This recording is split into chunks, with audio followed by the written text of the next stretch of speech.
Children's Mental Health Week and CMHA Mental Health Week this week as well.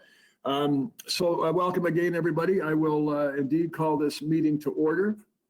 And would somebody be so kind as to make a motion to approve the agenda? Moved by David, seconded by Rob. All in favor?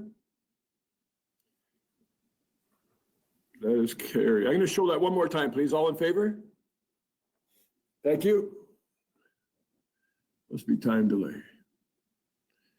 Are there any disclosures of interest based on anything that you read in the in any of the items on our budget considered contemplations? Mason, is that a declaration, Mason? No, I was just turning up the volume, but thank you. I did suspect it was something like that, but I didn't want to assume it. Okay, with that being said, we have with us today our Economic Recovery Task Force, at least a significant part of the team. The team is made up of Councillor Eamon, so Ted and the other Ted Markle, and Laura Thompson, Dan Landry, and also Michael Ladisser from our Economic Development Department. And as well as, well, I don't want to steal the thunder, so I think at this point, I know there are other extended members of that group, but I think what I'll do is I'll turn this over to Ted. And Ted, if you want to introduce the item that you bring it to the table today. Thank you, Mayor Clark and members of council. It's a pleasure for the Economic Recovery Task Force to share with you our progress to date and our plans going forward. You will see on the screen now, Robin, the agenda for today. I will make a few introductory remarks, and I will the other members of the task force. We will talk a little bit about the foundation upon which we have been operating, which are a set of assumptions, some hypotheses, the focus we have drawn, and the methodology that we have been using. From that exercise, over the last 5 weeks, we have met with a significant number of businesses and nonprofit organizations in our community. And I will share with you some high-level observations we have drawn and some conclusions. And we will talk about where we're going from here. Some things, some initiatives are already underway. Some initiatives will be starting up momentarily. And I expect as the COVID-19 pandemic unfolds over the next several weeks and months, there will be other opportunities to share with you what we're learning and what we would like to see happen in our community as we go forward. But first, before I do that, I just want to confirm with you the mandate that we crafted for the task force that has been confirmed and endorsed by the Emergency Management Committee. And that is to support Orillia and area recover from the COVID-19 economic recession by increasing business and not-for-profit organizations' capacity to survive the short-term economic impact, adapt as restrictions are relaxed, which is happening now actually, and return to prosperity after the crisis has ended over the next several years. That is what we've been doing. That has guided us in our deliberations. It's guided us in our recommendations and actions going forward. I would now like to turn the meeting over to Ted Markle. Oh, wait, I didn't introduce the rest of the team, so my apologies on that. Let me do that. The mayor has mentioned Ted Markle, a businessman, long-term family connection with our community. Upon his retirement, he returned here so he could be with family and is making a significant contribution to Orillia. Ron Schulman, another businessman, a long-term business consultant, a researcher who is not on the call today, but has been working hard on our behalf and is a member, along with Ted, on the Soldiers Memorial Hospital Board. We have the two members of our business development department in the city, Laura Thompson, who is with us today and is going to play a role in this presentation, and Dan Landry. You all know those folks. From the Chamber of Commerce, Alan LaFontaine, their executive director, and Nathan Brown, their president, have been participating with us. From the Downtown Management Board, Lisa Thompson-Roop, their executive director, and as well from the Orillia and area CDC, Wendy Timpano. Chris Pavel of the Ontario Lake Country, or Orillia Lake Country, and Michael Ledeseur from our tourism manager have been covering off on that sector. In addition, more recently, Councillor Dave Campbell, the arm has been put on him to lend some assistance, and you will see where that is when we get further into it. Interesting, for the last several weeks, the interest in what we're doing and the willingness to share on our behalf with the federal government has resulted in Bruce Stanton joining our weekly meetings on Monday as we review the previous week and set up our activities for the coming week. So that is the group that has been carrying the ball to this point in time. So now I would like to turn it over to Ted to take us through the assumptions, hypotheses, and focus methodology. Ted? Thanks, Councillor Eamon, and good afternoon, everyone.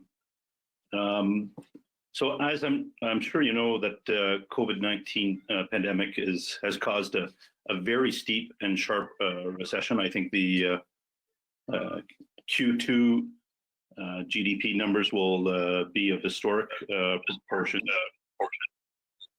It's not a typical recession, obviously, and the government's response has not been typical as a result. We've seen unprecedented levels of government programs being launched.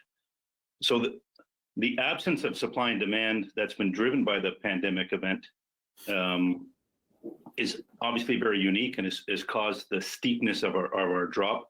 It means, however, that the opportunity for a quick recovery exists, but as the recession prolongs, the speed of that becomes more and more at risk. The key criteria through consultation with economic experts, including Professor Chris Reagan of McGill University, the key criteria, for economic recovery is consumer confidence. And we took that as basically the standing assumption for our activities. What will drive consumer confidence is traditionally job security, and job security of yourself and of the people around you. With that in mind, we decided that we should really focus on making sure that as much as possible, businesses and organizations avoid bankruptcy through this. And as the federal programs have been deployed and their criteria have been adjusted, we've seen significant positive benefit of that. We've been trying to identify holes in those programs. As we've identified them, we've fed our information back to you, and I know that you've shared it back with our federal and provincial representatives.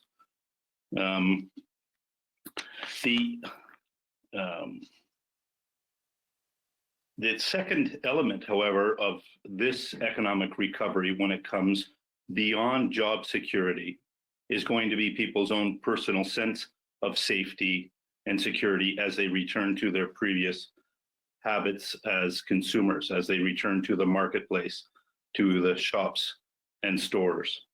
And we've taken that into consideration as we've defined our goals and mandate as well. So unlike previous recessions, this will be driven by both job security and people's sense of personal security. Our first initiative was to deploy a series of co-development consultations by video conference using the same technology we're using today. So 15 sessions have been held with different industry segments in Orillia and area, and over 90 business and organization leaders have been consulted. We basically went through 3 driving themes. How were they impacted? What actions had they taken? How did they foresee the short-term next events? And what assistance were they applying for? What assistance they believe that what further assistance did they believe they needed? And this created forums where people shared their information, their learnings, their adapted practices and operating procedures. And we learned a lot from these consultations, rich information that we've helped integrate into our plans going forward. I would add a couple of points. We're viewing our project with the image of building a bridge to the other side of this economic crisis. Which makes it more complicated, is we don't today really know how long a bridge we need. We don't even know if through subsequent waves we may need more than one bridge. And as information is coming from the provincial government regarding the lifting of restrictions, one of our challenges and one of our objectives is to make sure that we help our local businesses and organizations understand them, that they're as clear as possible, and that they can be as easily implemented as possible. We of course have added to our scope the notion of helping our businesses and organizations, not just through the crisis, but through this reopening process.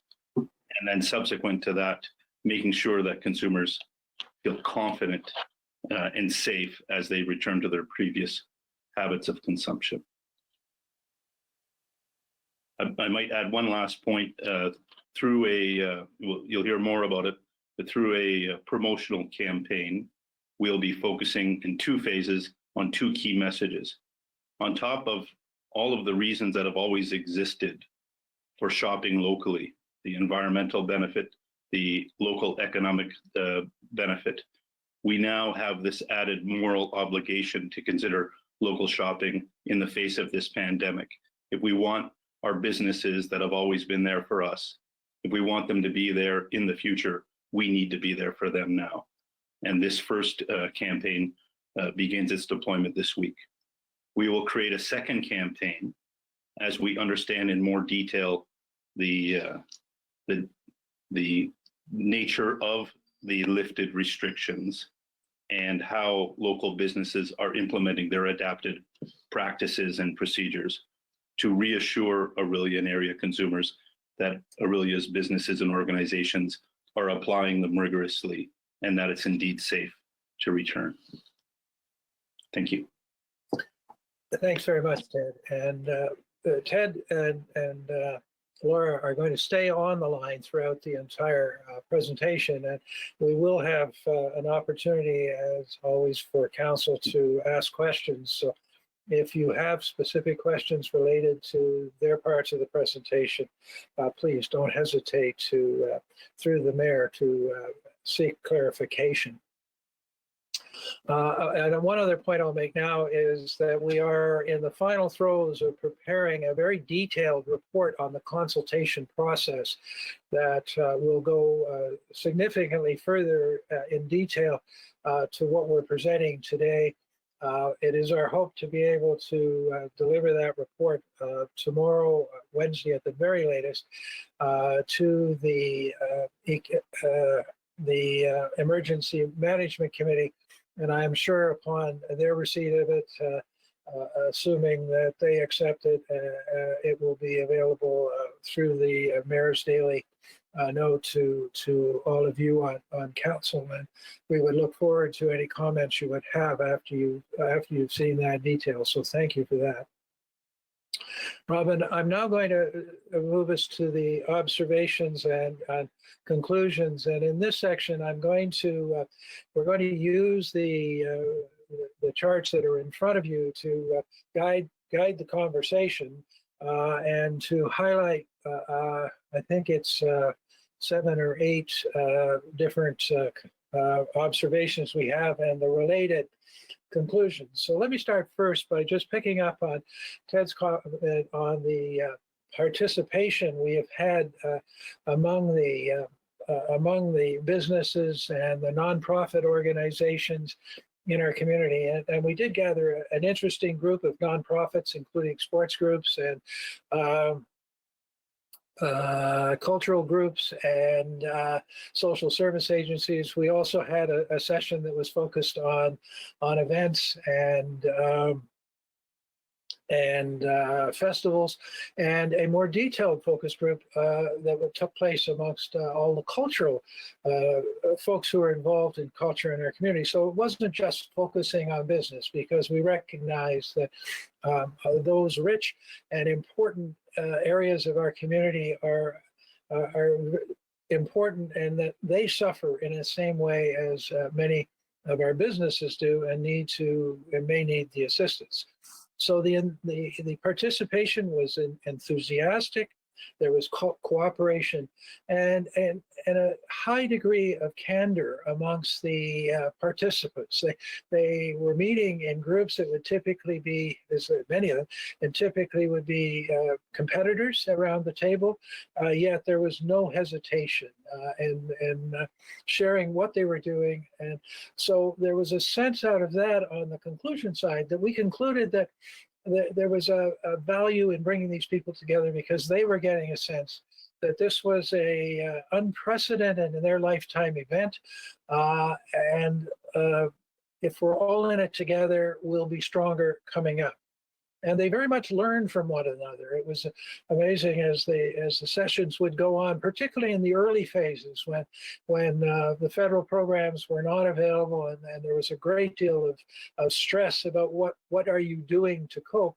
People would be sharing, and this is how I'm coping. This is what I'm doing in my business, and individuals would at the end indicate they had been taking notes and they appreciated it. And there were requests, can I call you after on an individual basis to do that?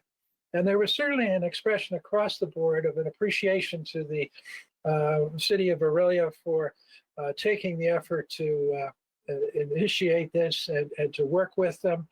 And many of them asked that if, as the pandemic unfolds and as they go through the various phases of recovery, would there be opportunities for us to call the groups together again and share ideas, which is what we plan to do. I don't think it'll be quite as extensive as the first round, but there's a continuing piece there. And I might say that Dan and Laura in our business development group have had a continuing stream of individual businesses sending them requests, sending them asking for their experiences and so on. So it's increased the traffic of that function within our city, and we really appreciate that. Going on to the second conclusion or second observation is all organizations we talk to face the same challenge. And that challenge in its most simple form is a decline in income or revenue, or a cessation of revenue, combined with ongoing fixed costs, be they the costs of paying rent and paying taxes and utility fees, or the costs of managing mortgages and debt that they may have incurred over the years. But every one of them is in that position of being squeezed in the short term.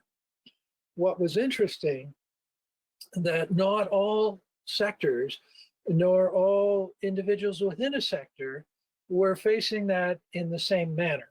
And so it's important for us as we go forward to, for our task force to recognize and any assistance that the city may have to offer, that broad-based, this will do it for everybody kind of solutions are probably not appropriate, and that we're going to have to figure ways to rifle solutions. One thing we're finding is that whether a business, say it's in a startup phase, is facing a very different challenge than a business that is sustainable and mature.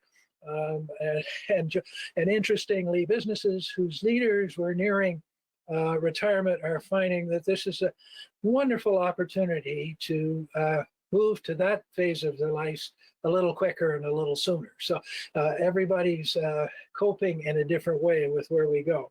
But we are more and more looking to find those who are falling through the cracks. Next slide, Robin, thank you. The next one, it talks about there is a huge frustration out amongst the business community. Initially, the frustration was expressed more around what does it mean to be an essential business nor a non-essential business. And I know you've read in the mayor's notes how he has been lobbying with our member of provincial parliament to get clarity on those kinds of things. The task force is finding that. There initially was a lot of uncertainty and need for interpretation as the programs were unfolding from Ottawa. They sound really good, but how does it apply to my business? And that has dissipated that particular need quite a bit, but it's still there.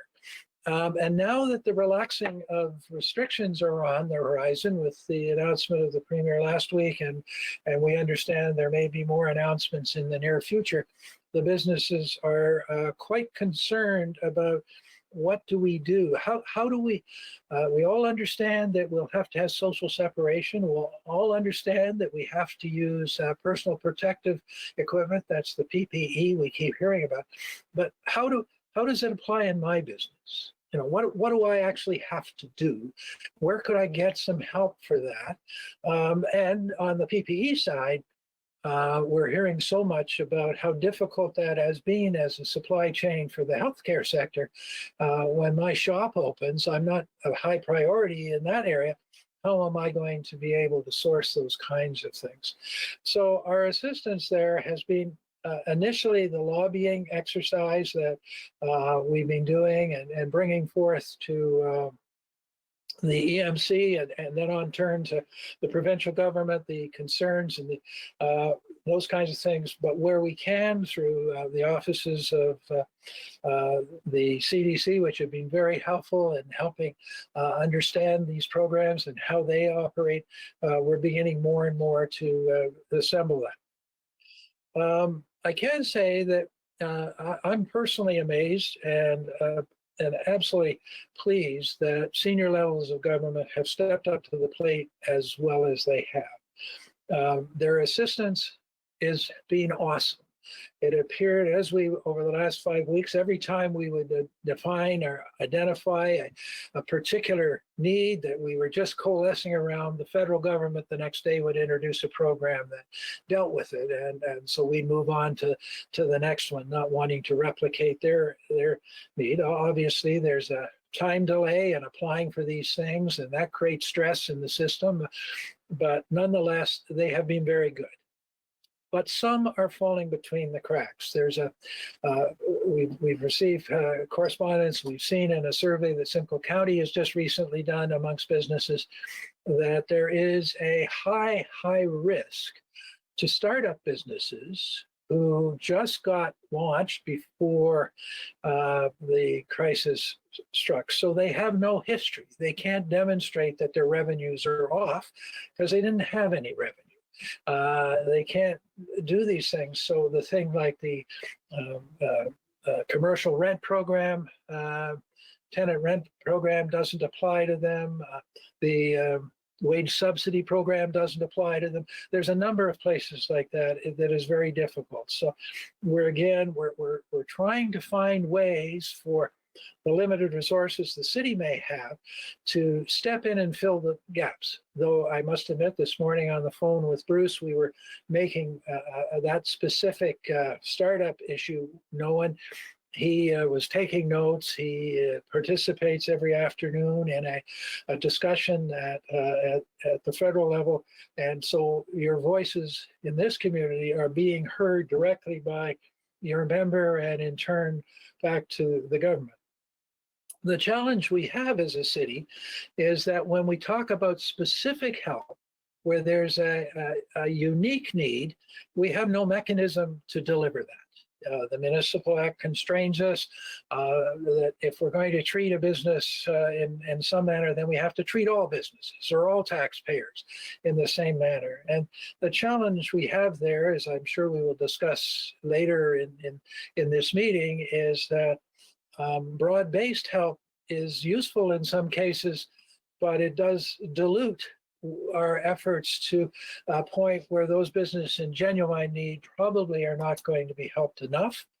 And many businesses in our community, many of our larger taxpayers are institutions who at the moment are not suffering the revenue stress that the private sector is, and as a result are not really in need of help at the moment. So there's a challenge for us there, but we recognize that as we move forward. Robin, thank you for. There is a couple of fears in our community amongst our business and not-for-profit sector. And one of the fears Ted alluded to earlier in our campaign to engage the community is that when this is over, or as we stage through it ending, though I understand it's going to go on for a while, we want our business sector is wondering if consumers will, in the meantime, gravitated to alternative supply sources that don't involve local business. I mean, by using some of the online buying that is available, that they may satisfy their needs in the short term for product and service, but the money is leaving Orillia and is not in any way circulating here nor coming back in the form of sponsorships and donations to our community.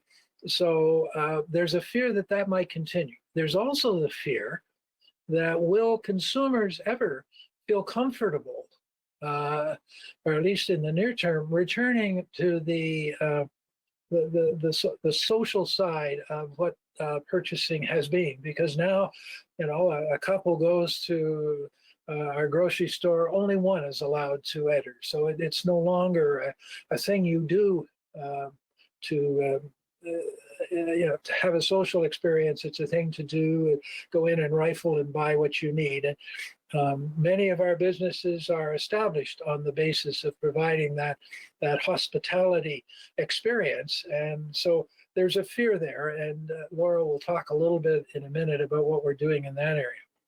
The other fear is coming from the not-for-profit sector, and that is that we have seen over the last number of years that the level of philanthropy in Orillia is absolutely outstanding, and we're commended for that. And I know the mayor has spoken often about our city, and it's a city that is concerned about all of its citizens and shares well. But there is a stress in that area, and more of that is there. And so the agencies are nervous about that. And the other thing is that there's a hiatus in fundraising, other than approaching individuals for continuing support. But the major fundraisers, the golf tournaments and the galas and so on and so forth are not occurring. And there is a fear that come September, and I personalize that with each of you because I know you all enjoy attending the galas, but I'm not sure 4 or 5 galas week after week in September, October is something that I could tolerate personally. So there is a need for the city, I think, in many ways, to see if we can find a way to help facilitate and coordinate amongst these all amongst these very important groups, all of whom are necessary, a means of their tapping into the wealth and willingness of our citizens, but in a manner that it doesn't overstress us all. So I just mentioned that. And I'll now go to the last thing that I want to speak about. We've alluded to it for a moment, is we are now finding, as Ted talked about earlier, that as we begin to open up the economy, that there is a lack of information, a lack of expertise, a lack of anyone looking at best practices, though we know that individual businesses and their personal supply chains, that's probably true quite in the hospitality area, have access to that sort of thing. We know that the non-essential healthcare field is staffed with people who are well aware of PPE and how to use it and so on. So they're well equipped, but there are segments of our community that are not. And so we believe that it's an important and pressing need at the moment to make sure that the guidelines that the province has put out are in the hands of all of these businesses, that they are where there's need for interpretation of what does that mean to my business. We're in a position to help do that. And where there is need for clarification, because I am absolutely convinced, we're absolutely convinced that we're going to find the same thing in the in interpreting and the interpretation of these as we found in the interpretation of earlier regulations, the degree to which there needs to be clarity obtained from our senior levels of government on what are the tolerances and what latitude do we have. And of course, I expect, though I don't know this, but those, as people return and the guidelines are there, they will need to be, to some manner, enforced. That just as our bylaw officers have been enforcing the restrictions we put on to ensure Orillians are doing the things that they need to do to prevent the spread of this, I expect there will be need to keep an eye on what's going on and remind the businesses, particularly the consumer-facing businesses, that they need to continue to practice good practice and do that sort of thing. So that's a very high-level overview of what we found, and we've now translated that into a series of initiatives, and we have a model for looking at this whole thing. And I'd like to ask Laura if you'd be so kind as to take us through till I have a few closing remarks, and then we can do some Q&A. Perfect, thank you. So what do we do with all of this immense amount of consultation? We, of course, looked at that on a local level, but we also looked at data compiled on a regional level from our partners at the County of Simcoe. We identified a 3-phase recovery plan, and this recovery plan aligns with the International Economic Developers Council to provide a framework for that economic recovery effort. The first thing we did was phase 1, which is your immediate mobilization. And when I say immediate, I mean exactly that. The minute this started happening, we started getting calls in the Economic Development Office, as did our partners at the CDC, Downtown Management Board, et cetera. The first thing that we did was enhance our existing efforts. So for example, the CDC amended their loan programs and adjusted for timelines in that regard. The Downtown Management Board enhanced their digital Main Street programs. Ontario's Lake Country quickly pivoted to provide a listing of restaurants that were allowing takeout for local residents. And then the Chamber, of course, continued along with their advocacy and hosting webinars and information sessions to help people cope through this. Then we started looking at using that consultation that we had received. How can we react as a task force? The first task was for us to advocate on behalf of businesses. So as Councillor Eamon pointed out, there was a lack of clarity surrounding the essential and non-essential business list. There was a lack of clarity in terms of whether curbside pickup was allowed or delivery. So the task force played a role in conjunction with members of the Emergency Management Committee in feeding this information up the ladder, so it was getting to our MPs and MPPs, and likewise feeding that information back to the businesses who are inquiring and trying to provide as much clarity as we could. The second initiative that the task force is working on is a Shop Local campaign. So building upon what Councillor Eamon and Ted Markle had commented on, the campaign is entitled Stay Safe, Shop Local.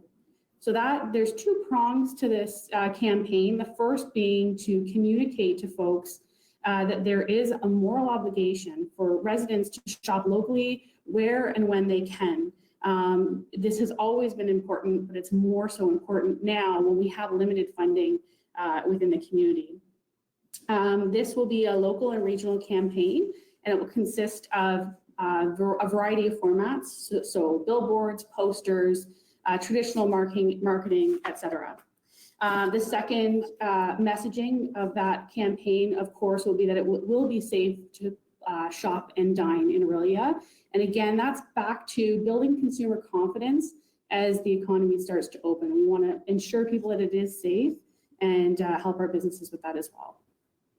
The third initiative that we're looking at is called Orillia Online, and you should start seeing that roll out this week.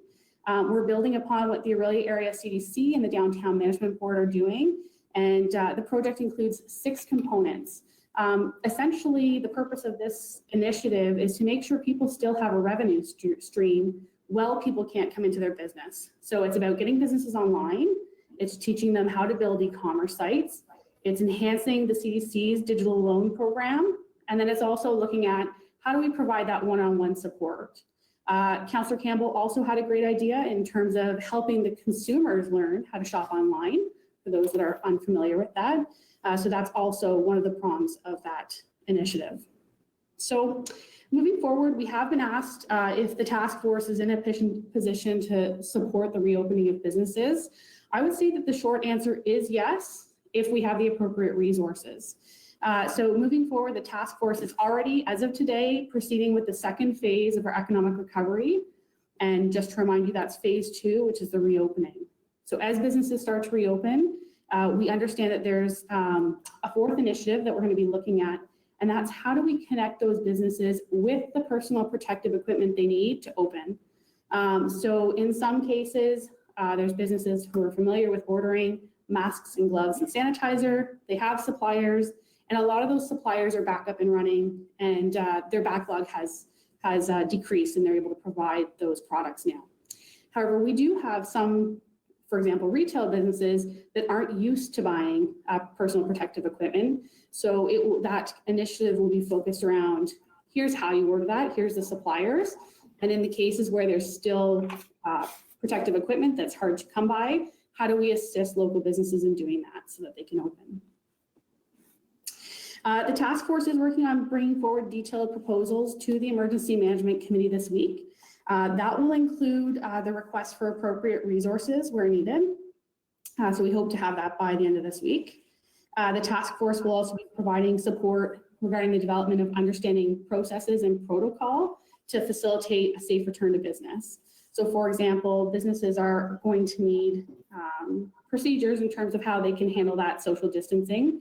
The province, we understand, is rolling out guidelines for this, but one of the clear things we're hearing from businesses is that a lot of the information coming down from upper levels of government has a lot of jargon and is complicated to understand.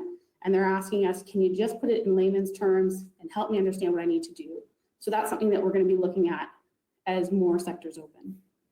And then, of course, the last thing that we see in the reopening phase is the ongoing promotional campaign, both within Orillia and outside Orillia, to remind people that Orillia is a safe destination. It will be a safe destination. And we will look at exploring additional programs aimed at incentivizing residents to shop locally, including things like free parking downtown or shop local events when we get there. I'm going to pass it back over to Councillor Eamon. Thank you. Ted, back to you.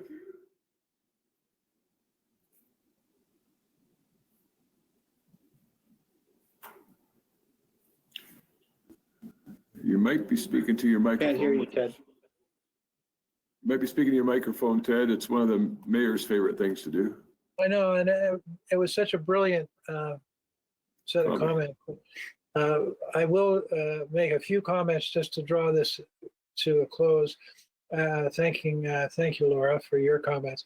One is to underline the appreciation we have for the willingness of our business and not-for-profit sectors to be open and candid with this. I think we've underlined that. It's very refreshing. I do want to point out that at this point in time, one of the most critical things that is necessary is speed. We don't have time to debate and deliberate a lot in the background. We're being forced to make decisions and get out and actually start helping and learn as we go through it. So as resource requests come back to our to the EMC and potentially onto council, I hope that you will take that into account as well. Certainly the resources, as Laura has said, is important. I also want to thank the task force members. I don't think any of us, when we started down this path, saw it as the degree of full-time work that it has proven to be for those of us who don't have full-time work. And for Laura and Dan and Michael, I absolutely commend you, because they're not only carrying on the tasks that they have as part of their functions within the city, but are also delivering a significant time here to what we're doing. Excuse me. And my final comment is for those who are watching us today on TV or live streaming, is to congratulate you. We've been tracking within the task force over the last while the spread of this disease in our area, and we've been comparing our success with that of other communities. And I can tell you that it's absolutely wonderful and heart-rendering the degree to which Orillia citizens, to an almost absolute unanimous part, are adhering to the restrictions and the advice that Mayor Clark is providing on an almost daily basis through his videos and periodically through his phone calls, to remind people to do that. So we are ready as a community, as the province begins to open up. I think Orillia as a community is in a good place to be able to return to a more normal economic activity. All we have to do now is, as we have just outlined for you, do the work that is necessary to ensure that our businesses and our organizations are able to do that in a safe and a secure manner, as we have proven you are able as citizens to keep your own selves healthy and safe. So thank you for that. Mayor Clark, back to you. I know we're more than happy to answer questions. As I said, Ted and Laura are still on the call. Great. Well, thanks to all of our presenters there, Ted, and Laura.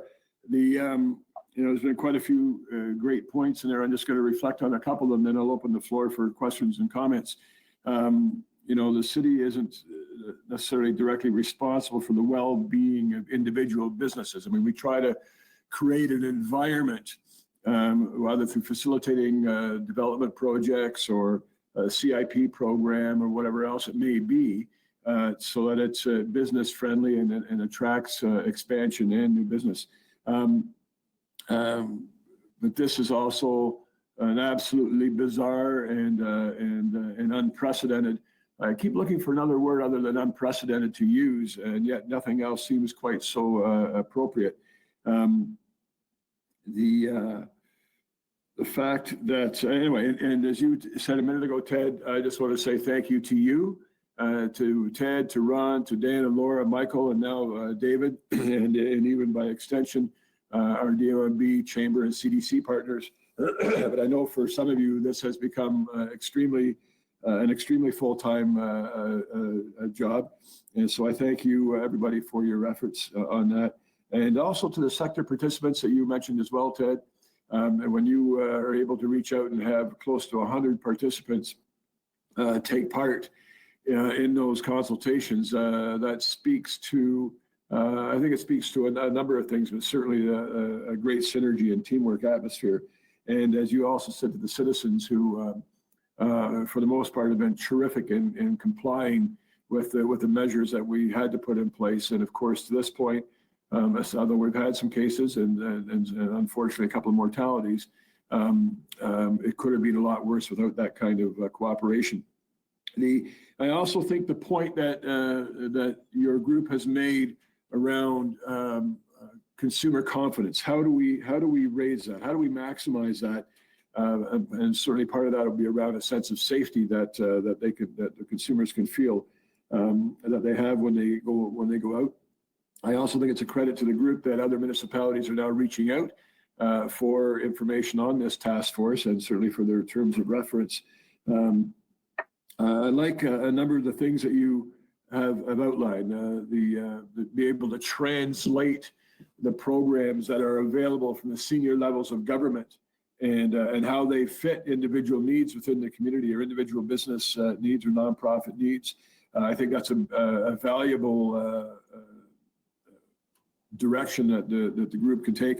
Certainly the shop local and the online presence, especially for those who have not had a significant online, because as Laura identified, coming out of this, the online presence and curbside and delivery, those types of things that are not traditional ways of delivering service or products for businesses are going to have to be normal for at least the near future. And of course, the helping individual businesses or organizations with what their protocols may look like, and how we could even maybe grab a competitive advantage by even enhancing some of those protocols to ensure that level of confidence and safety, and certainly maybe how to procure PPE. So all that to say, thanks to the group. As I say, I think you probably bit off more than you could chew initially. You're fully up to speed now and understand what's involved. But thank you for all that. Having said that, I will now be quiet, except to facilitate the meeting going forward. And if there are any questions or comments from members of council, now is your opportunity.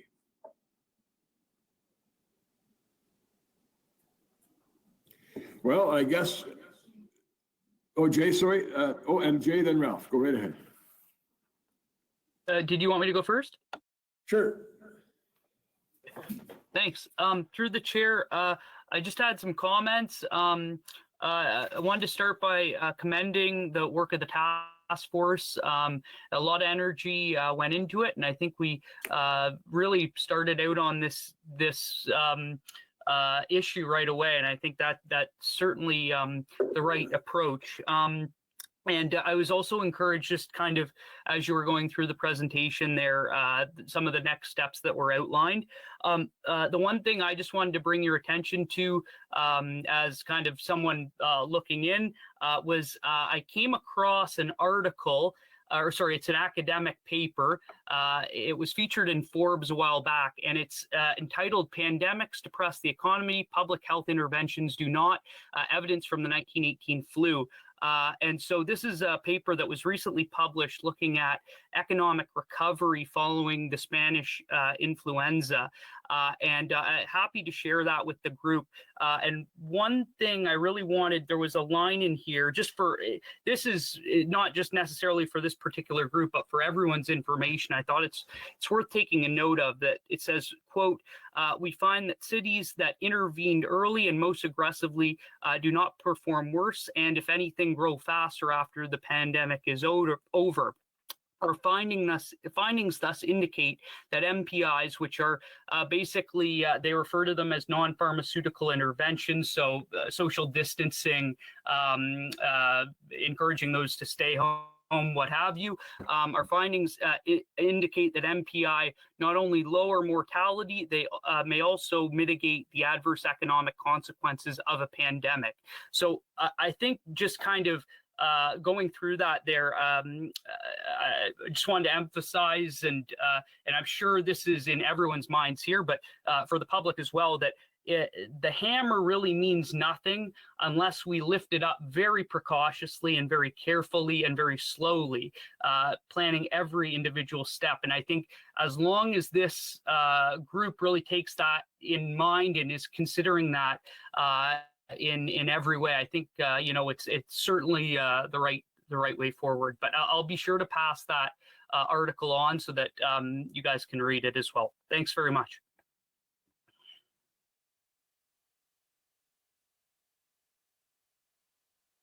Thank you for that, Jay. And the metaphor around the hammer was meaningful, and I look forward to reading that article. Thank you, Ralph. Thank you very much, Mr. Mayor. Can you hear me? Can you hear me? Yes. Yes, you certainly can. Okay, thank you. First of all, I want to thank Ted and his group for all the work they've put into it. Excellent work. I've had a few phone calls and a few emails.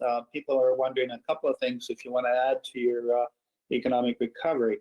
One is taxes for 2021. And Ted, you and I have talked about this a few times, so one of those you might want to consider. And I think you know my feelings on that. 2020 is going to be probably stretched out to late fall or something to that effect before we can get into full potential businesses. One of the things that I think we need to do is 2021 needs to be looked at from any tax increase at all to a zero tax increase, but that's at a later date when we get together as a council. Free parking, I think you talked about, was one of the main things that people were talking about to me. And then, Mr. Mayor, the other one that's possible for your group to take into consideration is free transit for the year to December 31st. That would help the downtown and the neighboring businesses within Orillia quite a bit for those that do not have able transportation. The other, and I think, okay, hang on. Ralph, we seem to have lost you. No, okay. And I think you mentioned it earlier as well, that you need to ask the province to support our northern communities. Had some conversation with Queen's Park a few times, and unfortunately, the big cities are getting a lot of the attention, and because they have obviously more people than we do, but our citizens, Ted, as you mentioned, we're all equal taxpayers, and we're all just as important as Toronto, Hamilton, Ottawa, and all those things. So I think the province and the federal need to look at smaller communities such as Orillia and that. And my last comment, or second last comment, is a shop local marketing campaign. I think you mentioned it earlier as well, with our local media, as well as reaching out to our other media potentials for marketing our city and our downtown, because it is the heart of the community and that kind of stuff. And for you, Mr. Mayor, the other one as part of the economic recovery is to clean our streets in the downtown area, our sidewalks. They're starting to look a little thing. So that was one of the questions that was asked of me, what are we doing? And I said I would pass it on to the economic recovery group. And Ted, for you, and I tried to call you this morning and we didn't get a chance to chat, but I wonder if it's possible to connect with RTO7. And you and I have had this, they're doing a very province-wide and also region-wise economic recovery program. And it's Bill Sullivan is doing a fantastic job in that as well. And I think if you reached out to him, we might get some ideas and work together, because there's a whole bunch of funds, money available to organizations and cities, municipalities like ours through RTO7. And the last comment is, if it's possible, once we start going to a survey of all the retailers within our community, to have their input in how we go from here. Yes, it's great to open smaller retailers and also other, but let's get all their opinion, not just the BIA, not just the chamber, not just councillors, but the actual retailers that are open 9 to 5 or whatever it is, how we can further promote Orillia's businesses and the economy recovery, probably late fall or for next 2021 as well. So those are my comments. And again, thank you very much for what you're doing. Great job. And I look forward to working with you guys. All right, great. Thank you. You hit on quite a few points there. So I don't think a lot of that was really just comments. With respect to cleaning the streets and sidewalks, I can tell you that is well underway. The municipalities had a slight advantage over the last few weeks that their operations were deemed essential. So those activities are in full steam ahead mode, with the core of the city being one of the earlier geographical areas that will be done. I just want to clarify a little bit, and I don't know if Ted wants to jump in, but the consultation work that has gone on the last few weeks is not really just reaching out to a few businesses. It was comprehensive in terms of sector involvement, in terms of individual businesses, organizations within each of those sectors, and I think the feedback also was comprehensive. So I want to say that I believe that the work that the group has done over the last number of weeks is in gathering information is extremely meaningful and probably a very, very good representation of actually what's going on out there. Ted, you wanted to respond? Ted, well, just to reinforce that point, we did have a group amongst sole practitioners, sole owners of businesses, and that group had a large number of downtown shop owners who participated in it. So it's not that we're getting everything filtered through the DOMB. It's they're facilitating us to their membership so that we can do that. So that's just a reassurance.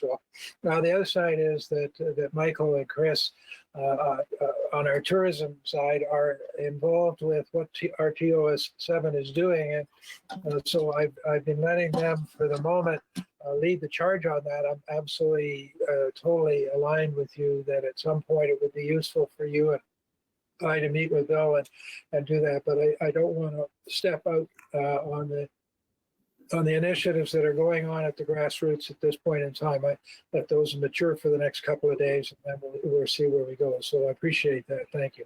But just to reassure you, we are working already in that area. And Ralph, so from the chair, I just want some clarification. So you have something to do with RTO 7? Yeah, I'm appointed by the province as a board of director there. So we have information, and Bill puts out almost 3 times a week in that on how the recovery is going to work and everything else, and how things are evolving within the whole region, within Simcoe County, Simcoe, Bruce, Gray. I was being a little facetious, so we know that you're a very I know you were. ambassador, not just for tourism. I know you were. So thank you for the RTO 7 suggestion and input. Any other questions, comments? Patricia. Unmuted. Thank you.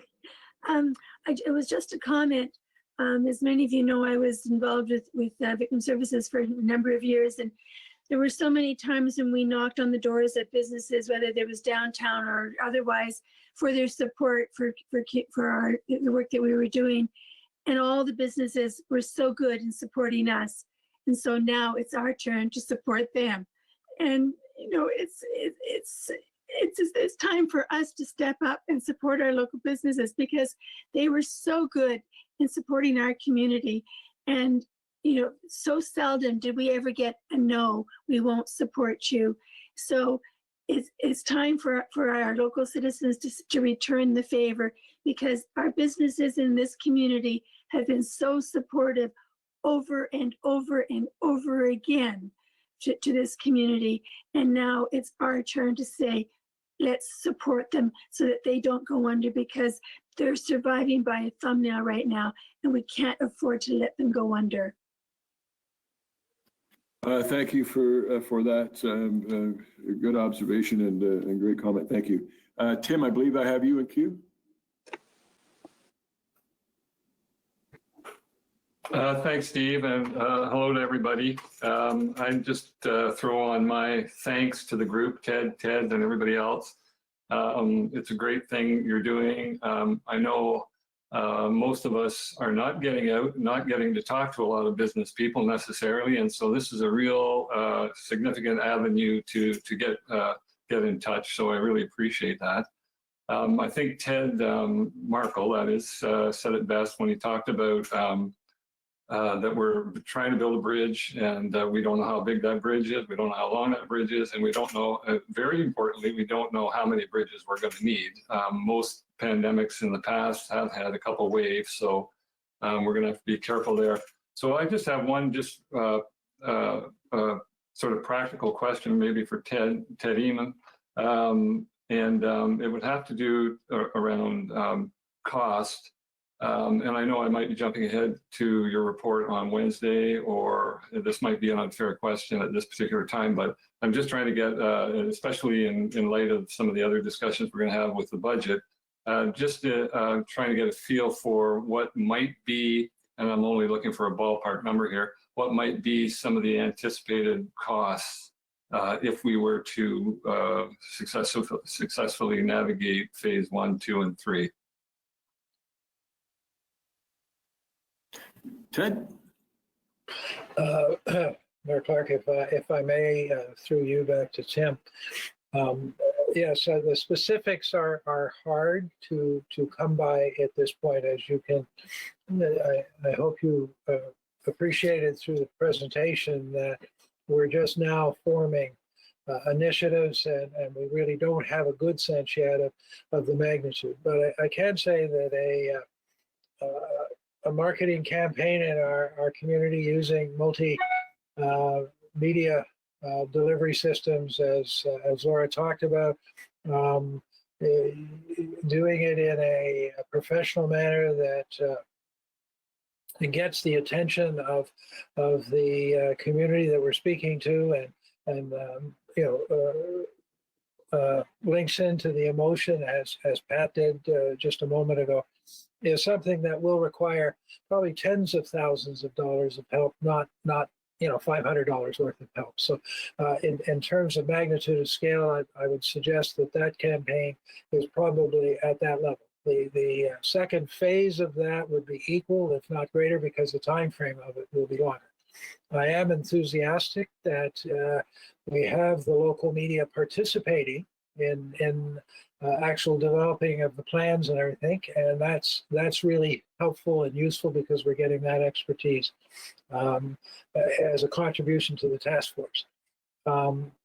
As Laura said, we will have crafted that specific request, and it will be on the table. So it'll be two things. It'll outline what we're recommending be done and the economic impact of doing that. And I think both of those are not presented as a fait accompli, but are presented as our best estimate based on the folks who are doing it about what would be involved, and those who adjudicate that, be it the MC or potentially if council's involved, we would need to respond to those needs. The second one, the online one, there are, again, Laura commented that there were, I think it was 6 steps that they have identified. Several of those will require financial support, though we are able to draw on the professionals in our community in that area to help. So I would see that one at a somewhat lower magnitude of scale. At the moment, we're not sure what assistance in preparing businesses to adopt the social separation and PPE to their operation and what they need. I don't know. We know that some businesses, for instance, the marina sector, their professional association is developing a clear set of guidelines right down to behavioral level for the marina operators, so that they will know what they can and cannot do and what they should and should not do when they open for business and customers come on. But there's a parallel set of guidelines that are to be handed out to each voter, which indicates these are the behaviors that are required of you. This is how you and your family on board, when you engage the marina or when you engage any of the services that are available in this community, here's what you need to do. So those kinds of things are, some of them are already in place or are being made available through that mechanism. Others, we're going to have to figure out where we're going. What I can tell you is at this point, Tim, we don't see a broad-based a point of tax being utilized, in terms of a reduction of tax or that sort of thing. I think you will hear from us in the near term as we get a little closer to the end of May, that the current deferrals we have on payment of tax and on payment of utility fees through the vehicle of not charging interest on penalties, there will be a number of businesses that will, I think, request that we extend that into the future. We've already heard that 3 months, 6 months of deferral on top of payment in the full would be a stumbling block. So I expect there will be a request for decisions on payment programs in terms of how that gets spread out. That sort of thing is being talked about. Certainly, we are aware, as Ralph pointed out, on the parking, and you're well aware as part of the parking thing and being involved in that for 100 years, that the debate between the benefits of not charging and charging is fine. At the moment, it's hard to measure that since the businesses aren't open. It's hard to know whether there's an impact or not. I can tell you that anecdotally, in conversations I've had in our community, the not charging for transit has been a significant positive impact on the very low income people of our community who have historically found it even difficult to pay for a transit fare.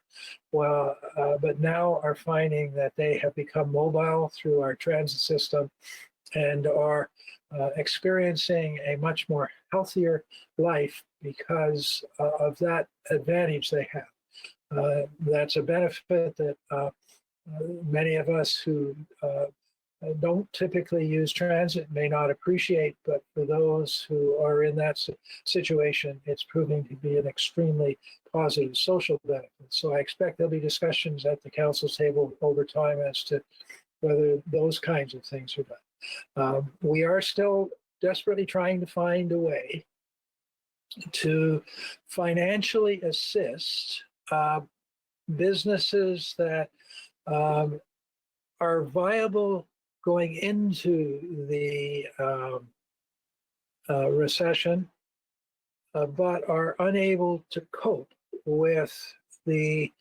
financial burdens and are on the risk of failure. And as you may recall back to Ted's comments at the beginning, the underpinning issue here is if we can diminish the number of businesses who fail during the depth of the depression, they will be there to serve our community after. And nothing would look worse than if 30% of our retail operations went south. The downtown would be devastated in terms of its offer, the empty stores and things. So there is merit there. We have rationalized over the years that the Orillia downtown CIP is a means to help businesses get a head start. This is how do we give them a hand up for those that are there? And we have discussions going on with the CDC if their structure and vehicle and apparatus for distributing loans or distributing grants could be of some advantage to us in the context of the limitations that are on the city. But I do want to make it clear that the criteria would be very, very narrow. And certainly the first criteria that would be looked at is why have you not been able to access those very generous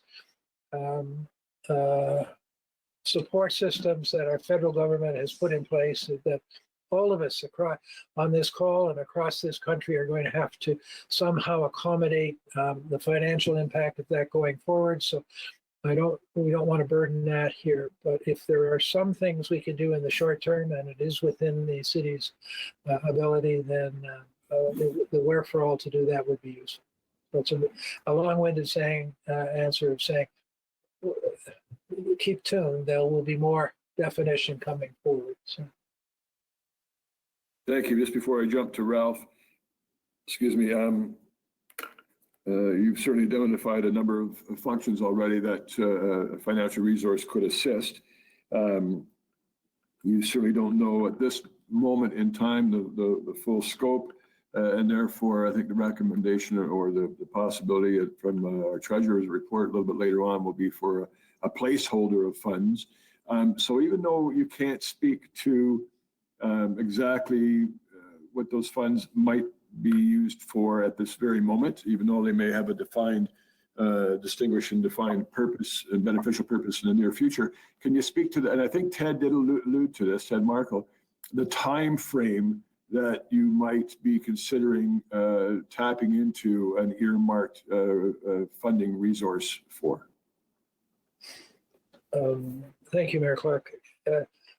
Any time frame that we would be looking at, there are two time frames. The initial time frame is the same time frame as the provincial and federal programs that at the moment are targeted to end, I think the latest at the end of June. Though there are discussions going on at the federal level, particularly, and a strong sensing mechanism out there that if the current trends in provinces, particularly provinces like Quebec and Ontario, where neither province has yet turned the curve, notwithstanding the parts of both provinces have, that if that extends longer, then they may extend those programs longer. So anything we would do, as I said earlier, is to, in that area, is to focus on those businesses who, if they need a hand up today, almost literally in the context of meeting the May rent for their business, because none of the programs that are there help them, and that's legitimate, and it's deemed that that's worth doing, then that help is needed now. In the longer term, the issue is what will be needed to reassure our citizens at large in Orillia, and reassure those across the province that Orillia is again a safe place to come. And what do we need to do as a city, if it's anything, to help our people feel that the depressing thinking and consequences of this horrible pandemic are past us, and we can now again become to think about our health and our well-being in a positive sense, not in a protective sense. There may be some things, as Councillor Sepola alluded to, that we as a council may think about in terms of how our future budgeting is done that will help to do that. But that's the best I can give you at the moment. I appreciate that. I'm going to begin to wind down a conversation, although a few people have not been in yet. So if they choose to jump in, they'll certainly have their opportunity. Ralph, I believe I had you back in queue. Thank you, Mr. Mayor. One of the things when Ted, you mentioned that some people can't apply for the funds from the federal provincial government.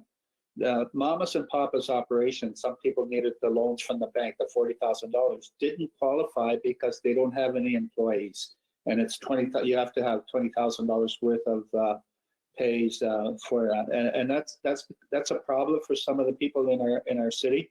Some of them are Mamas and Papas, and they don't have employees. So how do they go to the bank and apply for the 40,000 or whatever, and that because they don't qualify for the 20,000 employee payroll. So that's one of the issues that some people have mentioned to me on the applications and everything else. And some of the landlords are absentee landlords, and maybe, Mr. Mayor, if we could reach out to these landlords to say, please cooperate with us at this time, because it is not just an Orillia issue, it's a Ontario and a Canadian and a Canada issue that we can maybe if we can reach out to those landlords to play ball with some of the retailers within our community and ask them to help them. Great, thank you for that. Certainly look forward to the fulsome report from the ETR at the task force, and maybe I'm sure they'll cover off that kind of landlord issue. You're right, Ralph, that not every program is going to, or all the programs collectively may not even address all the businesses. And you did mention the minimum payroll of $20,000 to qualify for that one particular piece, and yet the federal government, it was $50,000 as a minimum, $50,000 to $1 million for payroll, and they heard loudly and clearly that wasn't inclusive enough, so they went from they reduced the number to 20,000 and did a maximum of $1.5 million for those businesses to still qualify.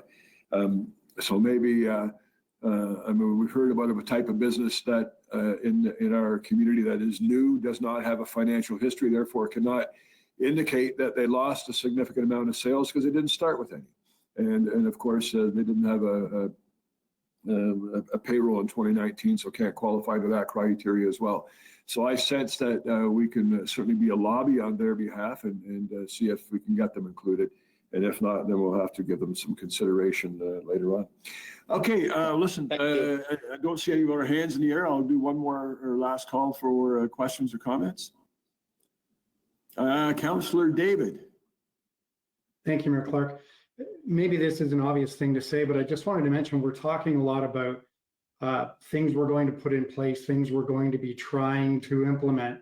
And for the people out there listening, you don't have to wait for any of this to support our local businesses. Many of them are open now. Many restaurants, one of the things that my wife and I have really enjoyed, and it's that taste of normalcy, if you will, is getting some curbside pickup from a restaurant or some home delivery and having a familiar meal from a restaurant that we've always enjoyed. One of the best shopping experiences I've had, bar none, regardless of the circumstances, was from a local business that offered curbside pickup, and placed my order, drove up out front. They put it in the back of my vehicle, no contact. It was fantastic. So the opportunity is there. So anyone that's listening, you don't have to wait. You could do it today. Thank you. Well said. Yeah, very nothing wrong with that grassroots assistance. Okay. With that being said, I will indeed thank the gang again for the presentation and your ongoing work on the task force. And I believe we have a motion out of this to receive as information. And I'll have Robin put it up on the screen if she'd be so kind. Well, apparently she beat me to it. Is there a mover and a seconder? Moved by David and a seconded by Ralph. Thank you. And I'll have to see it. Well, I'll just wait for the paper. That's good.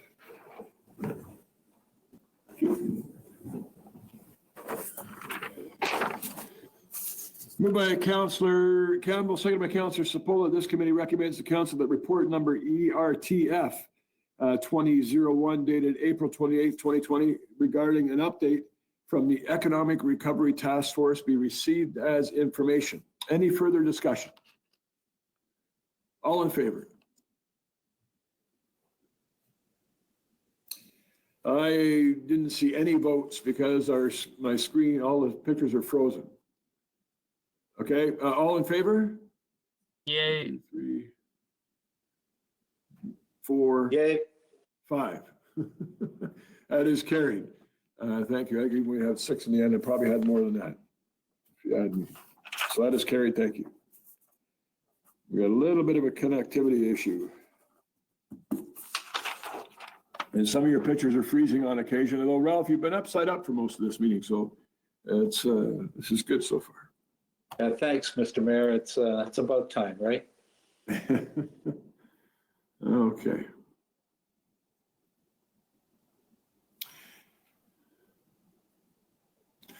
At this point, we're moving into a report from our Treasury Department.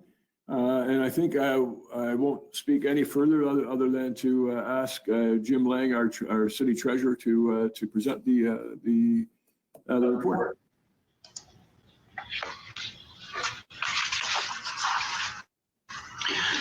Thank you, Mayor Clark and members of council. First, this report is a collaboration of several staff, and I'd like to acknowledge lead on that was Jazz Radigan and her team, Brad Scott and Stephanie McMillan. To understand the current situation, it's helpful to understand some context. And that context is 2015 and 2016, where we experienced very high tax appeal costs, including changes to nonprofit homes and large commercial appeals. The 2015 operating budget ended with a deficit, and the tax rate stabilization reserve was at zero. Moving forward to 2019, we have a general surplus of $1.4 million. Separate from the general surplus are three situation-specific issues to be aware of. First, additional property tax revenue through property growth and provincial transitional grant. Second, unused budget from the recreation center. And third, higher interest revenue. And I'll circle back to those three opportunities in a moment.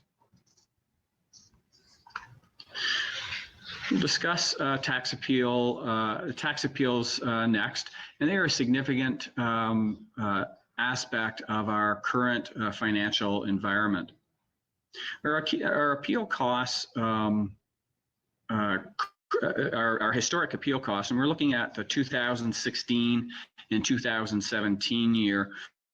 We were in the range of 1.6 million and 1.7 million for appeal costs. In 2018, those appeal costs were reduced significantly down to about 344,000. The reason for that is that the Assessment Review Board put virtually all appeals on hold while they reworked the system. The appeals are back on stream. They restarted in 2019, and they are currently clearing a large backlog of appeals. And those appeals are going to work through the system in 2020 through to 2022. We can expect appeal costs to return to the 2016 and 2017 levels. As a result, it will be very important to hold $2 to $3 million in reserves for those appeals.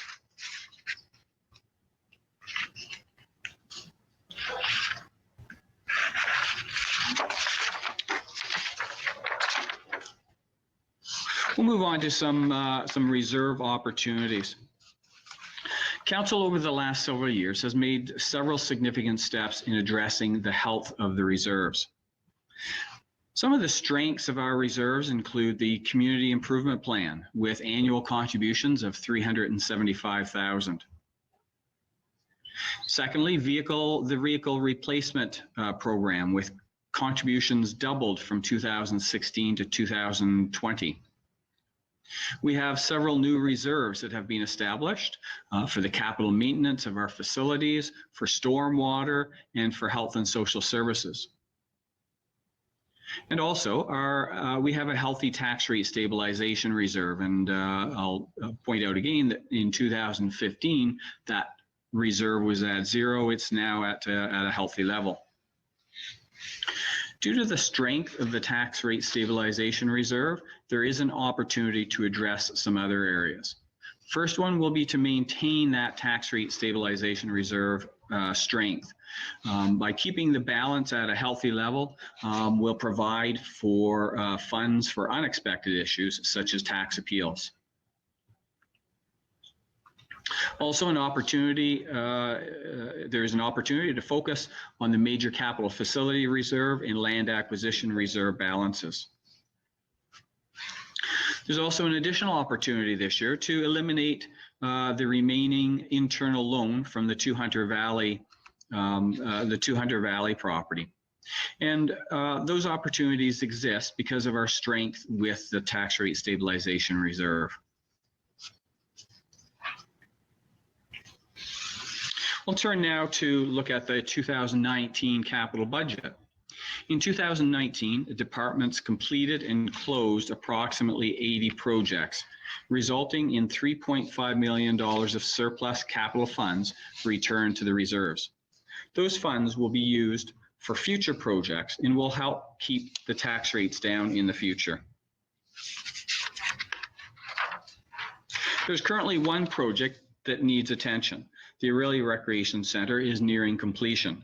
The current change order budget is almost depleted, leaving about $150,000.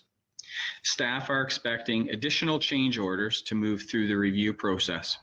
Also, staff are expecting possible delays and costs due to the COVID-19 emergency.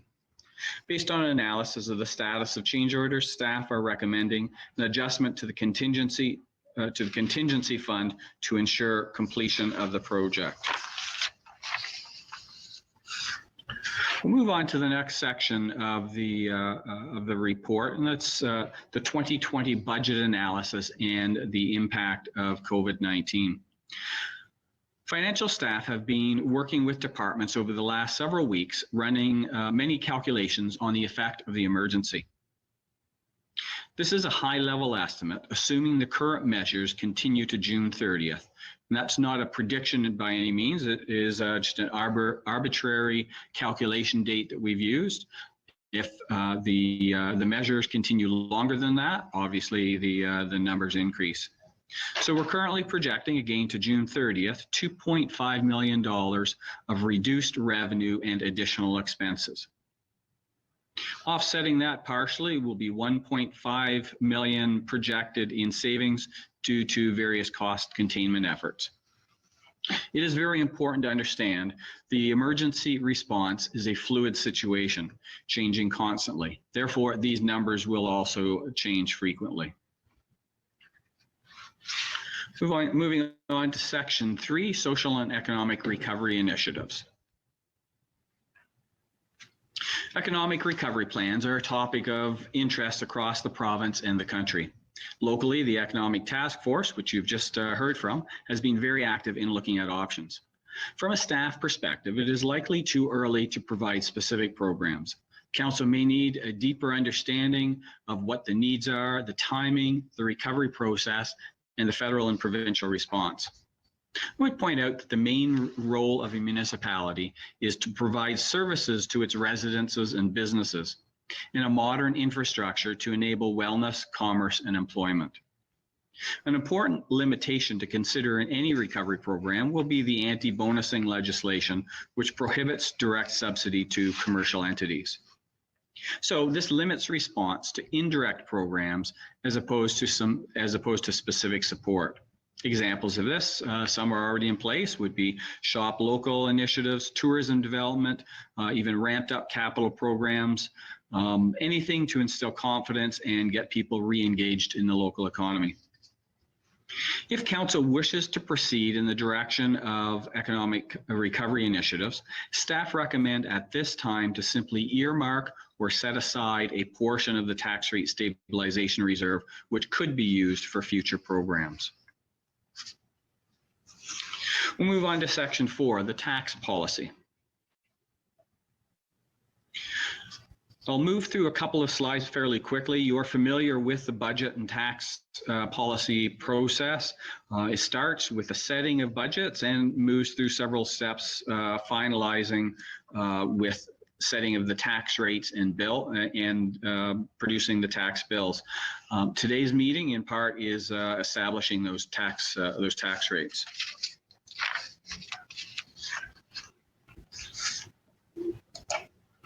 At its most basic level, taxes are a function of two values: the assessment, which is established by MPAC, and the tax rate, which is a product of the budget process. And Council will recall that the budget process was completed in early December. Given the current emergency situation, Council may choose to use some of the tax rate stabilization reserve to reduce the impact. This is a very active topic across Ontario and Canada with a range of responses. There are limitations to using a temporary reduction to the tax rate through the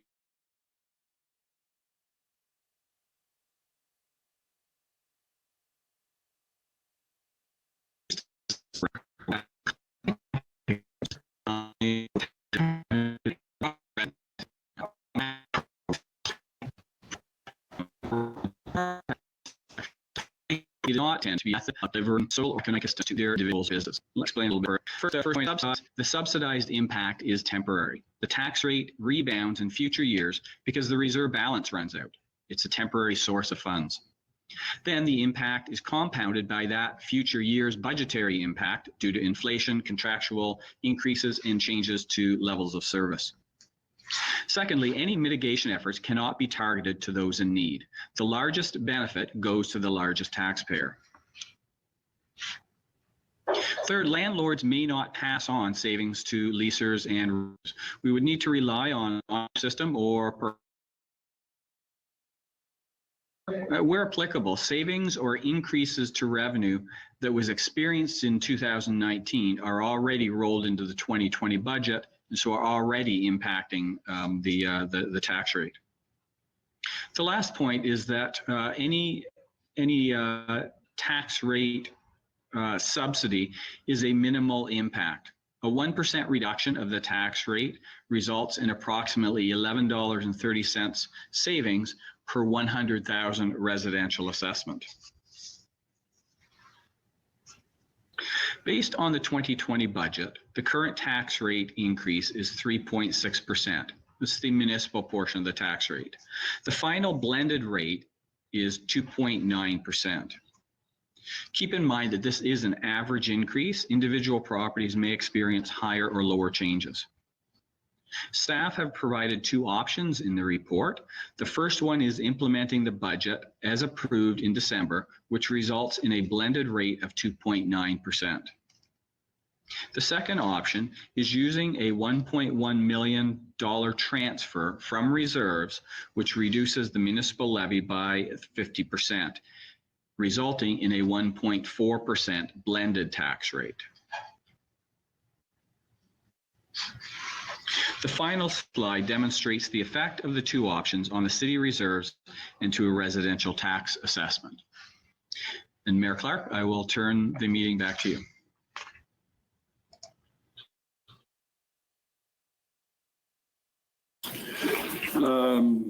Thank you for that, Mr. Lang or Jim, and to your team that put that together. I know on top of all your normal duties that you and as I say, your team has had over the last number of weeks, you put significant effort into a couple of reports now on top of everything else.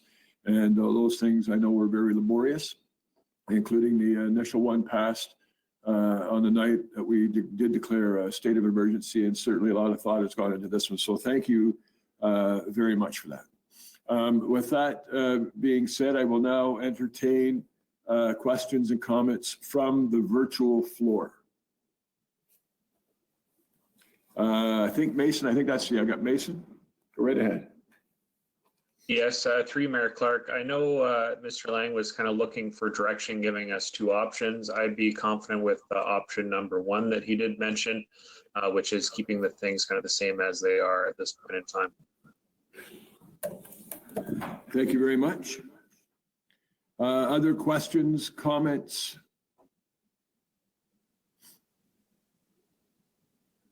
Jay, I can see you hesitating there. Okay, Jay, Ralph, and then I believe Tim.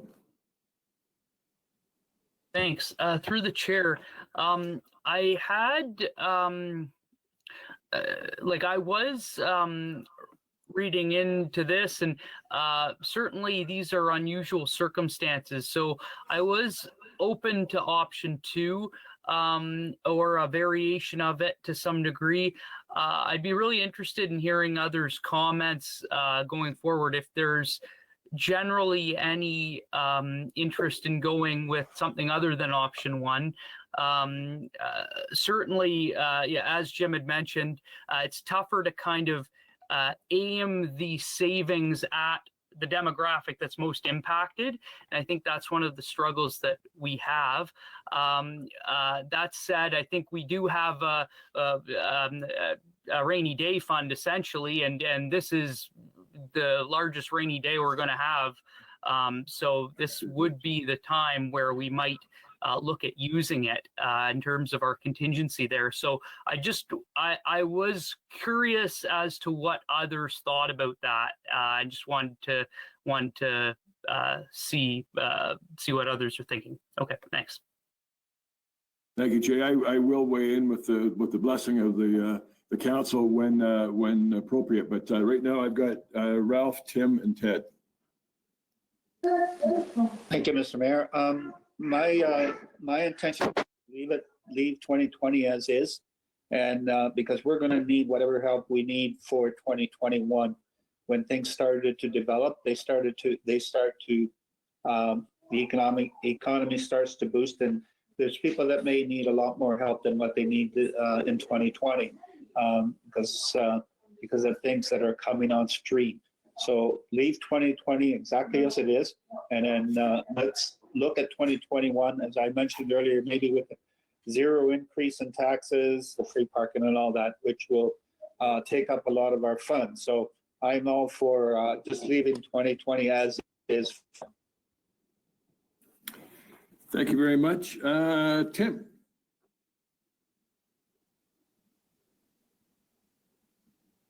Thanks, Steve. I'm just before I start, are we discussing everything presented by Jim, the Treasury 2020 TO1 tax policy report as well, or are we doing this in chunks? I think everything's on the is fair game at the moment. Okay, so I do have actually a few questions. First of all, in the report, there appears a number that is billion. It talked about the appeal process, and it uses the number some billion, and I can't find it, of course. But I wonder if Jim could speak to that. Is that a typo, or the appeal process could, does put $1 billion at risk?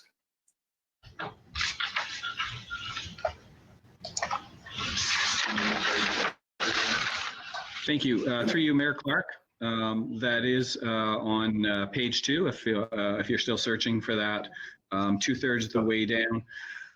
That is the total amount of assessment that is under appeal. So that is assessment as opposed to taxes. Obviously, the actual taxes generated by that assessment is a fraction thereof. But that is the amount of assessment under appeal. That's commonly how the province and the municipalities refer to how much assessment is at risk. Obviously, only a portion of that is going to be successfully appealed. That's a measure of understanding the amount of assessment that is currently being appealed. Okay, thank you. That's my first experience with billion, so I appreciate that explanation. The interest income that we realized from our reserve funds, we're treating it as almost a surplus or as additional unbudgeted income. When we talk about that number, are we talking about above what we were expecting, or do we just not include any interest income in our budgeting process? Thank you. Through you, Mayor Clark.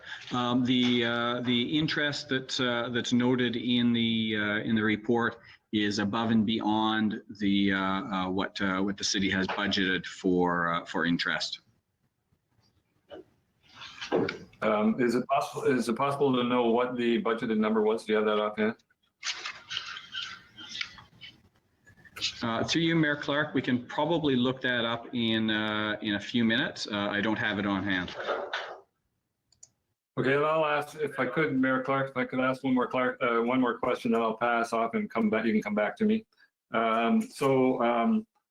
First of all, congratulations to everybody on the hydro deal going through, and especially to our city manager who worked very hard on that file, and Ted and Steve. And I'm just wondering, because we've had so much talk about reserves, and certainly there's a lot in here about reserves and where we are with reserves.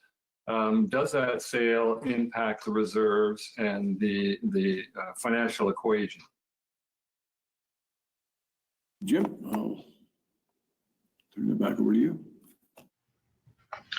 Thank you. Through you, Mayor Clark. The financial transaction, how it shows up in our financial statements is simply an investment. We are trading one type of investment for another. So essentially, we had an investment in a corporation. We'll be turning that into an investment in any variety of different mechanisms. The benefit to the city of that investment is it generates interest revenue and dividends. We'll be trading that interest revenue and dividends for a different type of interest depending on interest rates. It is expected to at least break even in terms of the amount of interest that's received from that investment, and that interest is contributed in part to the major capital facilities reserve to cover the cost of major capital facilities. On that, Jim, if I could, I believe around this table before there has been discussions about the investment of the funds, the net funds received from the sale into, of course, a legacy fund. And I believe part of the discussion from staff, and so I see clarification on, was that would essentially, understanding it's a different type of investment now, but that would still ultimately count towards the health of our reserves. Can you comment on that?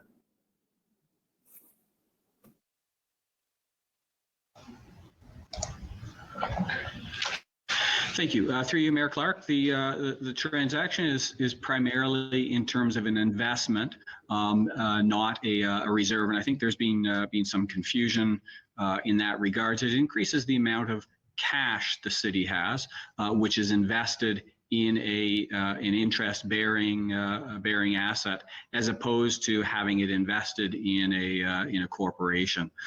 So as such, it doesn't effectively direct the reserves.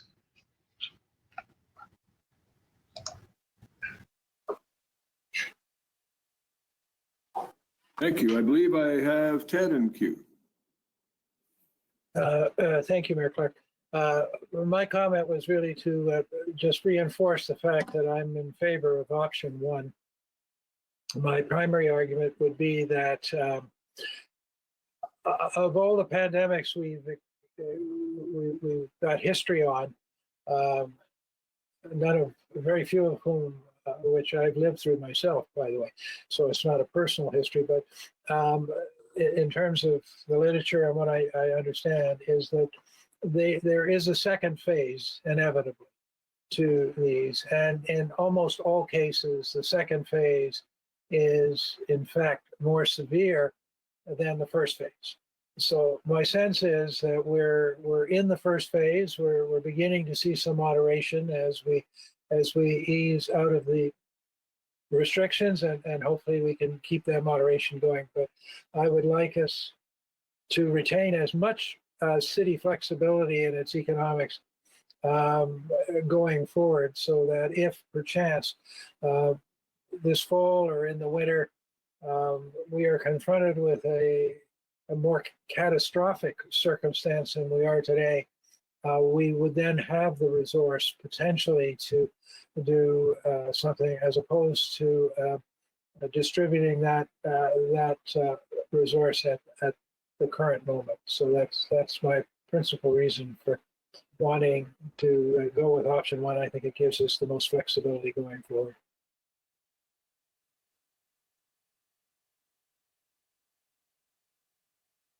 Thank you. Further hands in the air, questions, comments? Rob. Thank you, through you, Mayor Clark. Just a couple of questions regarding the Hunter Valley property, and we're going to be paying off the internal mortgage on that. Has all the capital projects on that building been completed so that moving forward, when Nordia is no longer a tenant, it becomes a marketable property if we wish to put it up for sale in the long term or the short term future? And my other question regarding this would be for staff as well, with the extra contingency for the rec center, will that be it? You know, will we get into a certain time later on down in the fall to say, okay, we've given the extra money? Is that going to be enough money to open the building moving forward as we save money on operating of the facility? When does it come to a point where we're tapped out? That's it. We can't give any more money towards contingency, and the building gets, hopefully the contractor completes the project. And that's it. Great, thanks, Rob. Two questions, Jim or Gail, who we turn to for the first one with respect to the health and welfare of the 200 Valley Road facility and its marketability.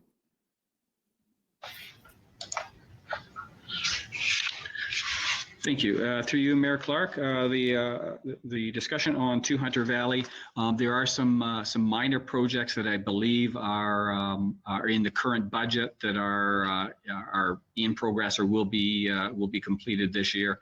I'm recalling in the 10-year program, the 10-year capital forecast, that there are other capital projects lined up. Those are future projects. So the property is obviously in good shape, is in good shape now. Will incur regular capital projects throughout its life. The second question in regards to the contingency on the recreation project, I believe Ray Merkley is also on the line. So I think, I mean, the intent is that the additional budget recommended will lead us through to completion, but that's always challenging to predict what that future is going to hold. Thank you for that, Jim. Now I'll turn to Ray. I think a couple of good questions, and certainly this one, and I'll weigh in a minute with my own questions. But Ray, if you want to address Rob's question on about hopefully this being the final piece of contingency. Through you, Mayor Clark, certainly that is what we would anticipate. As we get, we're very close to the end of the project. The number of surprises that should happen should be very few, if any, and we would certainly anticipate that this would be the final request. Thank you. Mr. Mayor, can I interrupt just for a second? Mr. Mayor? And, even though I do that, when this came to me, I was probably had a similar reaction to everybody else around the council table. I do know through this process we've learned that because of the comprehensive nature of the project and the site, that the original reserve percentage probably should have been contemplated to be higher than it was, which led us to revisit the contingency on a couple of occasions. This, and I know I asked this question last week during a different meeting, but Ray, can you, I mean, every month that we're not opening, I know we're saving somewhere around $70,000 or $80,000 in operating costs. And although that money, those savings go back, I believe, into the major capital reserve. Well, actually, you can straighten me out on that. I think it's an operating cost. So, so I know that we have saved. Well, maybe you could just comment on Keith, sorry to interrupt. Can you get Marcia to call me? I'm going to be offline if she doesn't call me. It wasn't just last month, it was quite a few months ago. What that has meant, what that has meant for us in terms of savings of operational dollars to this point. And if you would, please. Through Mayor Clark. Yes, those are operating funds. So any value left over at the end of the year is part of our budgeted surplus. And it is approximately $90,000 a month that between both the building and the parkland that we have not been expending, but is built into our budget this year. So based on it about a 2-year time frame since we were planning on opening, has been the amount that we've been gaining per month, so to speak, of not spending in operating dollars. Thank you. And the fact, well, this year alone, if we are able to open around the end of June, we will not have spent roughly $500,000 in operating costs for this year. And then if you put that against the contingency ask, again, hopefully not only is it the last time, Rob, that we visit this, but hopefully there's some dollars left over in that when this is said and done. But in full context, the saving of roughly $500,000 of operating costs it helps to offset, I think, some of the contemplation of the contingency ask of $650,000. Anyway, and as Ray or as Rob or Jim said, Ray or Jim said that we are really, really close to the end of this project, and so therefore the need for additional contingency contemplation. I sure as heck hope in this chair that we do not have to come back and visit that again, and I suspect that we will not. And I would also say that some of that, I can't remember if Jim covered that off or not, but there are some of it is COVID related. There have been delays and other expenses because of that were being passed through as well. Anyway, Ralph, I think I had you in queue. Thanks for allowing me to interrupt there.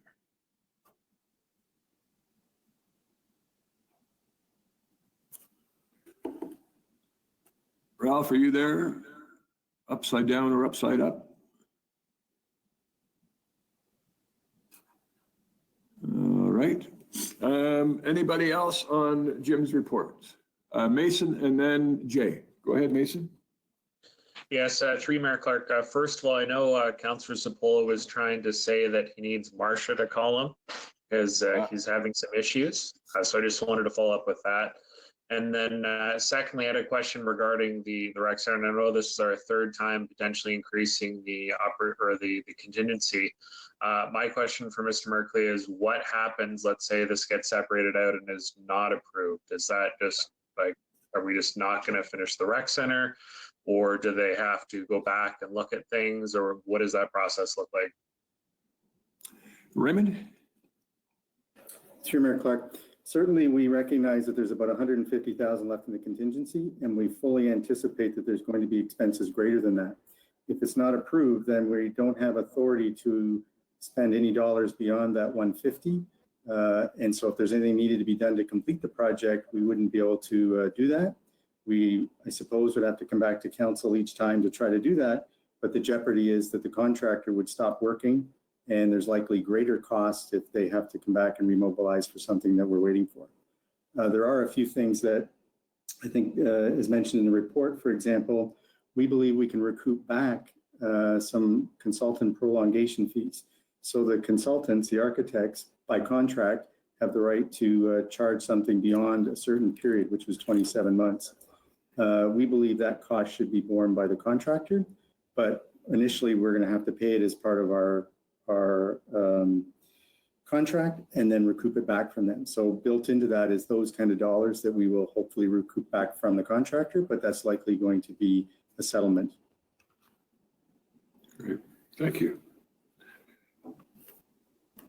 I think I have Jay in queue. Thank you, Mason. Thanks. Through the chair, just a quick comment on that, and then I had a question on a different note. But yeah, I remember about a year and a half ago, I'd asked something along the lines of, is this our last request for an increase to the contingency? And we thought we were at our last request, and it's quite unfortunate that it's not. And I'm sure there's many of us on this call that are very, very frustrated by that situation. I actually wanted to ask a question just pertaining to option 1 that's laid out there. And I just wanted to confirm and get a bit of clarity around this.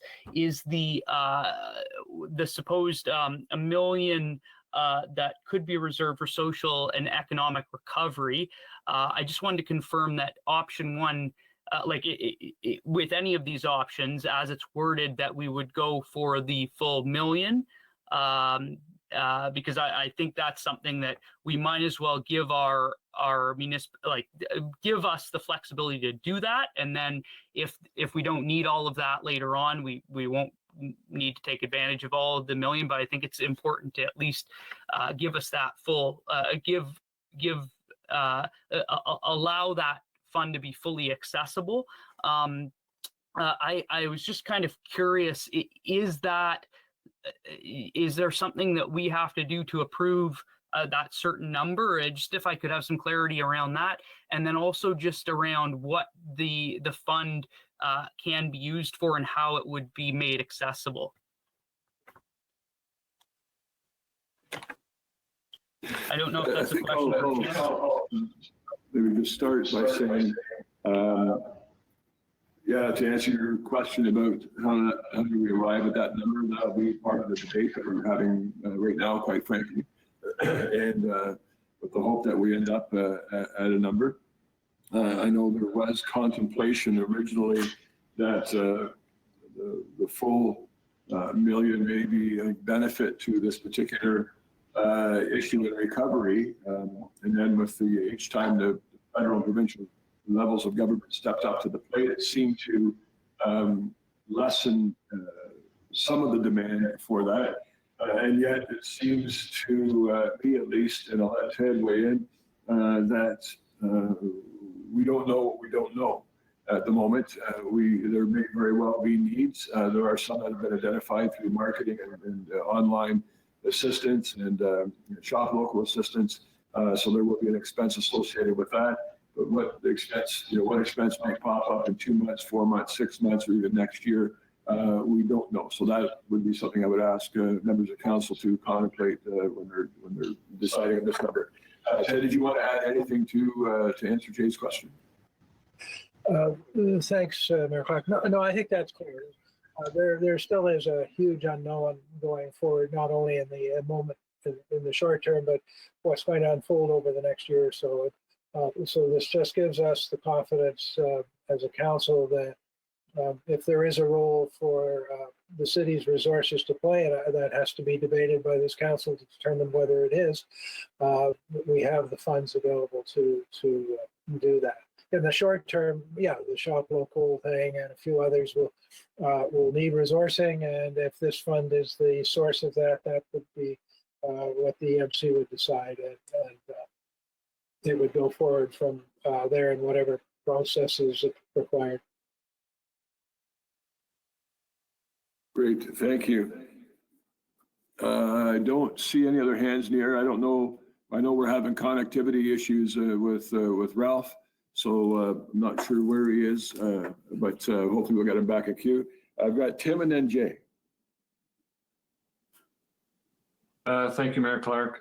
If I could just go back to Jim's report, I have a question about the land acquisition fund, which currently sits at a deficit of 22 million. And of course, the report speaks of some of the assets we do have, which include the Front Street property and others. But I'm just, they do mention that it is, there is a portion of it that they anticipate will not be recoverable. And I'm wondering if they have done enough of a sort of a forensic look at it to be able to give us some sort of magnitude of what that deficit may be.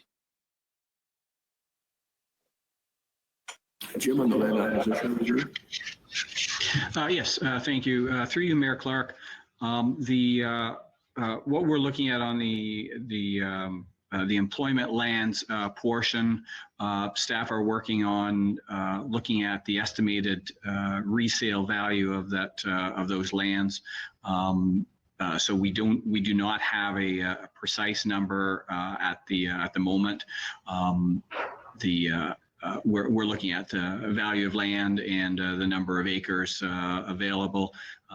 The first step is to get that valuation, the land valuation, which we don't have at this point. So I'd be reluctant. I mean, I've got a number that I'm looking at as potential, but I wouldn't want to be putting it out there at this time, because then it becomes a firm and fixed number. But fully expect, and what we're seeing in general is that the development of employment lands are becoming more and more expensive. So the resale value itself does not always pay for the development of the lands, and that's not unusual. There's nothing wrong with that. What it requires is some amount of the sale of those employment lands generate significant indirect economic spin-off, and it also generates tax revenue.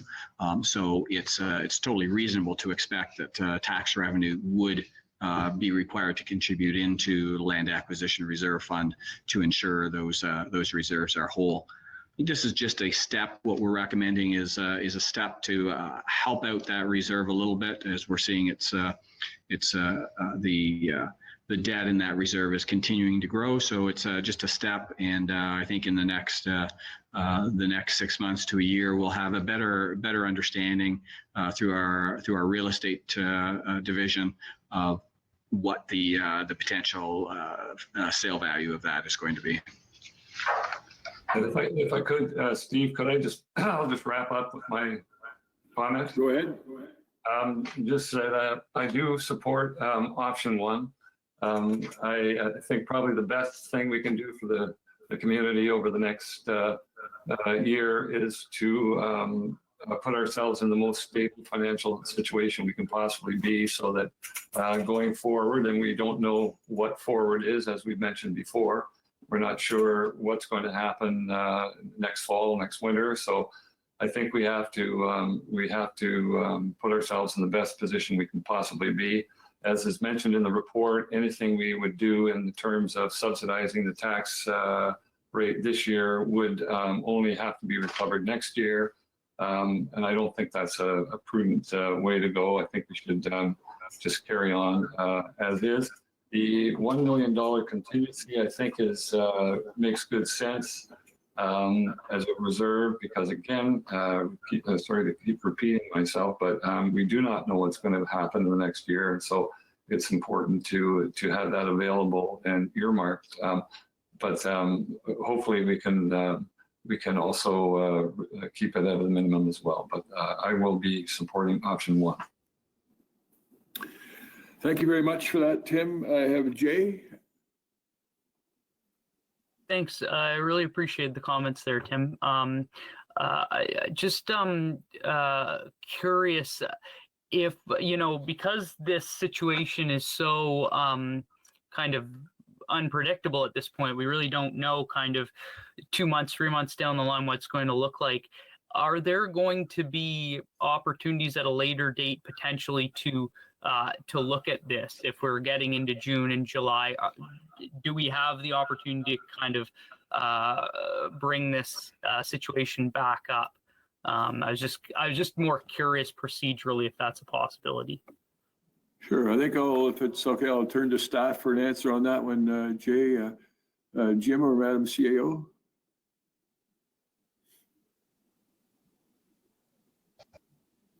I think the question predominantly is we don't know at the moment our ongoing needs, and are we able to revisit this a month or 2 or 3 months down the road, or at some other given time if necessary? Through you, Mr. Mayor, if I may start, may I ask the question, is it specific related to the Tax Policy Council, Follis, that you're inquiring, or the reserve?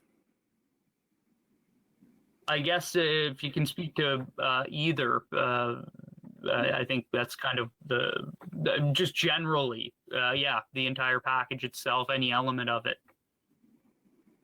I think this process that we're going through today will set the tax policy, but I'll let Gail or Jim suggest that.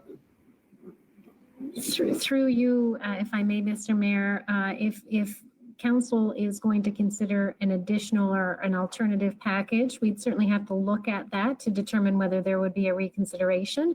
But at this stage, if, for example, council didn't want to proceed with the reserve and 6 months from now you do want to set up a reserve, we just have to look at the detail of that motion to determine whether it is a reconsideration. I'll ask Mr. Lang to speak to the tax policy aspect, because once that has been set, then obviously billing will occur accordingly. Yes, thank you.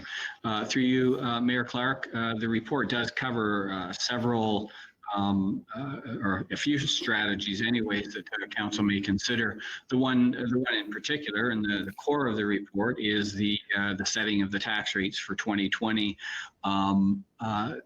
Based on the meeting, the results of the meeting today, staff will be working this week to prepare the final bylaws for approval at next Monday's special council meeting.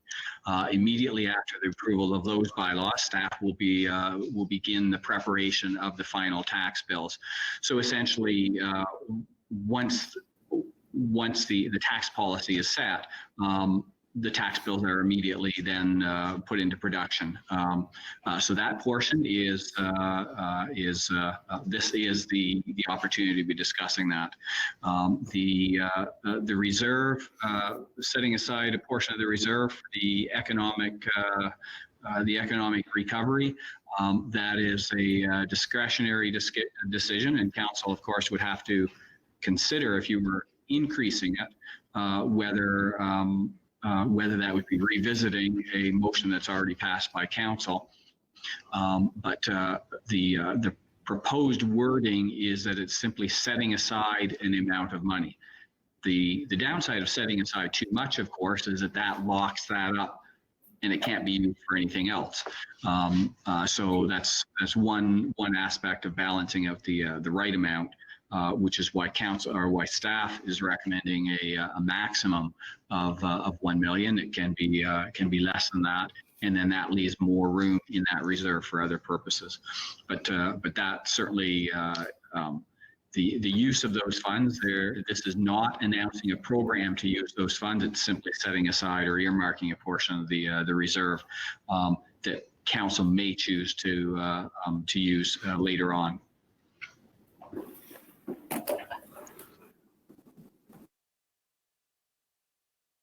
Thank you. Jay, did you want to weigh back in on that particular comment? Then I'll go to Ralph. Yeah, just last kind of question. I'm sorry, this is kind of off the cuff. Just kind of thinking on the fly here. Just one concern I had. If there's ever, like, if we, I mean, I'm sure we will encounter this at some point. If there's ever an individual that, because of this crisis, is unable to afford, their residential taxes, what are there any kind of deferrals that we would offer, or is that something that we can consider? Like, what kind of, at present, what is in place, basically, if that situation were to arise? I'll start just by saying that, of course, council passed on March 20th, I believe it was, the deferral of penalty and interest on a number of things, including property taxes, till the end of June. So that situation is in play right now. Certainly, if there's a need for us to visit that again, we can do so sometime between now and the end of June. But Jim, do you want to add anything further to that? Thank you. Through you, Mayor Clark. Yes, that is correct. Penalty is currently waived on both tax and water until the end of June, and that is something that can be revisited. I believe it's already been discussed that that would be in the realm of the emergency management committee to be revisiting that. I've already had preliminary discussions in that regards, and we're just what I'm recommending is that we do that on somewhat of a rolling basis every every month or two, revisit that. Most municipalities are continuing to waive, but again, for short periods of time, as opposed to a large period. So that is what is available now. In general, in any year, regardless of situations, many property owners experience different financial issues that make them unable to pay taxes, and so obviously there are many occasions where taxes go unpaid for a period of time. In this current situation, that's going unpaid for without incurring penalty for up until June. Great, thank you. I'll have Ralph, and then I have Pat. Thank you, Mr. Mayor. First of all, thank you to Marcia for setting me back up because my wasn't working properly and everything else. So thank you. My question is regarding the rec center. Maybe either Ray or Jim can answer this. If we're given the permission to go ahead and open it sometime soon, like September or maybe July or August, do we have sufficient funds to operate it for the rest of the year? And that so. Or are we taking the funds out now? Very good. As you'll recall, hopefully most of us will recall that, and I give full credit to staff, about 5-6 years ago, they started putting together a reserve that was meant for the operation of the rec center, and that went through a couple of different taxation years as an increase to taxes. So my understanding, and I will definitely turn to Jim or Gail on this, but that was contemplated, and those funds are well in place, so that there isn't any additional burden to the taxpayer. But Jim, if you or Gail, if you would. Oh, Ray, yep, Ray, look at that. He's even showing himself. So Ray, would you mind commenting on that, please? Through Mayor Clark. Yes, that's correct. The full year budget for the Recreation Center is now built into the Recreations budget, so there'd be no addition. And that's the reason why we'll actually save $500,000 by if we open up at the end of June, for example, because that money has already been earmarked for that purpose. Correct? Mayor Clark, that's correct. Thank you. Thank you. Patricia. I have a problem. I'm down to 6% power. So if there's room for me, I can go down to the council chamber. If not, you're going to lose me in about a minute. Do you not have a power source, a power cord that you can plug into? It doesn't work. We tried it. I tried it on one other meeting, and it doesn't work when I do that. Okay. All right. Well, we'll have to figure that out because we need you as part of the upcoming meetings, not just this one. Okay. Any further questions, comments? Is there anybody who wishes to, can I have a paper copy of the motion?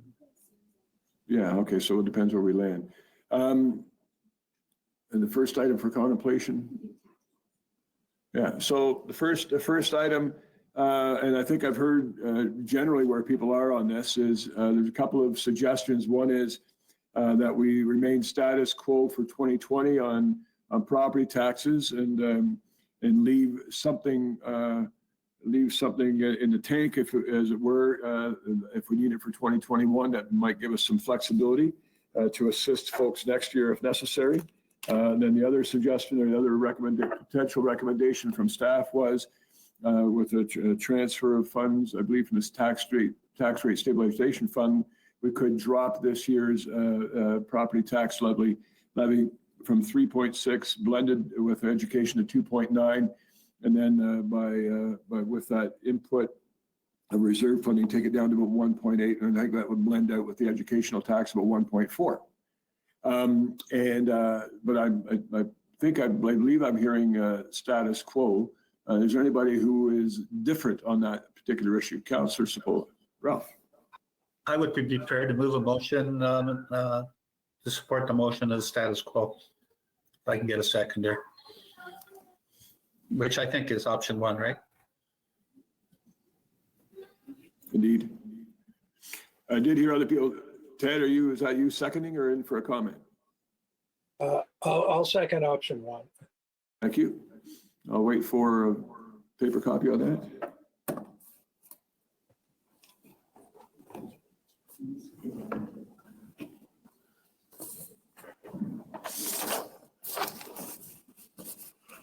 Bear with me, this will take a moment or two. As simple as that we may have made it sound, nothing is ever quite as simple as it seems. It kind of moved by Ralph, seconded by Ted, that this committee recommends the council that further to the report TRES 2020 T01 dated April 28, 2020 from the Treasury Department, the multi-residential tax ratio will be set at 1.378 for the taxation year of 2020.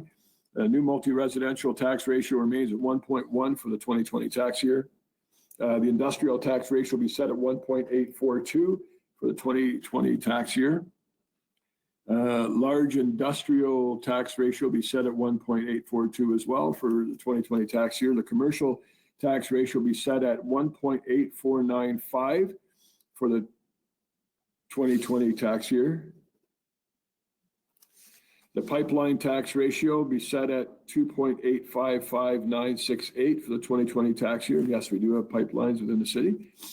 The landfill tax class be set at 0.597728 for the 2020 tax year.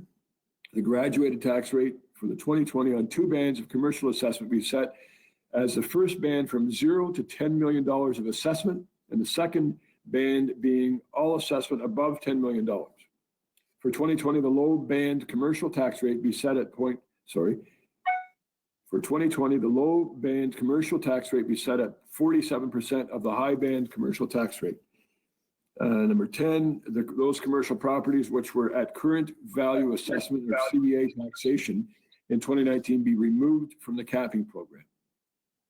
Those commercial vacant land properties be excluded from the phase-out eligibility criteria where all properties must be within 50% of CVA tax level taxes. Those commercial properties which have crossed from an increasing property in 2019 to a decreasing property in 2020, an increasing property in 2019 to a decreasing property in 2020, or a decreasing property in 2019 to an increasing property in 2020, be removed from the capping program. For properties subject to capping, A, the annual cap will be up to 10% of last year's capped taxes, and B, the upper limit on annual increases be the greater of the amount calculated under A and up to 10% of the previous year's annualized CVA tax, and C, the maximum threshold for increasing properties, decreasing properties, or both be $500. And I will go back to our populated screen. Any questions, comments, discussion?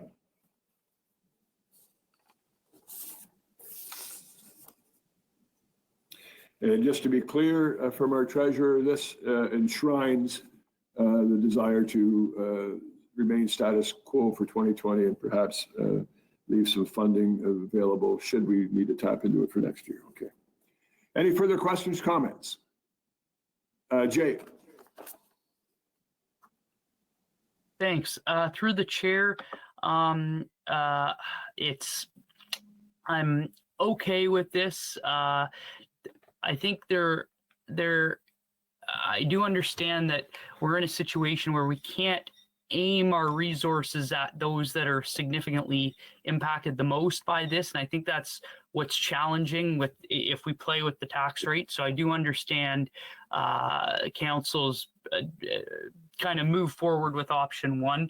And I do appreciate Councillor Lauer's kind of statement there that certainly we need the city to be strong going forward. And I've heard this compared to more of a baseball game where we're just in like the first, second inning right now, and we've got to kind of plan, 6, 7 innings down the line. So I can understand the move. I think I will support this, but I think with the mindset that we use our resources to make sure we assist those that are going to need it, especially later on down the line. I think we need to make sure that if though there are those individuals that in this pandemic can't afford their tax rate for residential property, what have you, the situation, I think we need to make sure that we've looked at different ways that we can at least alleviate that stress.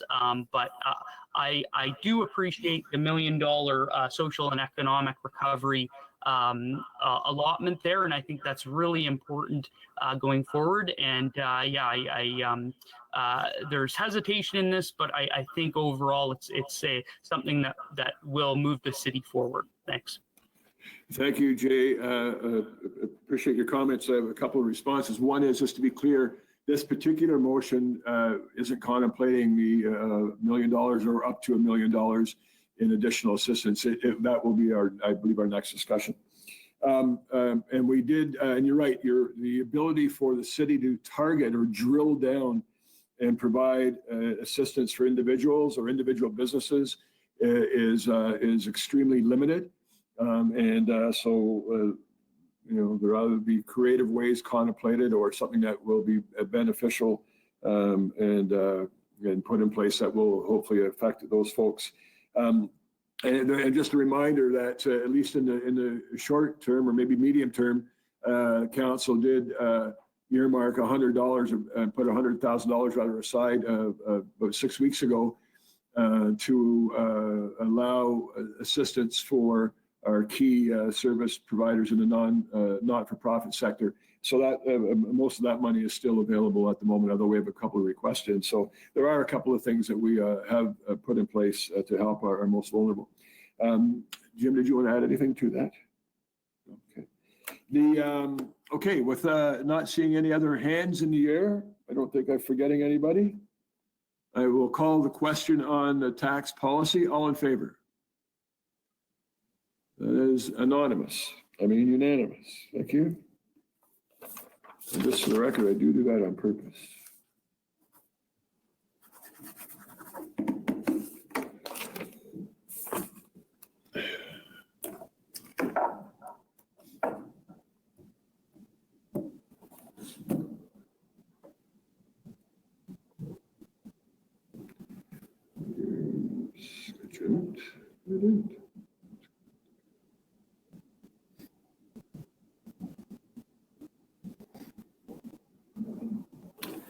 Okay, this is where we're contemplating the money that's the potential money we're putting aside for assistance with aiding the economy to come back to a healthy position. And does anybody wish to put? Well, here's the motion right now, but I think we have to define what is highlighted in yellow. That this committee recommend. I won't read the whole thing right there. Basically, I'm asking a member of council to put a motion forward to either to enshrine a certain number that we can put aside, basically earmark, as it was said earlier, for programs, some already identified, some that will continue to be identified to help jumpstart the economy over the next months and maybe a year or so. Is there anybody? I'll just ask for that to be removed for a minute, Robin, if you'd be so kind. Is there anybody willing to put a motion forward? Ralph.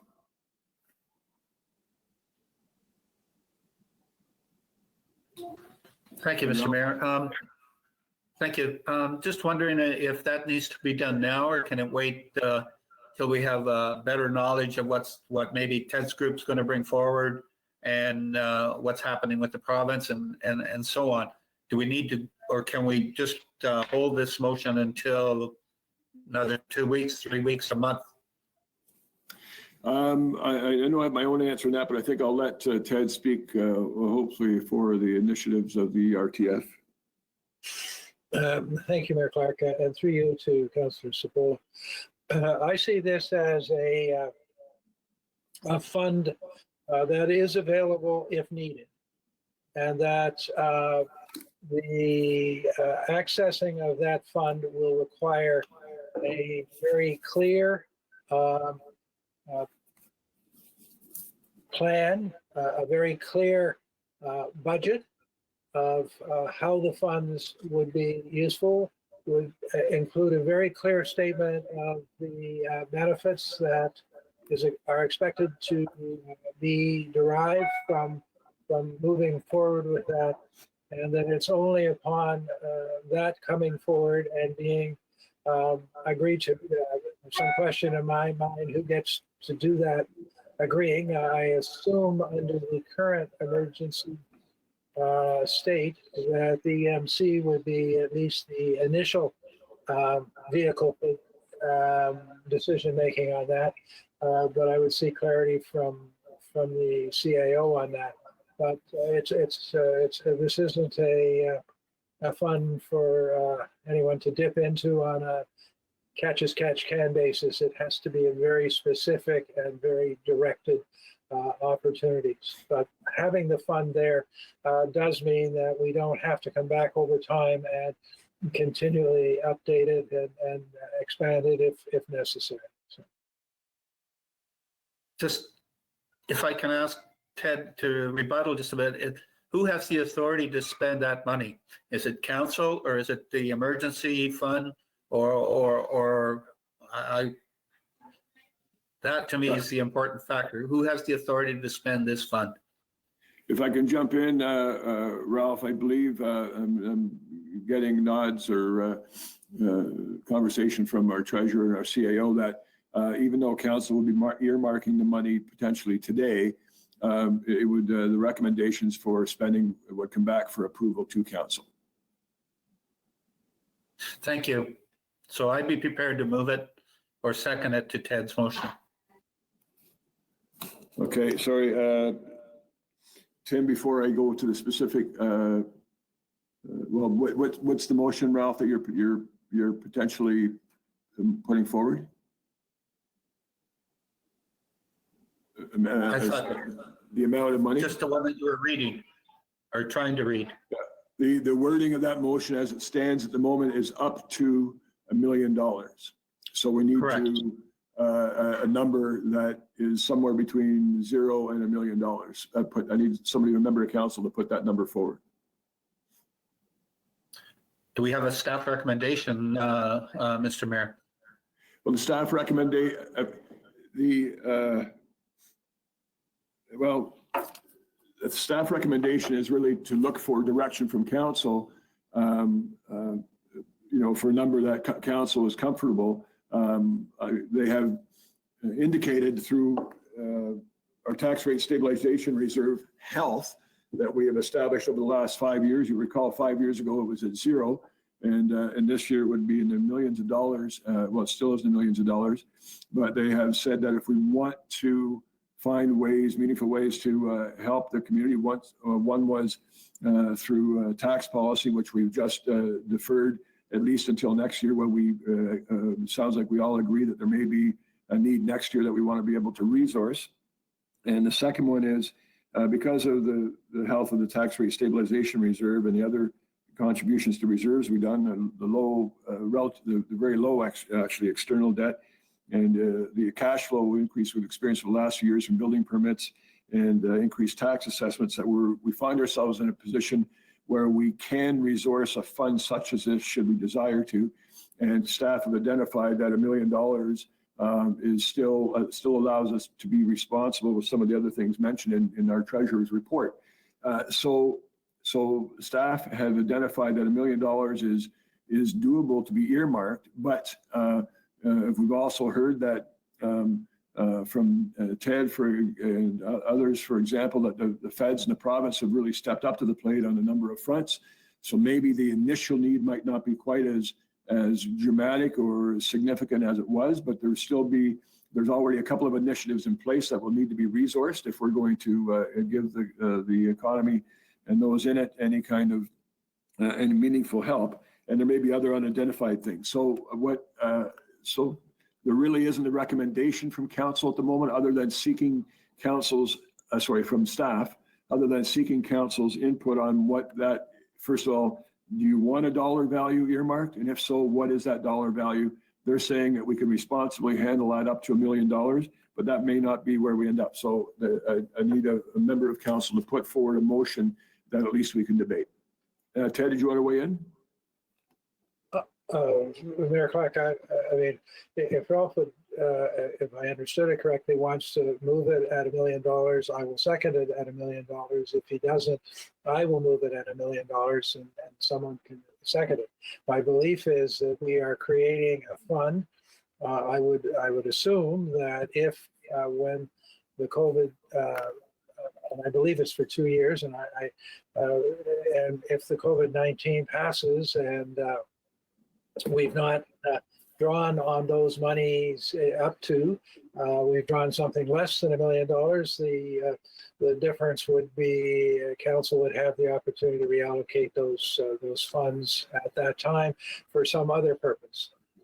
What I'm hearing from staff is that their recommendations on how we use current surpluses and situations have been covered by our spending by tax policy and by the setting this up and upping the recreation center contingency and dealing with the property in Hunter Valley, that doing all those things, the $1 million is still a realistic number. So from my point of view, let's go with it and at least give us the confidence as we go forward to all of council to have the opportunity to decide on those things that are brought forward either by you folks or by the task force as to whether they warrant using these funds for that purpose. All right, so you're putting forward moving $1 million to put in this fund. Ralph, are you okay being a seconder? Thank you. Yes, as long as, Mr. Mayor, as long as the council has the authority how we spend it. And I'm being told that is indeed the way the process would work going forward. Other questions, comments, discussion? Mason.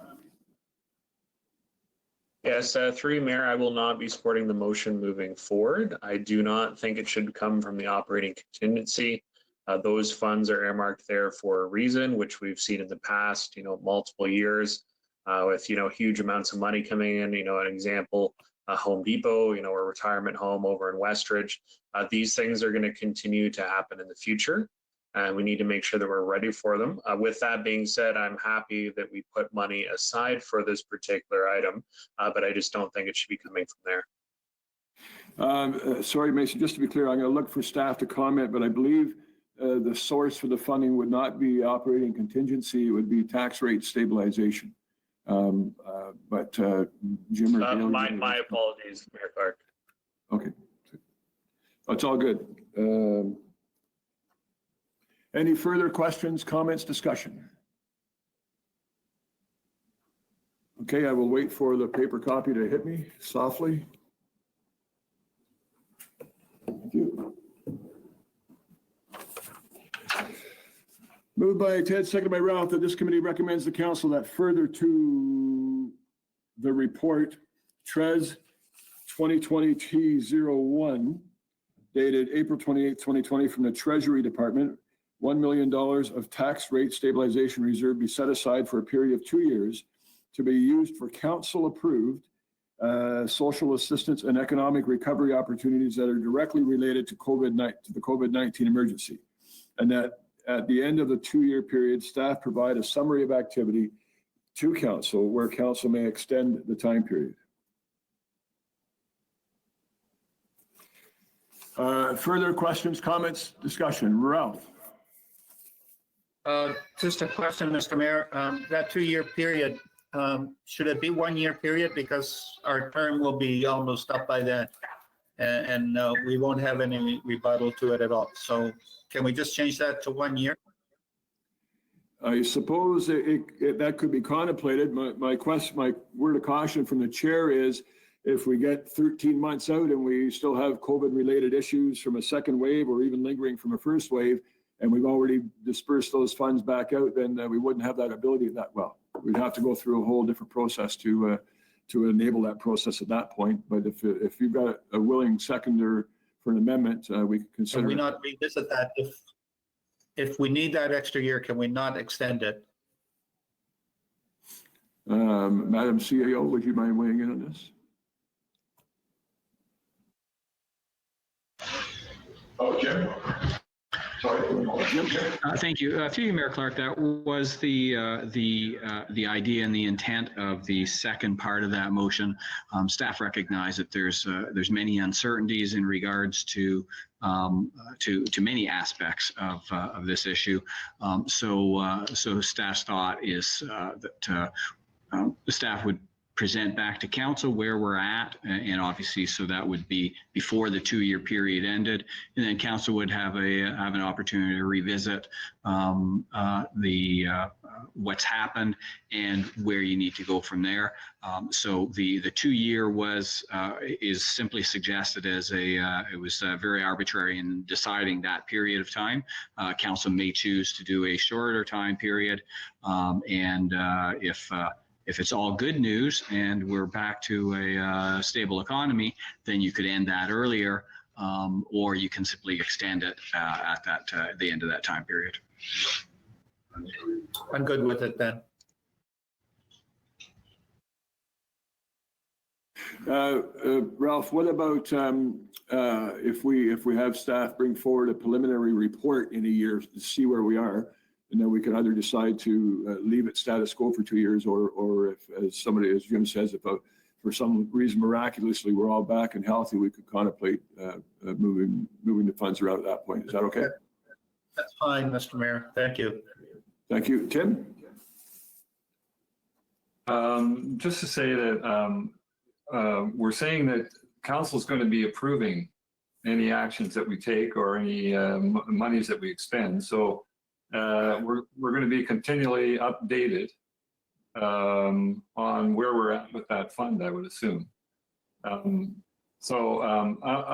certainly in favor of it. I mean, if we didn't create this, the entire tax stabilization fund would be available for emergency situations. But I think what we're saying here is this is the magnitude that we can afford as a city to cope with this situation. So I'm certainly, as Ted has said, hopeful that we are not going to spend all this money and that we'll be all right. But it's there if we need it, and it kind of puts a cap on things.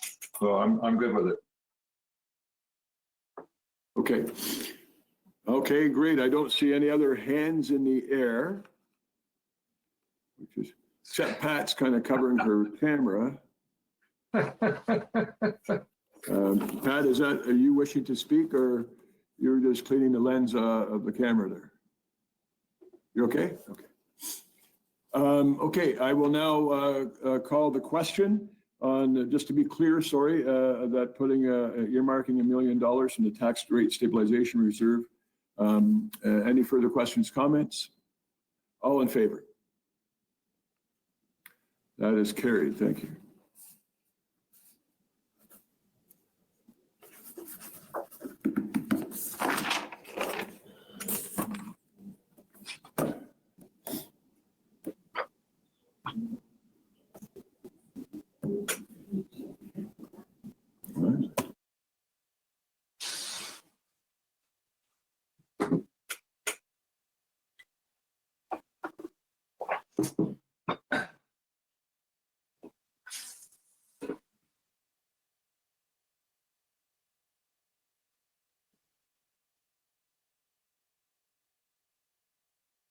Yes. So this is item number 3 contained within the recommended motion with respect to the $1.384 million we transferred to the tax rate stabilization reserve to land acquisition reserve. 25%, and major capital facilities reserve 75% to be applied against the internal interest charged to the respective reserves. Is there somebody willing to put this on the floor for discussion? Tim, as a mover, I need a shaker. Seconder, Mason, thank you. And I'll wait for the paper copy. I can go take a person. Right. Okay, moved by Tim, seconded by Mason. The Desk Committee recommends the council that as recommended in report Trez 2020 T01 dated April 28, 2020 from the Treasury Department, $1.384 million be transferred from the tax rate stabilization reserve to the land acquisition reserve, 25%, and to the major capital facilities reserve, 75%, to be applied against the internal interest charged to respective reserves. And now I will, well done, Robin. Questions, comments, discussion? Ralph. Just an explanation. What does this mean? What does this mean to our tax base?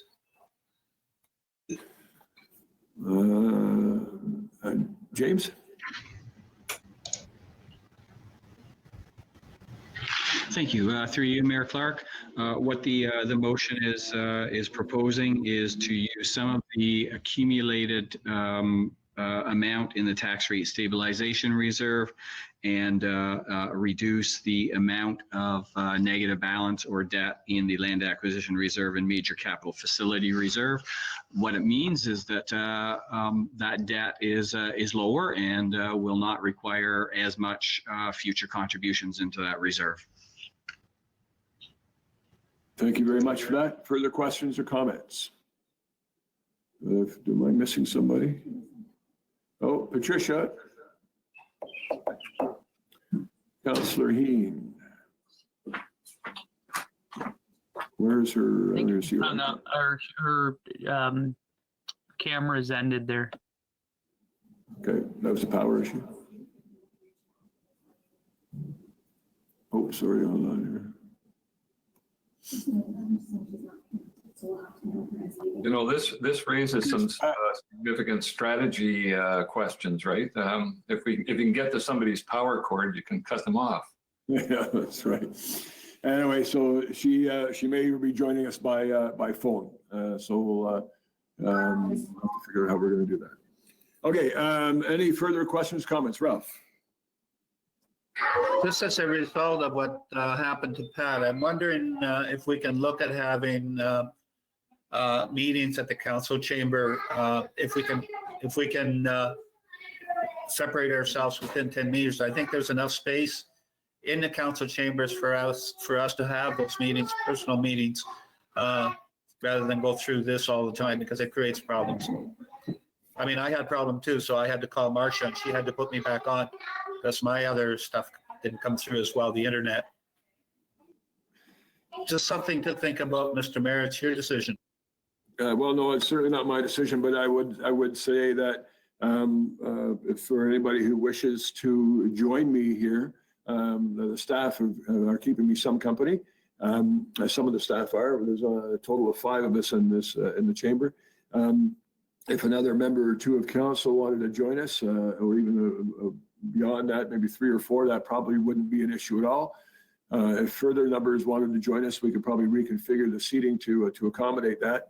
The only thing I will say is we're into something that we have not been into in our previous political life, and that is these virtual meetings. They take place every day. My experience over the last number of weeks is they get smoother and smoother, and with fewer glitches. So if we've got something today that we need to look at, I'm sure that we can, and hopefully be able to alleviate that. Anyway, so I believe that I have. We've had a lot of discussion on this, but if anybody else wishes to jump in, this is your opportunity. And has Pat joined us by phone by any chance? We know? I don't see. No? Okay. Well, I'm going to go ahead and call the question. If it gets into a precarious voting situation, we may have to delay the results until we can get her rejoined. My sense is that may not be happening, but okay. Yeah. What are the chances of getting her back in 5? Yeah. So yeah, as Madam CAO just said, I think I'm going to go ahead and call the question. This isn't the final time that we'll be contemplating this because it'll have to be ratified next week at our special meeting of council. So that will be Pat's opportunity to weigh in should she desire to do so. So I will now call the question. All in favor? That is carried. Thank you.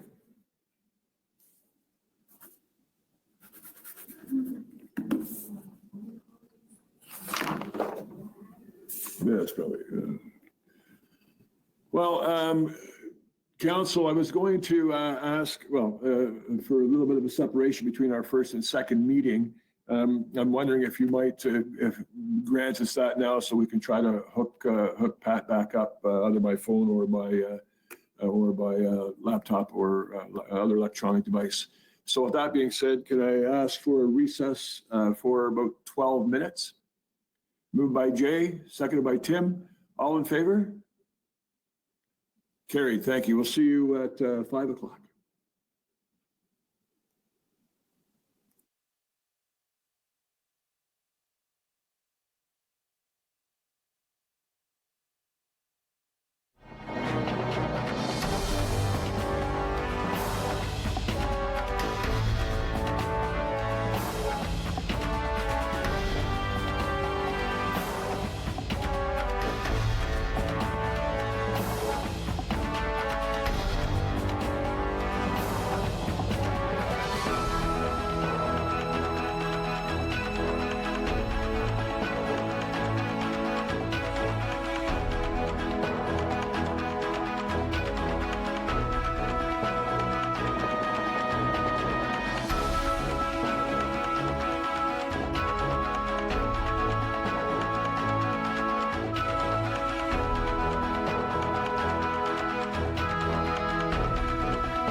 That's with respect to the ORC, of the Orillia Rec Center budget contingency allowance. A shortfall of $166,000 because of the $650,000 required and the $484,000 offset from it not being operation money not being utilized this year. So I will, is there a mover and a seconder to put this on the floor? Moved by Pat. I need a seconder to put on the floor. Ted, thank you. I'll wait for a paper copy.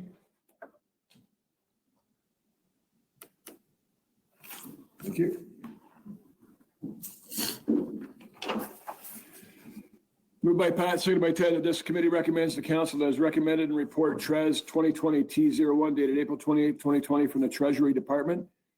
The Orillia Recreation Center budget contingency allowance be increased by $650,000 to be funded from the 2019 Orillia Recreation Center net operating budget, not required, of $484,000 and $166,000 from the major capital facilities.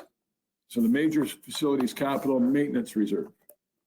Discussion and comments, questions. Mason. Through you, Mayor Clark, surprisingly, I will be supporting this moving forward. Essentially, as staff has mentioned, if we don't support this, the rec center is not going to open. We're pretty much at the point where we need to make sure that it does open in the future when it's allowed to open. So this is the logical step. If we don't do this now, clearly it could be a lot more expensive in the future to actually get it open. So I will be supporting it with that in mind moving forward. And I really do hope, as I've mentioned the last two times, that this is the last time that we need to increase it. Indeed, and thank you for that. Further questions, comments? I will now call, have I got everybody? 1, 2, 3, 4, 5, 6, 7, 8, 9. I do indeed. I will now call the question. All in favor? Carried, thank you. We're now into clause 5 with respect to 200 Valley Road.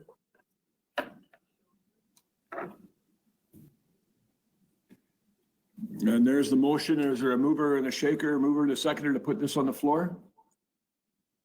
Thank you, Mason. Moved by and seconded by, sorry, I need to see it, Ralph. I can see two people. I got it. It's good. I will wait for a paper copy. Yes. Thank you. Moved by Mason, seconded by Ralph, that this committee recommends the council that is recommended the report TRES 2020-T01 dated April 28th, 2020 from the Treasury Department, the remaining internal loan of $628,220 for 200 Valley Road be paid using a portion of the 2019 surplus. Further questions, comments, and or discussion? All in favor? Whoops, sorry, Ralph, you want to hop in there in discussion? Thank you, Mr. Mayor. This is just an internal interest payable to ourselves so that we're not paying it to a bank or anything else, right? I think I know the answer to that, but I believe I'll let our treasurer jump in with that answer, please. Sure. Thank you. Yes, through you, Mayor Clark. When 200 Valley property was developed, and I believe roughly in 2002, we used an internal loan from one of the reserves that had excess funds to pay for that development. We've been paying that back over time. Thank you. And this is to pay that internal loan off. Yep. Okay, other questions, comments? All in favor?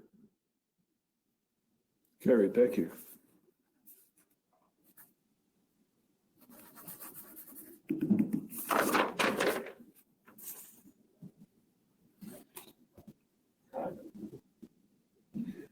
We're into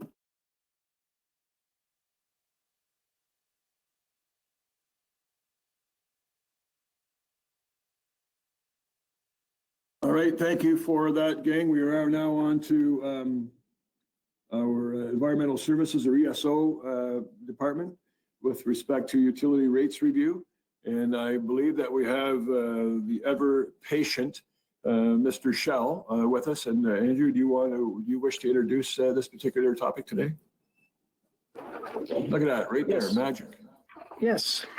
Thank you, Mayor Clark. Through you to members of council. I will provide an introduction to the report, and we also have Stephen Jondreau, who authored the report here as well, should you require clarification of the provisions. In 2019, Council approved water and wastewater rates to increase on an annual basis for 4 years from 2019 to 2022.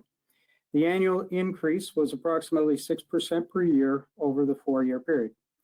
The rates are set to increase after the final spring billing cycles, which are currently being completed for 2020. Preliminary data based on limited April data only suggests that water usage has dropped significantly by approximately 33% over last year, based on comparing April 2019 to April 2020 data. In review of the 2019 usage compared to the 2020 usage during this period, it is projected that the city revenue losses could be between $1 and $2 million over a 3 to 6 month period. Water and wastewater billing also includes the stormwater rates, with all rates increasing at the same time period. Stormwater rates have only been approved until the end of 2020. Staff evaluated water usage reductions and options of potential rate changes to understand future sustainability, including changing the approved rates for water, wastewater, and stormwater up to and including 2022, waiving penalties and or deferring payments, and rebates for residential and commercial properties. Most of these resulted in significant revenue losses, which would create a substantial shortfall in the future, or there were challenges with potential options, including both sectors. Staff also conducted a benchmarking exercise of other municipalities, including Orillia, to understand their current approaches. The primary approach of municipalities have been to waive penalties and or defer payments for anywhere between 1 to 5 months. 2 other municipalities have deferred pending rate increases to July of 2020. Staff are recommending to defer the 2020 rate increases until after the fall billing and in total for 6 months.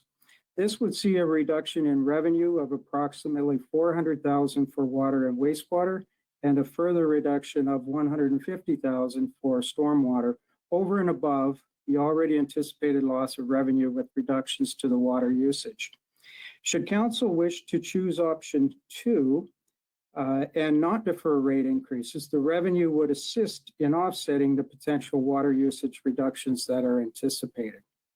In review of the water and wastewater reserve and forecasted capital projects for the future, it is felt that these revenue losses can allow the reserve to continue to be sustainable in the future. Although the stormwater revenue losses will create a shortfall and additional deficit to the reserve in the 10-year forecast, staff are currently evaluating a stormwater rates model and will be bringing a report to council in 2020 for future funding options beginning in 2021. Thank you, and Stephen or myself would be happy to answer any questions you may have. Thank you. Great, thank you for that, Andrew. And Andrew Shell and Stephen Jondreau, who helped to author the report, certainly, and has put a lot of effort into this. And it's a nice, comprehensive report with some great benchmarking, so that is very much appreciated. Is there, we can either have discussion or I can put the recommended motion on the screen for a mover and a seconder. Is there a mover and a seconder to put the recommended motion on the screen? Moved by Rob, seconded by Pat. So I'll wait for the paper copy.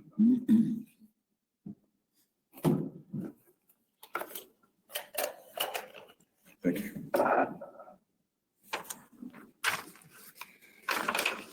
Moved by, pardon me, moved by Rob, seconded by Pat, that this committee recommends the council that is recommended in the report ESO ENG 2006, dated April 29, 2020, from the Environmental Services and Operations Department, the approved water and sewer rate structure, items 1 to 7, is set out in Schedule A of Chapter 459 of the City of Orillia Municipal Code user fees.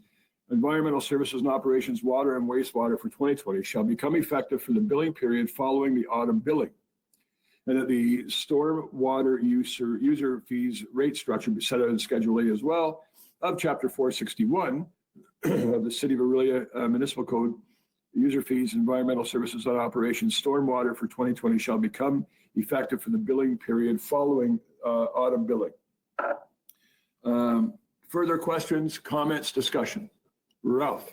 Thank you, Mr. Mayor. Through you to Mr. Shell. The average, maybe just go over the average saving per household, because my concern is that we're going to have to make up this loss in the future. And 2021 and 2022, some people might not be able to afford the increase that we're going to have to put in order to recoup these costs. So I'm just concerned of that, and maybe just for citizens listening in, how much it is actually a loss or a savings to each constituent or to each citizen. Thank you very much, Mr. Shell, or sorry, Andrew or Stephen. If you wish to weigh in, I think the two questions were, one is what are the actual savings per average residence, I presume, or average either residential or ICI, and then secondly, the ability to replenish this down the road, I think was one of the questions. Sure, and through you, Mayor Clark.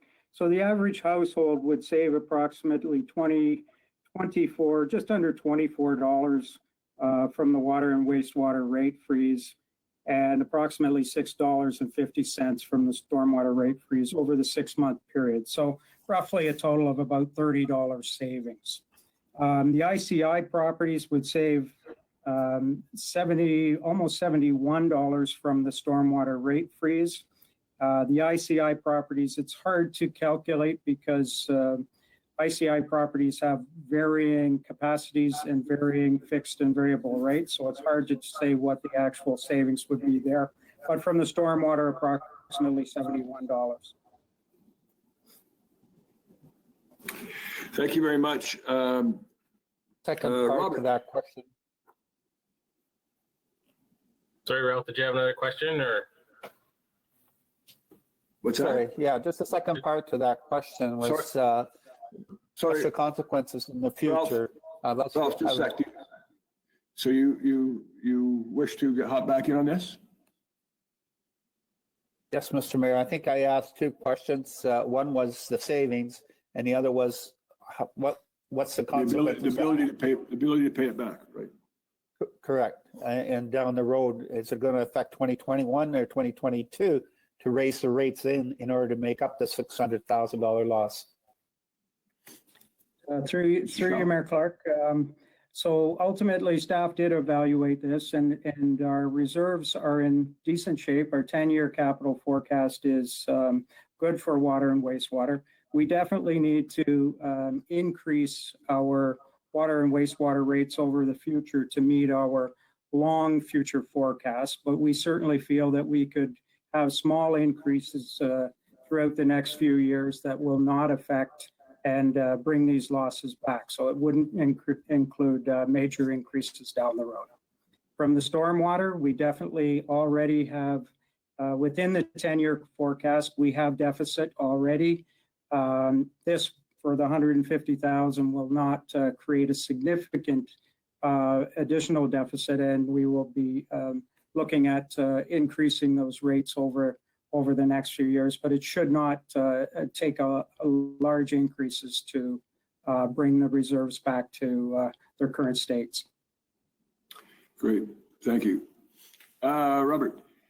Yes, thank you through you, Mayor Clark, to Mr. Shell. I think this is a good way to start. Some residents are still going to work. They're still doing probably the same amount of laundry as they used to before. A lot of residents are conserving some water, but I think with our green lighting of our stormwater management plan, we can manipulate some of the rates later on in the future to say that if we have to have a small increases, there won't be any huge impact on residents and the ICI customers.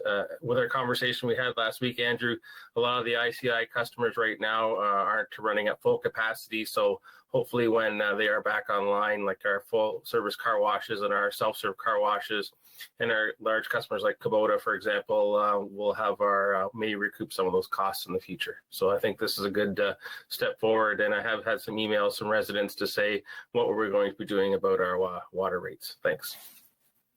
Thank you very much, Robert. Ted?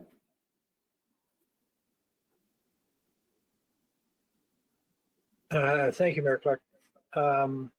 Part of the ICI are owners of residential, multiple unit residential properties that are rented, and that's a higher rate than the normal house residential rate for these services. And anecdotally, in our discussions with them, they're not experiencing a decline in use in the residential side.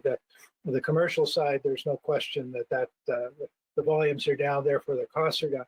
For those, my only concern on this is for those landlords, say, who have an apartment building or have a multi-unit building, who don't meter each unit independently, but are metered as a whole, the degree to which they will in fact be able to identify and to pass on to their tenants this particular saving over the next year, so that, or at least identify that it's there, and not build it into the rent. Because one of the problems we're having is it's the tenant that is ultimately having to pay the rate here, not the indirectly, not the landlord himself or herself. So that would be the only area that I can see that there's a potential need to ensure that the public knows we're doing this, so that they can all ask their landlord how this is going to affect them personally.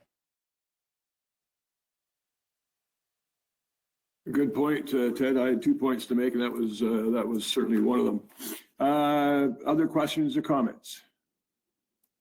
I'll ask my second, or make my second point then, if I could. The first one was about the flow through that Ted mentioned. In other words, if the landlord's getting a break, how do we know that the tenant is getting a break as well? My other question is for Andrew or Stephen. And listen, first of all, I know that you put this together on in limited time and limited data, because it was, with respect to a short period of time in April, and even said that I think you put a great report together.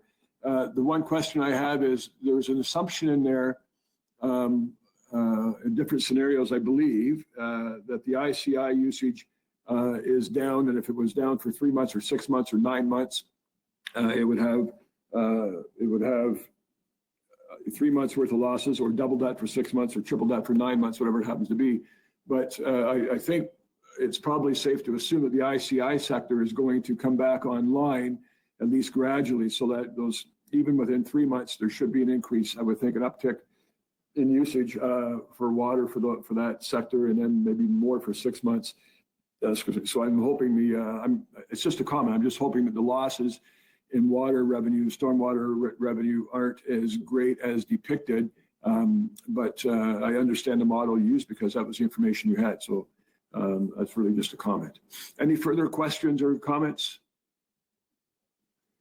I've already read this, have I not? Thank you. In that case, I will now call the question. All in favor? Carried. Thank you. Andrew, you didn't vote.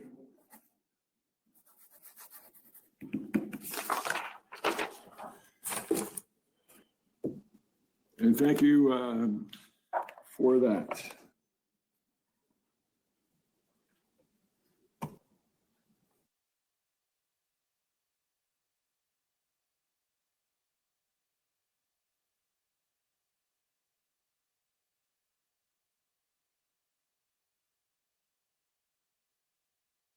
I will now, that is our budget committee, 3.5 hours in.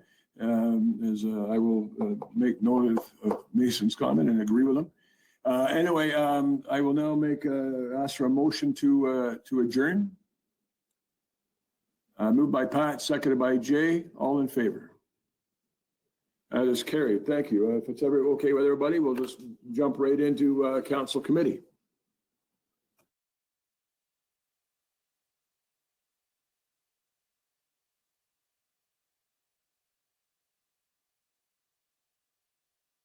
Barring any surprises, we only have one item on council committee. I will call the council committee meeting to order and ask for an approval of the agenda. Moved by Rob, seconded by Pat. All in favor?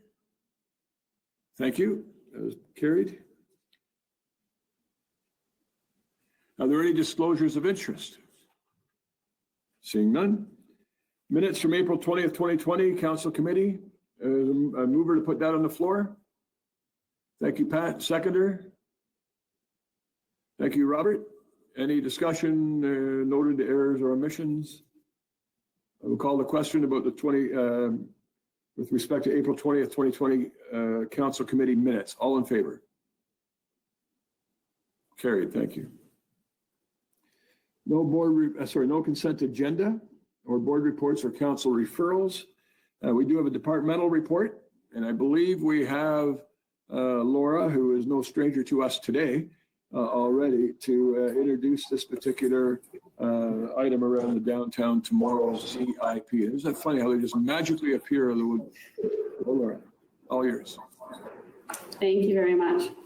The report before you today addresses the Downtown Tomorrow Community Improvement Plan Tier 3 pilot project. As you'll recall, the Downtown Tomorrow plan was developed to incentivize the redevelopment of properties in downtown Orillia through the application of 8 grant programs, 5 of which have already been launched. There are 3 remaining programs that haven't been launched, and those are what we refer to as the Tier 3 programs. In early 2019, city staff became aware of several multi-million-dollar projects, which could potentially be incentivized to happen sooner if the Tier 3 grants were made available sooner than they had planned to be. An expression of interest was undertaken, and 2 projects were approved for a Tier 3 pilot project. The first project is Sterling Group, redevelopment of 144 Elgin Street, and a lot of you will recall that that is for development of more than 50 townhomes. The second project was for a redevelopment of 4 King Street, better known as the Goodwill Plaza, and that was for a medical hub that was being proposed by NABI. Unfortunately, both of these projects have since changed, and both are now unable to meet the conditions put forth by council. Sterling Group has experienced significant delays due to the complex environmental conditions on the site, and they're therefore unable to meet the council-approved timelines that were previously approved in March 2019. The original applicants for 4 King Street subsequently chose another property for their business, and they're no longer proceeding on 4 King Street. They, of course, moved into the former Steenhoff building on Mississauga Street. For this reason, staff believe that the Tier 3 pilot programs, as approved, have come to conclusion. However, city staff have also recently received inquiries from Sterling Group to request an extension for their grant, and the city has also received an expression of interest from the new owner of 4 King Street, requesting that council apply the grant that was previously given to NABI to the new owners, McLean and Dickey. The new owner, McLean and Dickey, are planning to invest approximately $1.5 million into the property. They will also undertake significant improvements to the exterior of the building at an additional investment of approximately $200,000 to $250,000 if a grant is approved. Typically, staff do provide a recommended option based on a comprehensive analysis, but as our community is currently being impacted by the COVID-19 pandemic, and any request for funding must now be considered within this new economic context, staff are seeking directions from council as it relates to the Tier 3 program. Staff have included 3 options within the report. The first option is to receive the report as information, and this would have the effect of allowing the Tier 3 pilot project to conclude. The second option would be to approve an extension for Sterling Group and approve a tax increment grant for McLean and Dickey for 70% of the municipal portion of their increased tax assessment, and that would be to a maximum value of $250,000. Option 3 would allow council to extend the grant for Sterling Group, but would decline the request for funding from McLean and Dickey. And I'm happy to answer any questions council may have. Thank you. Thank you very much for that, Laura. I will now open the floor for questions, comments, and at some point, a desire of direction. Or I'll take that desire of a direction now, if you so choose. Ralph. Thank you, Mr. Mayor. If I look at the whole report and everything else, I think the catalyst for the development of the waterfront that is mentioned in the report, and Laura, thank you, that's a really great report, well done. It's a catalyst for the development of the waterfront and to proceed as we have planned with the 70 Front Street property and so on. McLean and Dickey are great corporate citizens of our community, and I would be willing to move. I think option 2 takes both into consideration. Am I right? Yes, that is both properties are contemplated in option 2. Okay, so I would be prepared, if I can get a seconder, to move option 2, because I think both corporations would contribute substantially to our tax base, as well as to the economy that we really need to stimulate in 2021 and 2022. And these two projects would do that for us, especially the one McLean and Dickey. They're going to be, the picture that I saw on the report is really, really well done, and it enhances that whole area to coordinate with what we're doing with the rec center as well. So, and it'll also be a catalyst for the development of the West Street corridor as well. So I would be supporting both projects to extend it. Thank you very much. Is there a seconder for that? So there's your hand in the air to second that, or is it to discuss? You're frozen. I was wondering, if I may interrupt, I was wondering if from protocol, could we have some discussion before? I'm comfortable seconding this, but I would like to hear opinion around the table before we jump to a resolution and then find out after the fact that we may have picked the wrong one and need to come back and defeat it and then move forward. So I thought one round of discussion might be helpful. Yeah, we have kind of set most of our precedent in the fact that we introduce the motions and entertain discussion.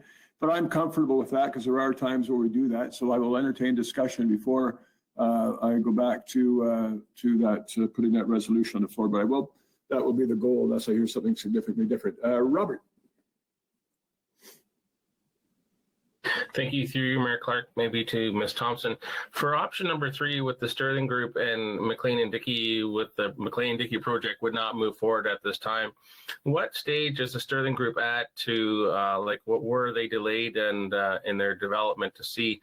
As they come to council and they've got their drawings ready, we don't know about their site plan approval yet, but where are they at with their project? It's a significant amount of money for the McLean and Dickey project. They'll still move forward without the grant from the city. Maybe at a later date, they could certainly apply, but I'm not in favor of granting the money to them right now. But I'd just like to know the status of the Sterling Group, please, and thanks. So Laura, if you'd be so kind. Sure, thank you. My understanding is that the status of the Sterling Group is that they have achieved some zoning approvals. They have not yet submitted their site plan application. Approving the grant would allow them to move forward about 14 months in advance of where they previously would be without the grant. And I'm just going to confirm one piece for you. Thank you. Pat.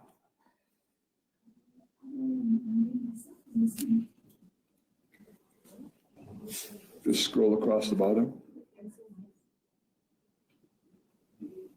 Just get your arrow anywhere near the bottom. It'll say mute yourself or unmute yourself.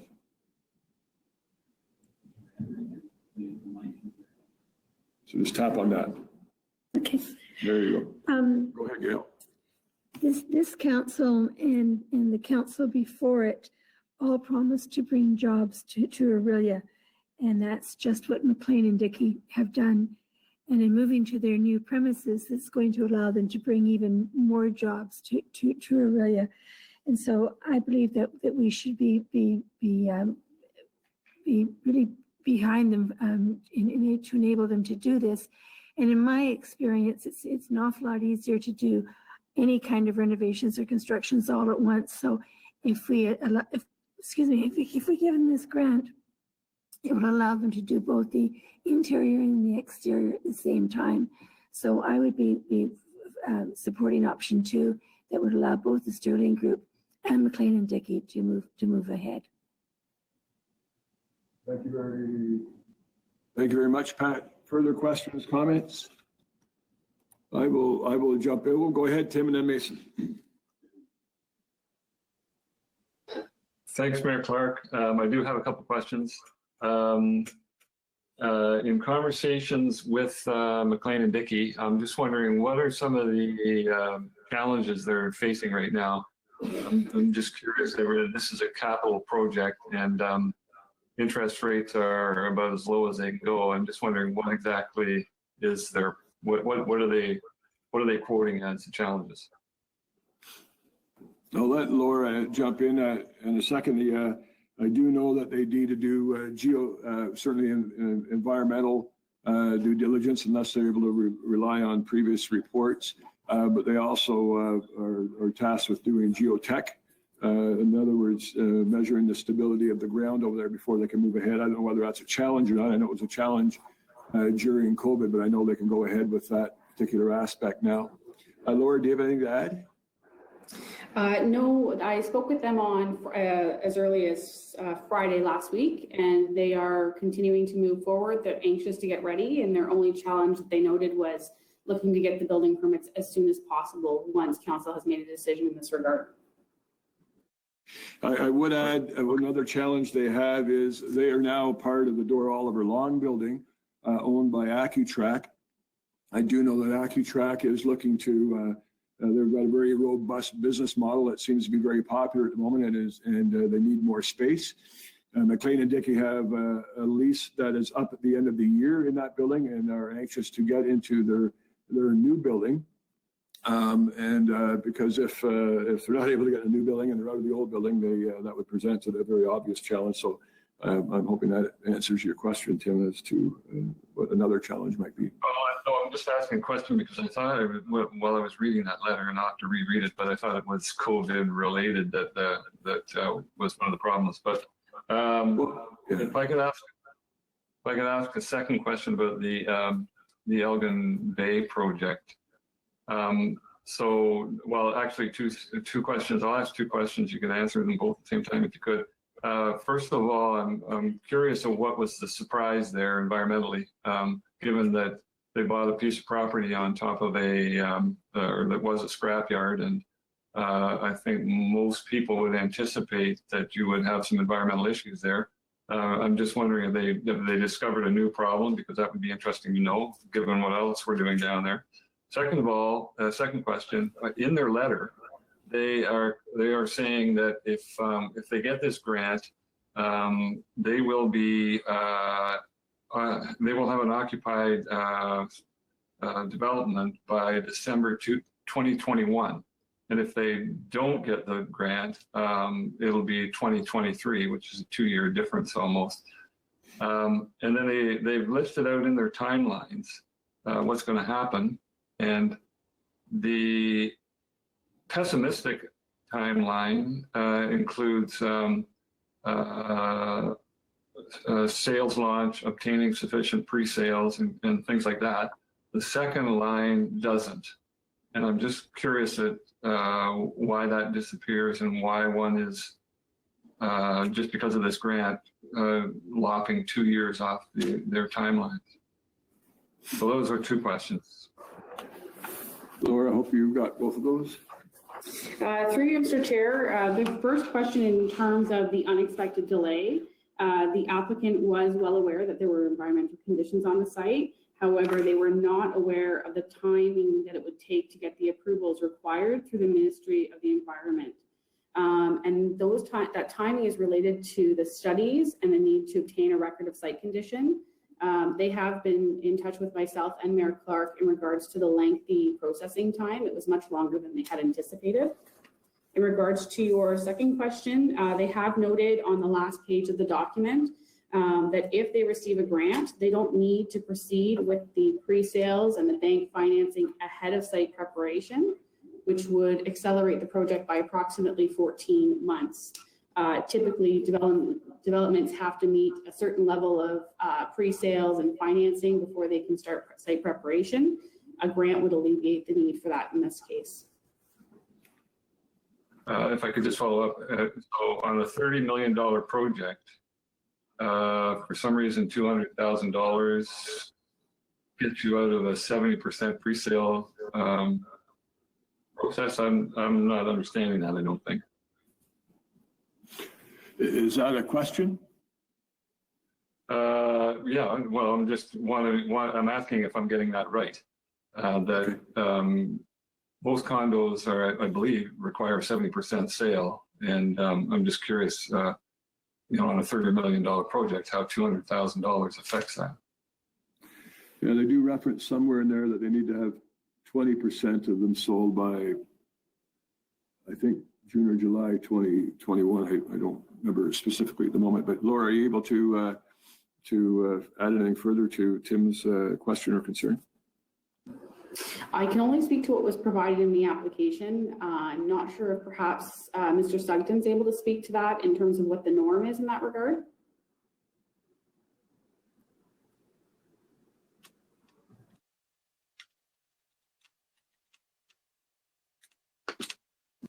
Sorry, Mayor Clark, just to unmute myself there. So I don't know that I can add any further information to what Laura or the applicants have indicated in this case. And I believe Councillor Lauer's got a good understanding of the normal pre-sales related finance release for condo developments.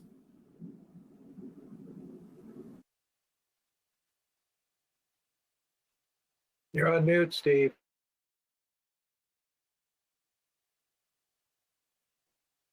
Ted, I do have Mason in queue, but if it's on that exact issue, go right ahead.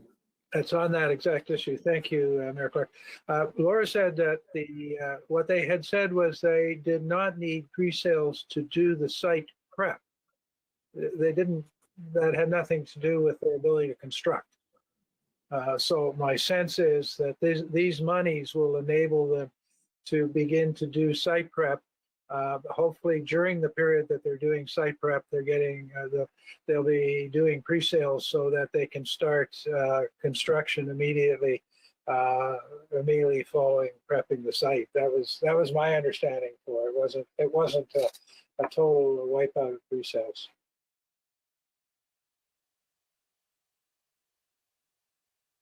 Thank you, Ted. Mason, thank you for your patience. You're up. Yes, through you, Mayor Clark. I know we're discussing the toppings and different options and such. I know just for future reference, I'd be more aligned with option one to receive as information. I think we're at a unique time in Orillia as well as the rest of the world with a big pandemic, and I think it's important that we can keep as much money as we can in the city so that we can put it towards something if it does arise or if things get a lot worse. And it's a lot easier to do that when you're not handing out those funds. On the other hand, a big supporter of the CIP program. It's done phenomenal stuff, and Laura and Dan and the rest of the team have been doing an amazing job. So I don't want to talk anything against that. If this was just a regular year, I'd probably be fine with this, but it's not. It's tough times, and as we've discussed in this the last 3 hours, things are getting difficult, and it's important that we're putting funds towards the areas that we need to. And this is money that we could need in the future that we might not have. I think it's better that we keep it and that we use it in the future, and that we do say to these groups, hey, we really want to help you out in the future and we like the projects you're doing. Please apply again in 2021 and we'd be happy to work with you, pending that this pandemic is a little bit more under control.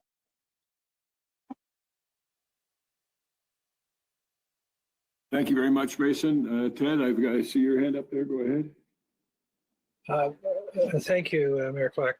I do want to speak to this issue in a broader sense, and now's a good time because I do have a counterpoint to Mason's point, and that is that to encourage developers in our community to actually do projects at this point in time, not only provides the construction jobs that will go along with those, and I think that's useful, as we're seeing with with the Hydro One project and Matchadash Lofts and our own construction projects, capital programs.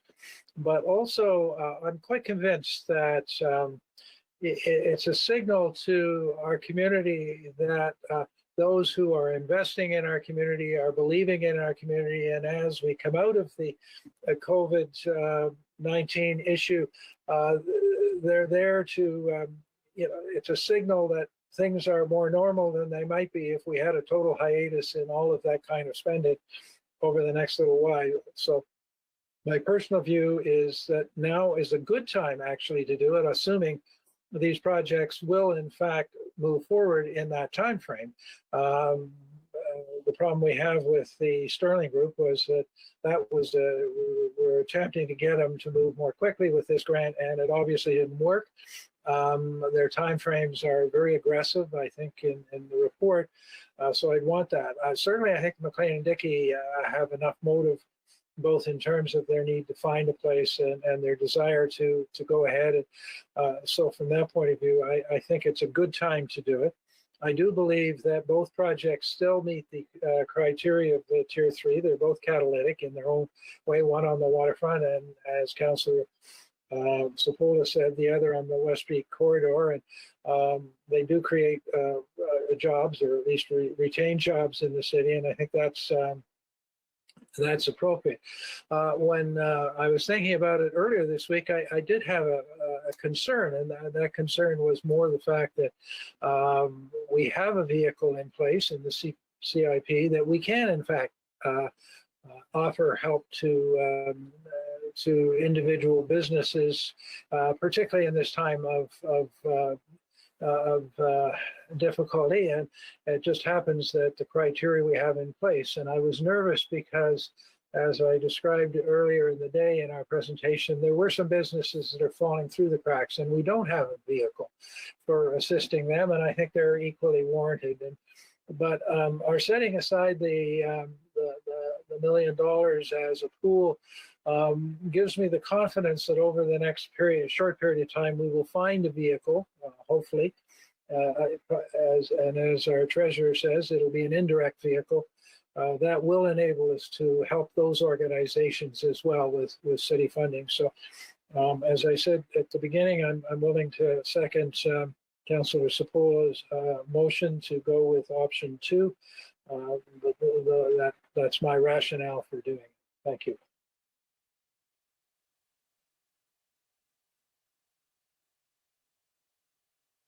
Thank you for those comments. Anybody else? Jay. Thanks. Just a quick comment. I think both projects are very viable and great. I think with the funding to this extent, I think we can better prioritize it elsewhere. And as Councillor Ainsworth said, it's certainly a time where we have to be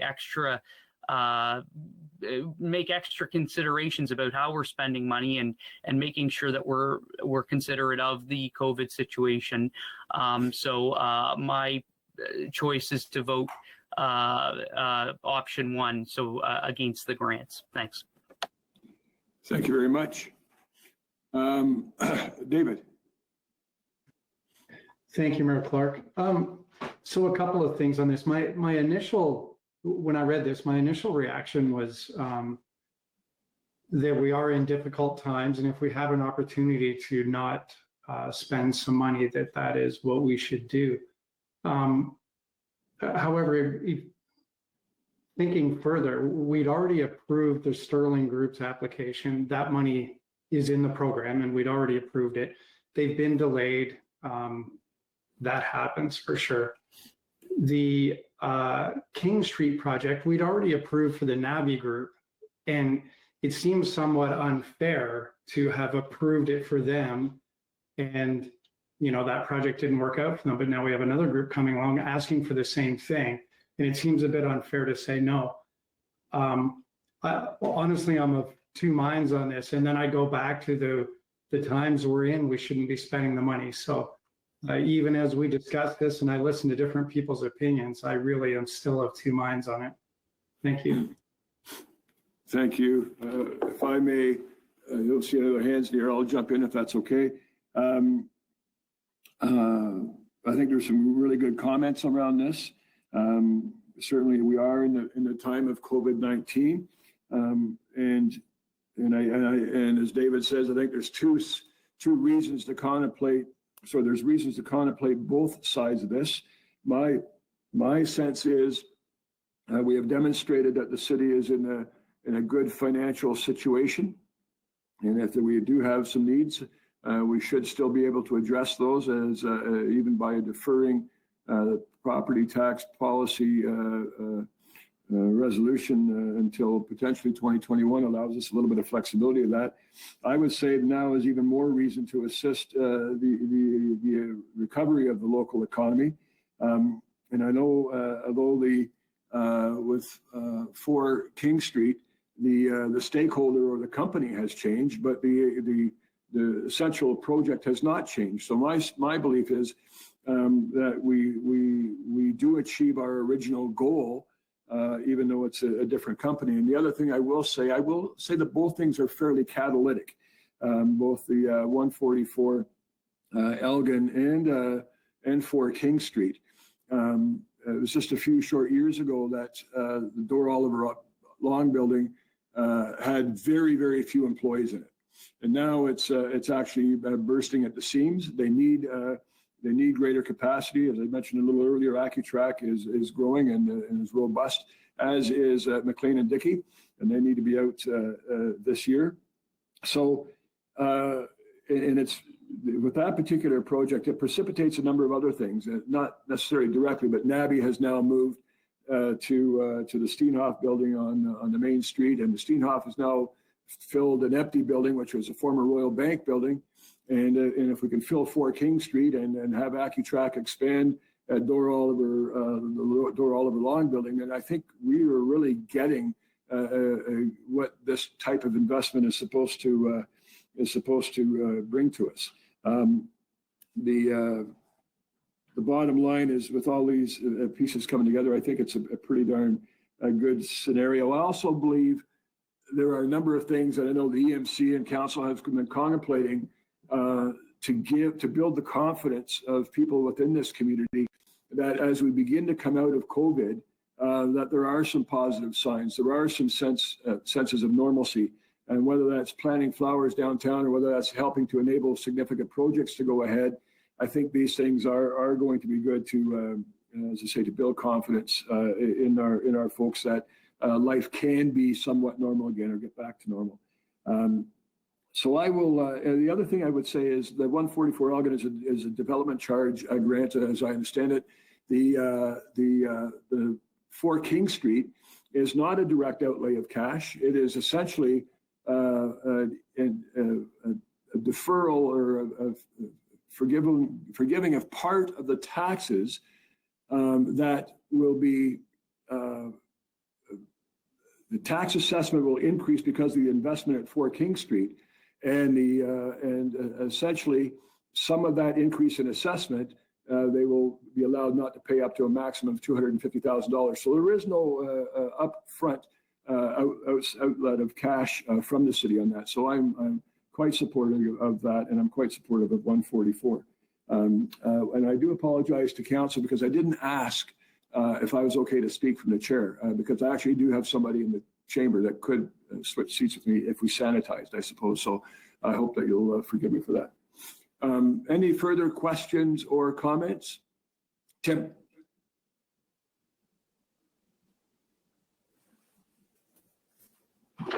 Thank you, Mayor Clark.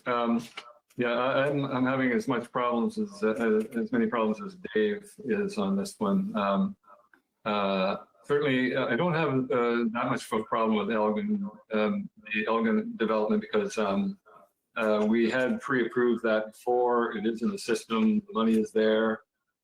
If they can meet these very aggressive lines, and I'm assuming this is contingent on them hitting that 2021 December date, I think that to Ted's point, it provides a lot of construction work for an economy that's going to need a lot of construction work.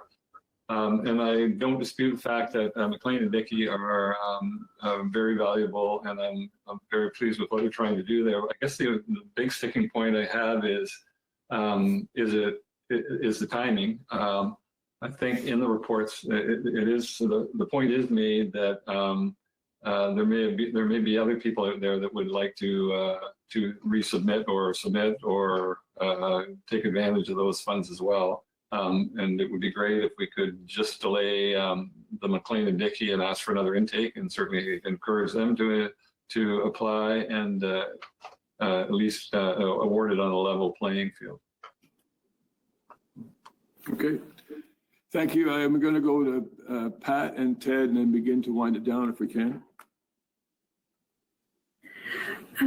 As I hear what Councillor Lauer is saying about it'd be good to have another intake. However, as the mayor alluded to earlier, time is of the essence. McLean and Dickey, their lease is up at the end of December, so they really have to be out of their present building. And there was an article a little bit earlier in Orillia Matters about saying how the construction industry is hurting. And so I think this is part of our recovery. That if we can get people back to work, this is a good thing. And so the more people we can get back to work, the better it is for our economy, and we're helping people move forward. And as there also if the McLean and Dickey building moves forward, it will increase our tax assessment on that building. We're going to recover the money. So I really think that it is, and as somebody also spoke to earlier, it's going to increase the look of our West Street corridor. That's also a good thing. It's across the street from our rec center. So I see it as a win-win for everybody down the line. But time is of the essence for McLean and Dickey. They need to start now because they have a limited time to be out of their building, and so we don't have time to wait for another intake. So I'm all in favor of moving ahead at this time. Okay, thank you, Ted. You want to bring us home and then have a mover and a second? I will, Mayor Clark. And just a reminder to you and Pat that when you both have your microphones on, we're getting feedback over the system. So that's just a heads up. My question is through you to Laura. Is I understood this was a pilot of our of the Tier 3, and I had not understood that we were going to have another intake until we had evaluated the pilot. And at the moment, our reserve fund for the CIP is not at a level that could carry the burden of a number of Tier 3 projects. I believe that it's currently funded primarily at the level that we hope the programs we've been operating for the last several years will continue to get take up, hopefully after the COVID thing as well. So I just was looking for clarification on that. Laura, if you'd be so kind. For you, Mr. Chair, that is correct. The two applications that were originally approved through a pilot project. Staff would recommend that if council does want to, somebody mentioned even the playing field and do another intake of applications, that we actually allow the pilot project to lapse and await the formal launch and development of the Tier 3 program. At that time, we would be able to undertake benchmarking of other communities to be able to give you some idea what other communities do in this situation. We'll be able to examine the types of funding that we want to put forward. Council will be able to weigh in on criteria. So our recommendation would be not to extend the pilot project for, not opening that up for other applications, but rather wait and do it through a comprehensive launch. We anticipate that could happen within the first half of 2021, pending the outcome of COVID and the availability of resources. Sorry, Laura, did you say 2021 first half? That's correct. Thank you. Okay, I do have, I believe, a motion moved by Ralph, seconded by Ted. I believe for option 2. Is that correct, Ralph and Ted? Thank you. I will entertain the motion and we'll see where we go. Thank you.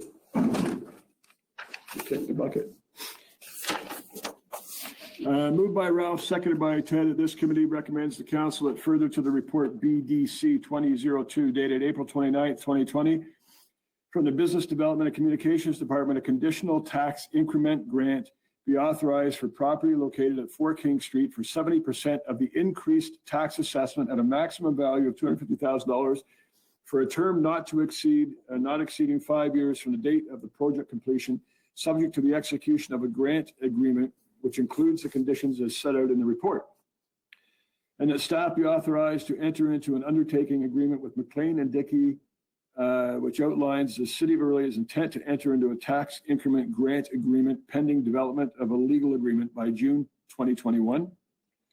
And that an extension to the development charge grant be authorized for the property located at 144 Elgin Street, previously granted through the report ED 1905 to June 2022.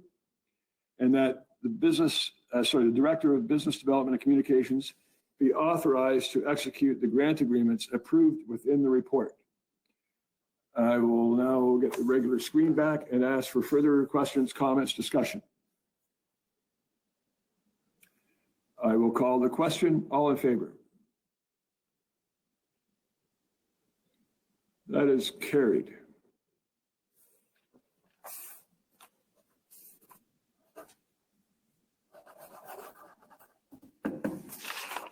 Me having to vote.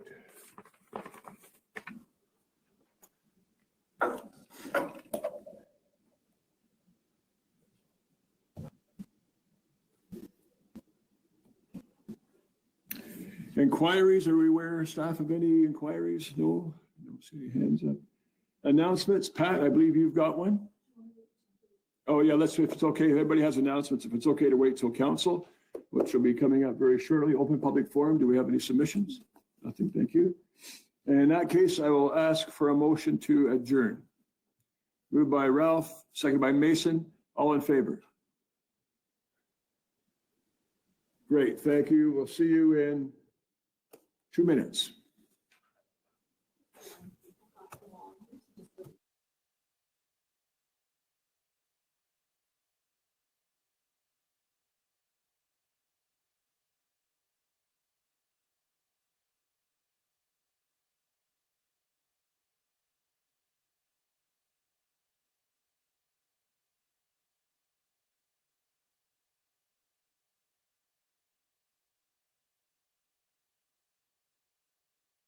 I want one of those, Dave.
Here we go. I will call the, sorry, I just want to make sure everybody's here.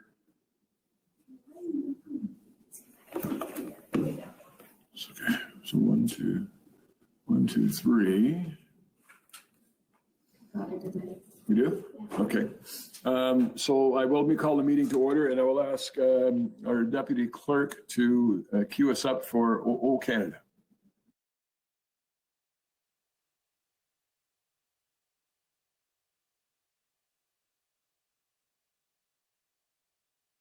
O Canada, our home and native land, true patriot love in all of us command. With glowing hearts we see thee rise, the true north, strong and free. From far and wide, O Canada, we stand on guard for thee. God keep our land glorious and free. O Canada, we stand on guard for thee. O Canada, we stand on guard for thee.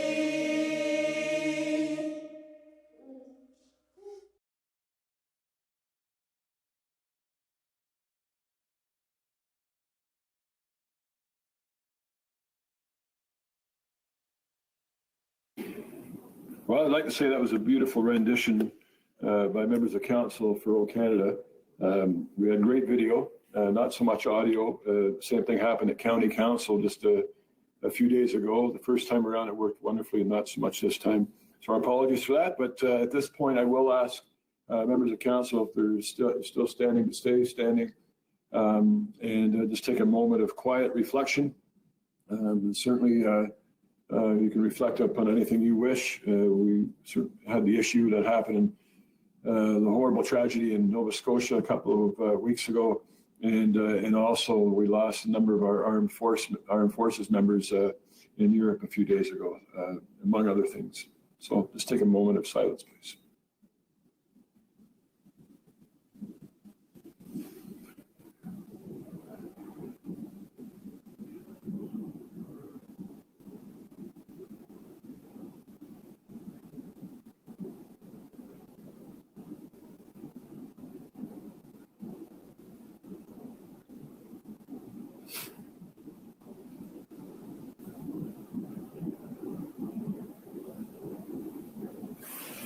Thank you very much. If somebody would be so kind as to make a motion to approve the agenda before us. Moved by Mason, seconded by Robert. All in favor? Carried, thank you. Are there any disclosures of interest on this comprehensive agenda? Seeing none? No presentations or deputations. We have minutes from the April 20th, 2020 regular council meeting. Is there a mover and a seconder? Put those on the floor. Moved by Pat, seconded by David. And any discussion, errors, or omissions noted? All in favor? Carried, thank you. Nothing under correspondence. Under reports, we will have one from the previous meeting we just finished, council committee, with respect to the CIP program. And I'll wait for that to hit the window before us.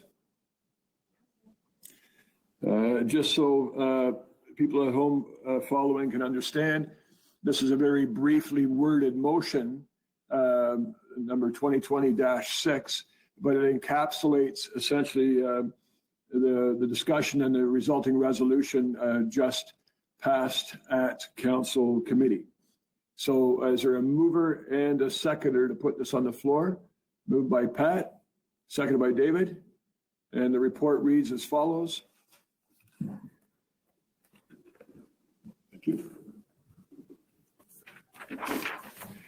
Moved by Pat, seconded by David, that the report number 2020-6 of Council Committee now before Council be adopted. Any further discussion, questions, comments? Mason. Through you, Mayor Clark, I just wanted to ask for a recorded vote on this one. I heard it was pretty close, but I couldn't see because I'm on my phone. Absolutely, it was close, and the mayor had to weigh in with the vote himself. So we will do. Hold on, let me get rid of my volume here. What's not me? Anyway, so we will do a recorded vote, but before we get there, the further questions or comments, Jay.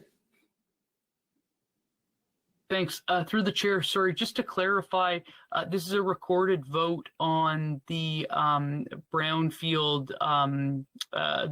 grant. It's a report to ratify. Anyway, the decision made a few minutes ago at Council Committee with respect to the development charge grant for 144 Elgin and the tax incremental grant for 4 King Street. Tim. Thank you, Mayor. Thank you, Mayor Clark. Just a question through you to the clerk. Can these be separated? Madam Deputy Clerk or Madam Clerk? Through you, Mr. Chair, we would just need to take a look at the motion contained within the Council Committee report to make sure that each clause could stand on its own. So I would need to check with staff to take a look at each individual component to ensure that it could be separated.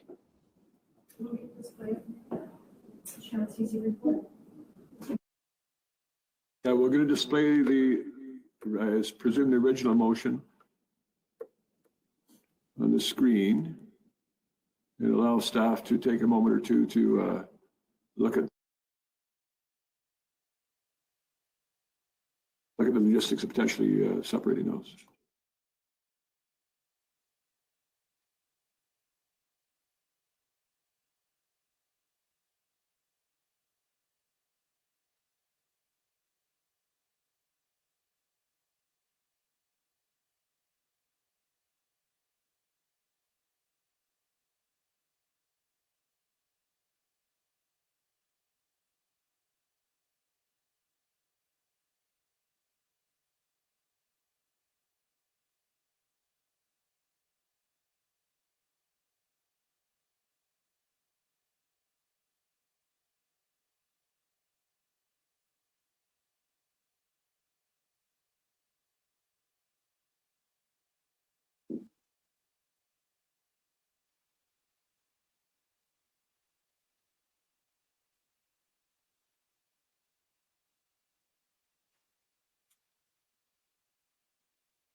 I think we have some resolution there, Tim, to your question or an answer to your question, and Madam Deputy Clerk is going to speak to that. Yes, thank you, Mayor Clark. We have just taken the time to review the components of the motion, and essentially what we have are 2 separate applications. And so, so this component or this motion could be voted on by division of the question for each property. The one caveat we will add is that if one element of the motion is successful, then the final component there of the motion that directs the Director of Business Development and Communications to authorize and execute the grant agreement, that would need to be passed at the end.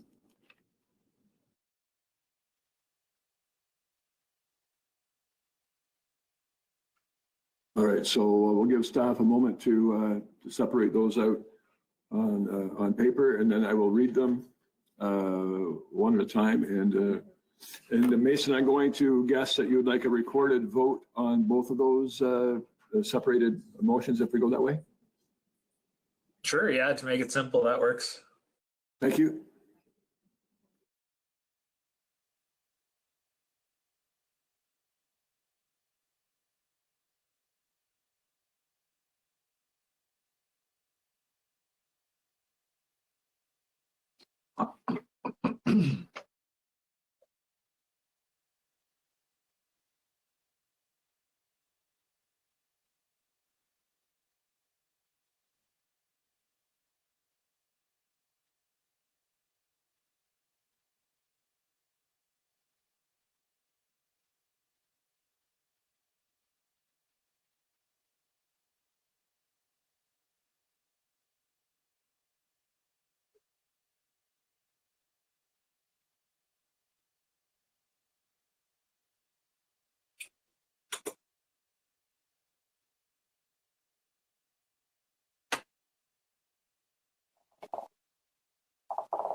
What's that?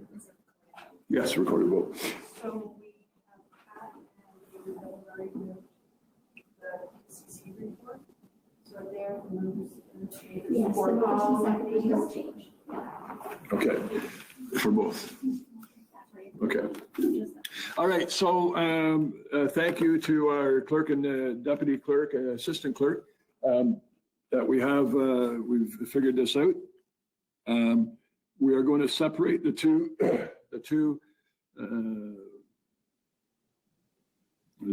different projects contemplated through different applications, one being 144 Elgin, one being 4 King Street.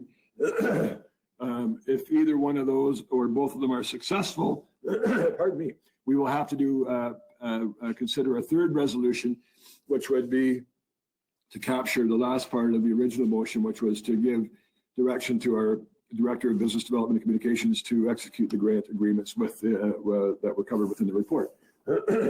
So having said that, I can go ahead and read the first. Can I go ahead and read the first one, or are we going to print those off? Oh, okay. Yeah, I'm going to read the motion, well, for more than just clarity, but this was moved by Pat, seconded by David.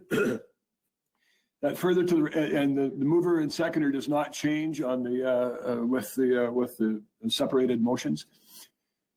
That further to the report BDC 2002 dated April 29th, 2020 from the Business Development and Communications Department, a conditional tax increment grant be authorized for the property located at 4 King Street for 70% of the increased tax assessment at a maximum value of $250,000 for a term not exceeding 5 years from the date of the project completion, subject to the execution of a grant agreement, which includes the conditions set out in the report, and that staff be authorized to enter into an undertaking agreement with McLean and Dickey Limited, which outlines the City of Orillia's intent to enter into a tax increment grant agreement pending development of a legal agreement by June 2021. So 2. Any further questions, comments? If you could make that disappear, Robin, that'd be great. Sorry, 1 moment. All right, questions, comments? All right, in that case, I will ask staff to queue us up for a recorded vote. Thank you, Mayor Clark. Recorded vote has been requested. So when I call your name, please indicate your vote by saying yes or no. I will start with Councillor Lauer.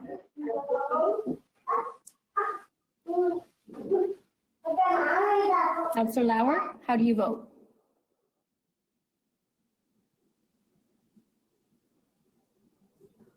I forgot to turn on the mic there. Sorry, no. Councillor Klustra. No. Councillor Campbell. Yes. Councillor Capola. Yes. Councillor Heen. Yes. Councillor Fallis. No. Councillor Eamon. Yes. Councillor Ainsworth. No. Mayor Clark. Yes. Mayor Clark, there are 5 yeas and 3 nays. The motion is carried. 4 nays. Sorry, 4 nays. The motion is carried. Thank you, Madam Deputy Clerk.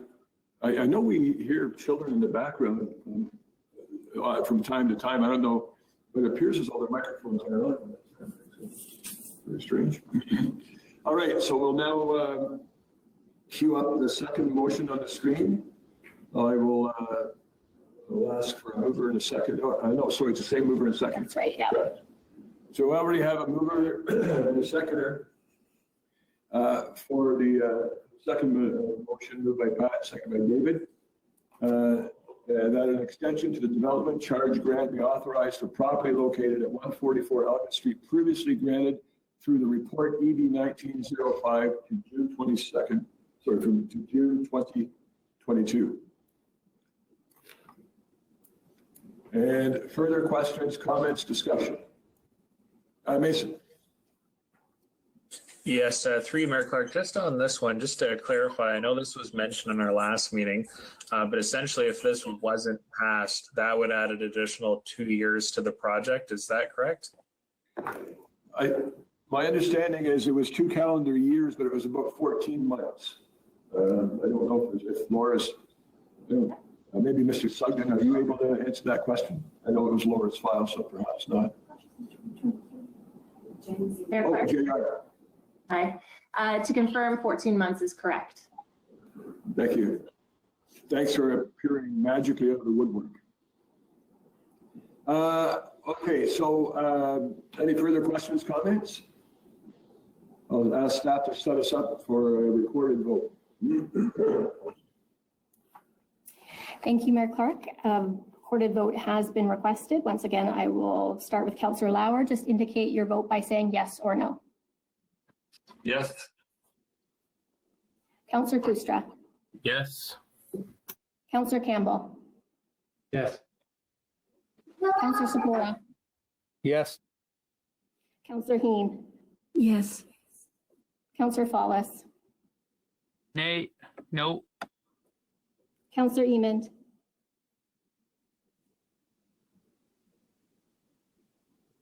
Ted? Oh, I didn't hear the call. Yes. Councillor Ainsworth. Yes. Mayor Clark. Yes. Mayor Clark, there are 8 yeas, 1 nay. The motion is carried. Thank you. Tim, I love how you just played Greg from the Brady Bunch and pointed downwards at Ted. Yeah. All right, Mason, are you requesting a recorded vote on the giving direction to our director? No, that's fine. I didn't hear, I think he said no, that's fine, but I would just confirm. Sorry, Mason, we didn't quite hear you, sorry. Sorry, that was a no. Thank you. So the last part of this motion is magically appearing on the screen. The Director of Business Development and Communications be authorized to execute the grant agreements approved within the report.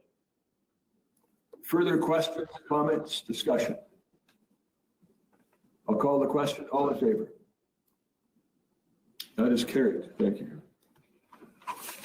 So what I'm going to do, I will do it. No, that will be reflected in the minutes. So I need to make any notations on that. Just that, no, I mean, you could, but I've got that record here and I'll staple it to the motion. Let me say separated. Sure, that would be good.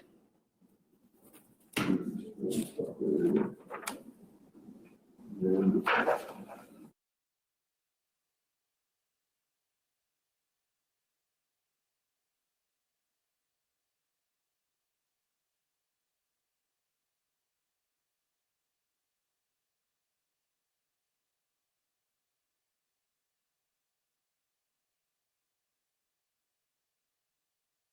oh, Jay, sorry, question on process? I think this is probably a good point to say it. I wanted to break up the consent agenda so it's 2 separate items. Yeah, okay, that's fine. So generally what I'll do is when we get to consent agenda, I'll ask if anybody, if there's anything being pulled for discussion or change of direction.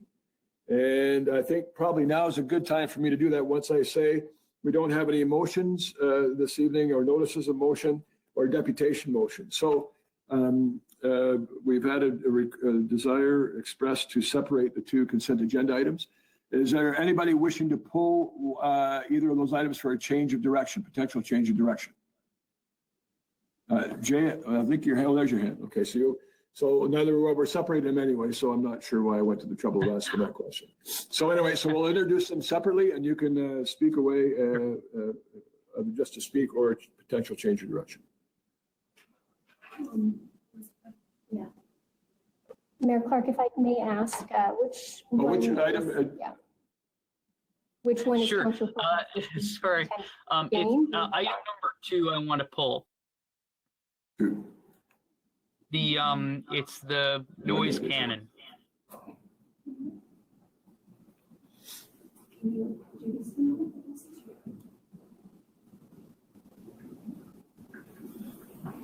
So what we'll do is we'll introduce them just separately.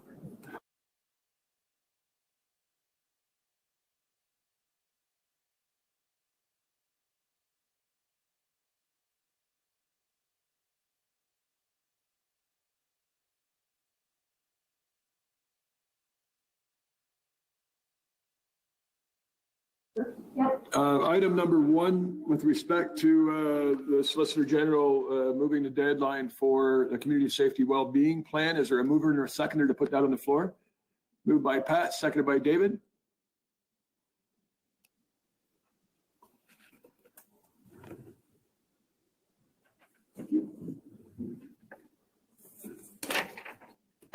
Moved by Pat, seconded by David, that the recommendation with respect to correspondence item 1 on the consent agenda for the regular meeting of council held on May 4th, 2020 be adopted. And I just described essentially what the motion is for our benefit of our folks at home. Any further discussion? All in favor? Carried, thank you.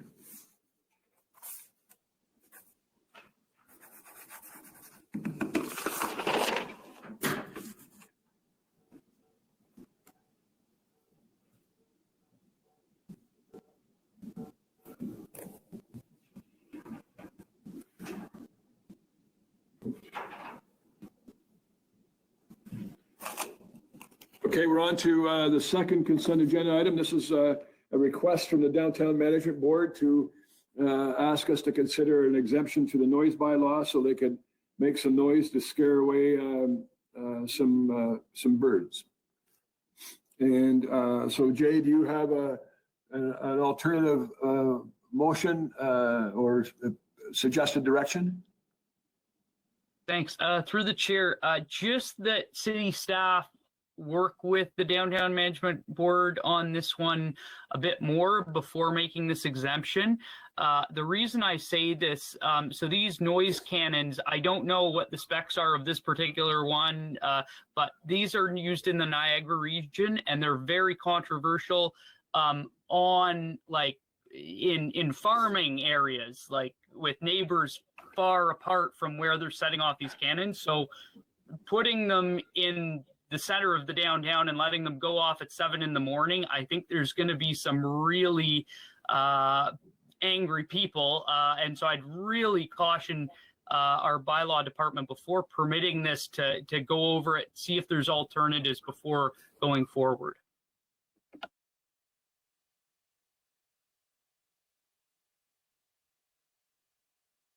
Robert. Thank you to you, Mayor Clark.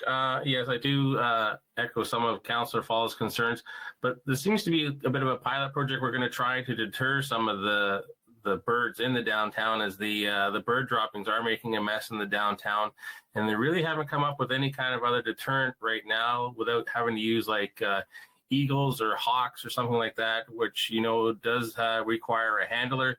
I am familiar with the Niagara region and some of the apple growers that they have used these cannons too, for the same purpose of keeping birds off the crops to basically save their crops. And we're kind of trying doing the same thing where we're trying to kind of save our downtown without having to send out a lot of cleaning equipment and having to keep the downtown without having a lot of bird droppings as well. So it's certainly something to try, but I mean, there isn't any really cheaper alternative out there right now. We've had some savings on this equipment, but I mean, we can at least try it. And if it does become a nuisance, then we'll have to look at it in the future for sure.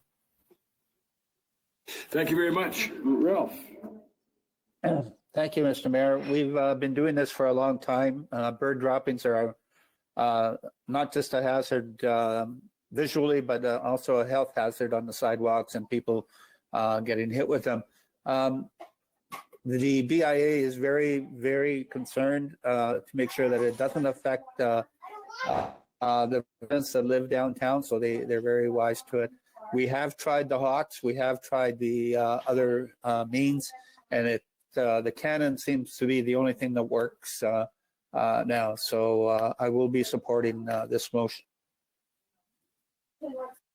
Great, thank you. I think with that being said, I'll put the motion on the floor. If there's a mover and a seconder, it sounds like there is. Sorry. Sorry, Jay, do you have a seconder for your, indeed, do you have a seconder for your proposal to defer to staff? Is there anyone interested? Mason. I don't know if you want to give me a delay to work with the clerk for a second. Okay, sorry. The wording of the motion, Jay, is to have staff, if I remember correctly, you have staff work with the downtown management board to see if there are, to minimize the effects on other folks in the downtown. Is that the spirit? Yeah, to look at alternatives and perhaps even changing the times, I think is something that's worth considering. Like that's pretty, I think that's a pretty broad range. Okay.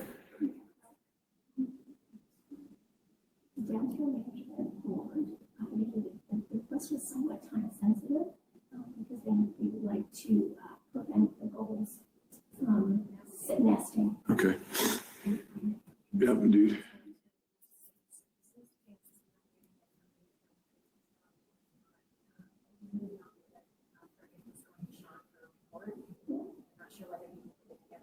Okay. So just some staff have been reminding me of one thing and adding a little more information. Number one is the DMB has indicated that this is quite time sensitive. And secondly, if it did go to staff, to Sean and to report back, it's very unlikely he would be able to do so before May 25th. Therefore, apparently that would not fit the DOMB's time frame whatsoever. Ted, you want to jump in on this? You seem relatively eager for you. Well, I am. Thank you, Mayor Clark. I do believe the motion as worded does exactly what Councillor Follis is fearful of. In the clause it says, and that the exemption be subject to review in the event that complaints are received. I'm always of the opinion that it's better to make evidence-based decisions rather than speculative-based decisions. And if we get complaints, staff, according to this, have the opportunity to use their discretion in terms of what's going on. So I'm quite comfortable that let's try it out. If we get complaints, staff can do what they do, but at least we'll be making a future action will be based on the evidence that we have rather than having no evidence at this point at all and just speculation. So, okay. Tim, I have you on cue. Before I go any further, I do have a mover in Jay and a seconder in Mason. If there's still, Jay, if you still want to go ahead. You do? Okay. Then we'll put the motion on the floor and then we'll enter into a more wholesome discussion.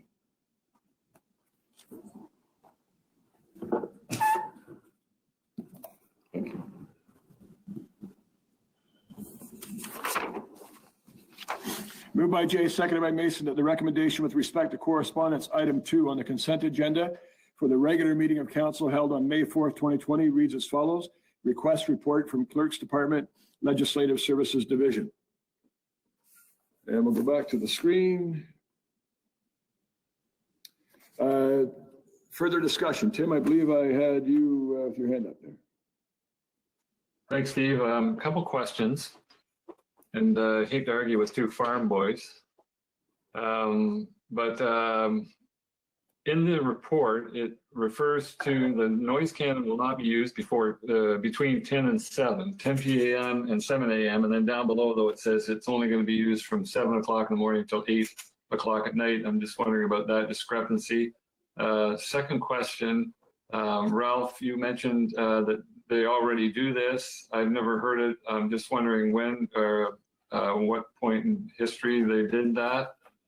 If you could let me know. And then thanks to Ted for pointing out that we can review this, because I think that's a prudent way to go forward. Thank you. Further questions, comments, Ralph? Thank you, Mr. Mayor. Just to you through Councillor Lauer. We tried this a few years ago and it worked, and then we went to the Hawk scenario, and it was very expensive and a lot of work. There has to be a staff handling the Hawk, and some people were scared of the Hawk when it flew close to them and that kind of stuff. So, and I think the Canon is the way to go, providing it stays within the hours that they're indicating here, which is 7 till 8 p.m. And they'll probably won't go before 9 a.m. anyways, but that's having been around for 49 years in downtown, we've seen a few of them. Great. Thank you. Tim, you want to hop back in? Just to clarify, I'm sorry, the motion is in front of me and I'm not sure how it's all spelled out in the details, but it is only to be used between 7 and 8. Do I have that right? Yeah, based on what we know in the letter we received, yes, I think we could certainly reach out for clarification on that, or we could even enshrine those times in a resolution, which wouldn't be this resolution. It would be a subsequent resolution if this one shouldn't go forward, I guess. Because if this one's successful, then I think that Sean will be tasked with verifying the times. But if it doesn't go through, then we can probably enshrine those times in a subsequent resolution. Pat. I think that time is of the essence and that we really can't afford to delay until the May 25th meeting. Everybody's looking for their own backyards at the present time. Birds are building nests. And this is what we want to delay. We don't want them laying eggs. So we can't afford to wait till May 25th. We have to do it now. We can't afford to wait. Thank you, Tim. Was that another hand in here? No? Okay, sorry. Thank you. Okay, I don't see that. The only thing I would add is I'm going to suggest that the DUMB would certainly be sensitive to those issues. Thank you, Mason. I'll come right back to you. Sorry about that.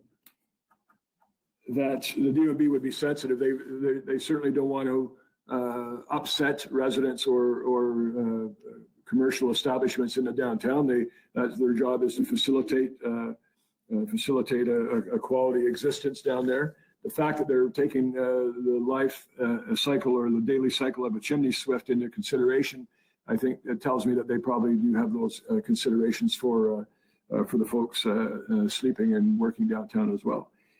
Sorry, Mason, go right ahead. Yeah, sure. Through you, Mayor Clark. I know there's a lot of different options out there for bird control in areas. I think it's makes sense that the city looks into those. I don't know if anyone on council has ever heard a bird sound cannon before, but I can attest that they are extremely loud, and especially if they're going off every hour from 7 a.m. to 8 p.m.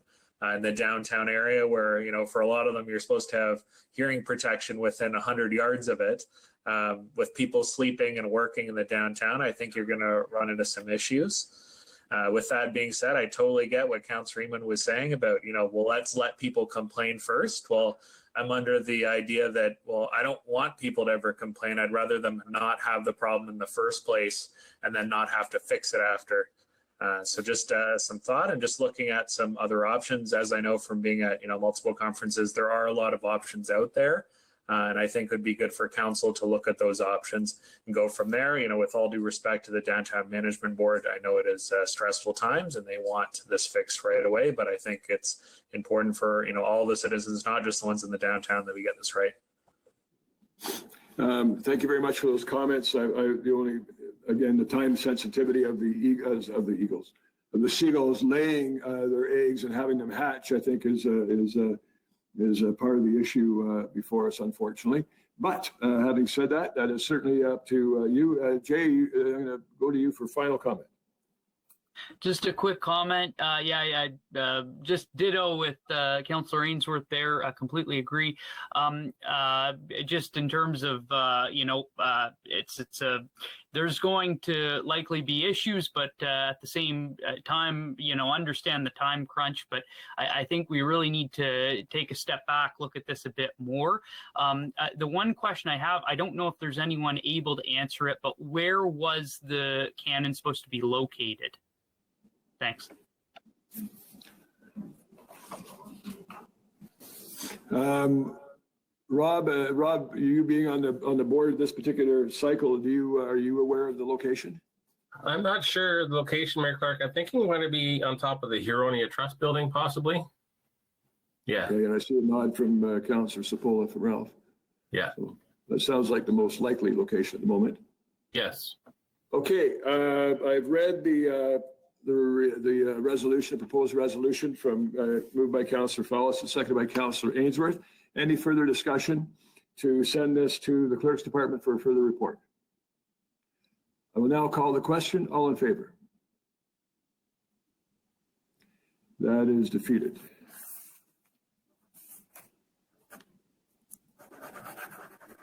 I will ask staff to put the original motion back on the screen.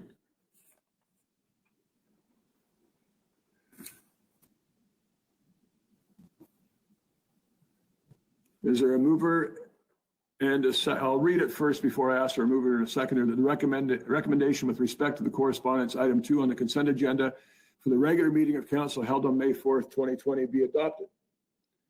And now I will ask if there's a mover and a seconder. Moved by Pat, seconded by Rob. Oddly enough, our two recent DOMB reps.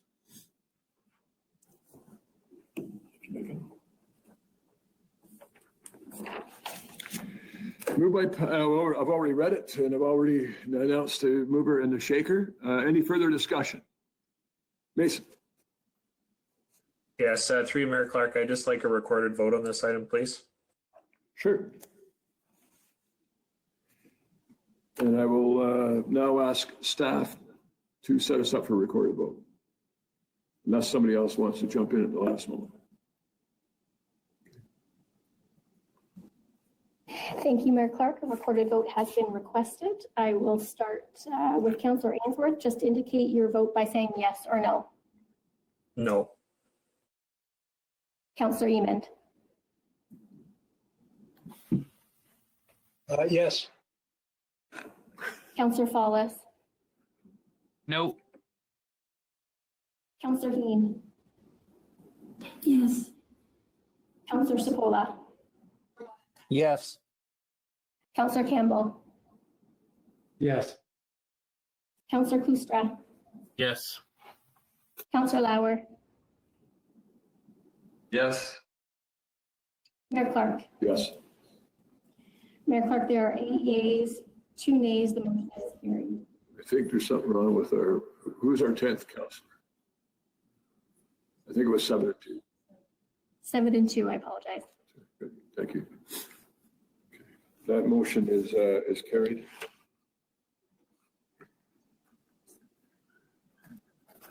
Well, if you add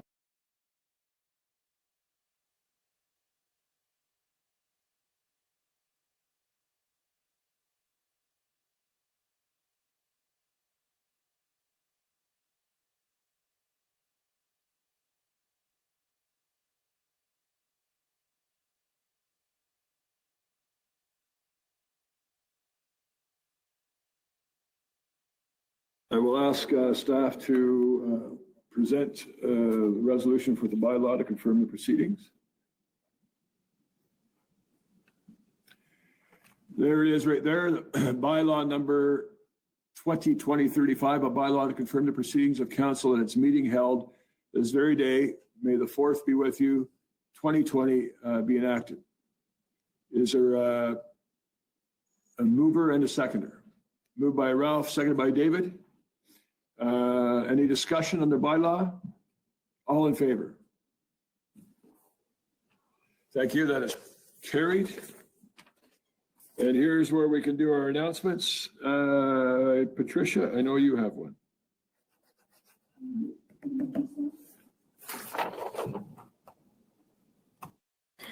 Okay. Yes, New Path Youth and Family Services is celebrating Children's Mental Health Week 2020 from May the 3rd to 9th by asking everybody in Simcoe County to shine green for children's mental health. The lead agency for children's mental health in Simcoe County is inviting everyone to wear green and to download, color, and share a free coloring page for children's mental health. And I thought I brought it with me. I did. It's let's see, it doesn't show terribly well, but it's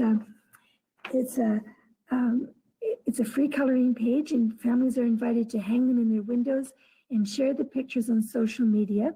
And the coloring page is available to download from www.newpath.ca/CMHW2020.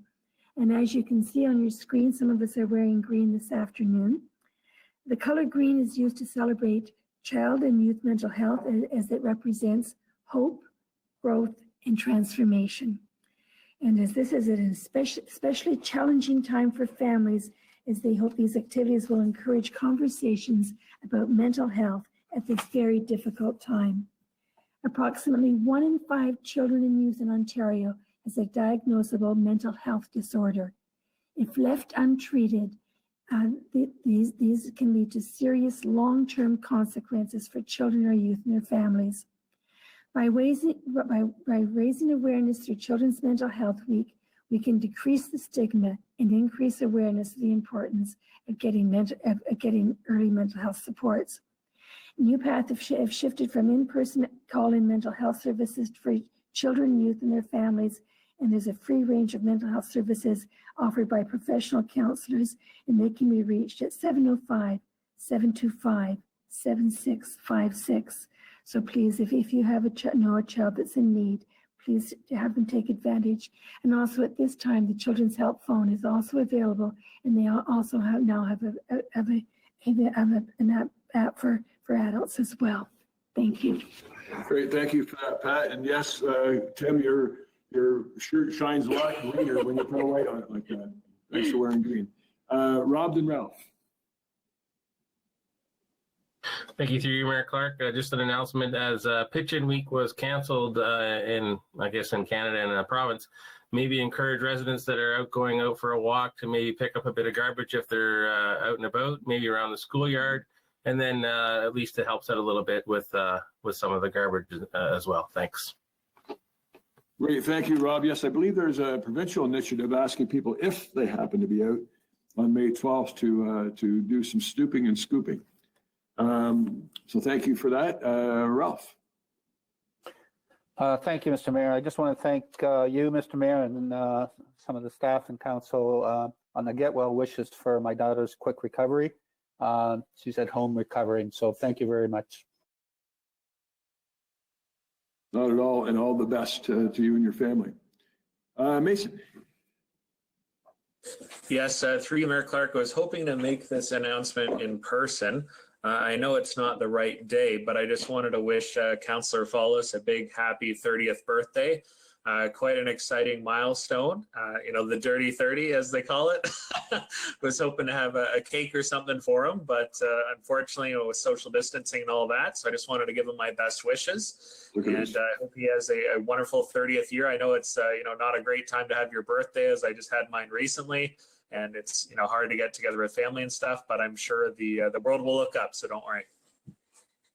Indeed, yes. Happy birthday, Jay and Mason, for that matter. And you're right. I just had a daughter with a birthday, and my wife's birthday is coming up. It's a different atmosphere in which to try to celebrate a birthday. So, Rob, I can't quite read that, Rob. Now you're frozen. Anyway, any further announcements? Does anybody know what Rob's got? Oh, there he is. Oh, there he was. Okay.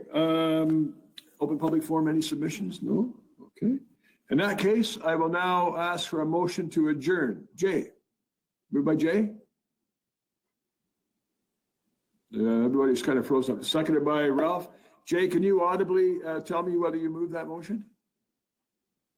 Sorry, yeah, I do, and just thanks to Councillor Ainsworth for the nice announcement there. Okay, good. Thank you. So moved by, motion to adjourn, moved by Jay and seconded by Ralph. All in favor? No, the screen, 1, 2, 3, 4, okay, that is carried. Tim, Rob, David, Ralph, Ted, Mason, Pat, and Jay, thank you. Talk to you soon. Be safe. Cheers.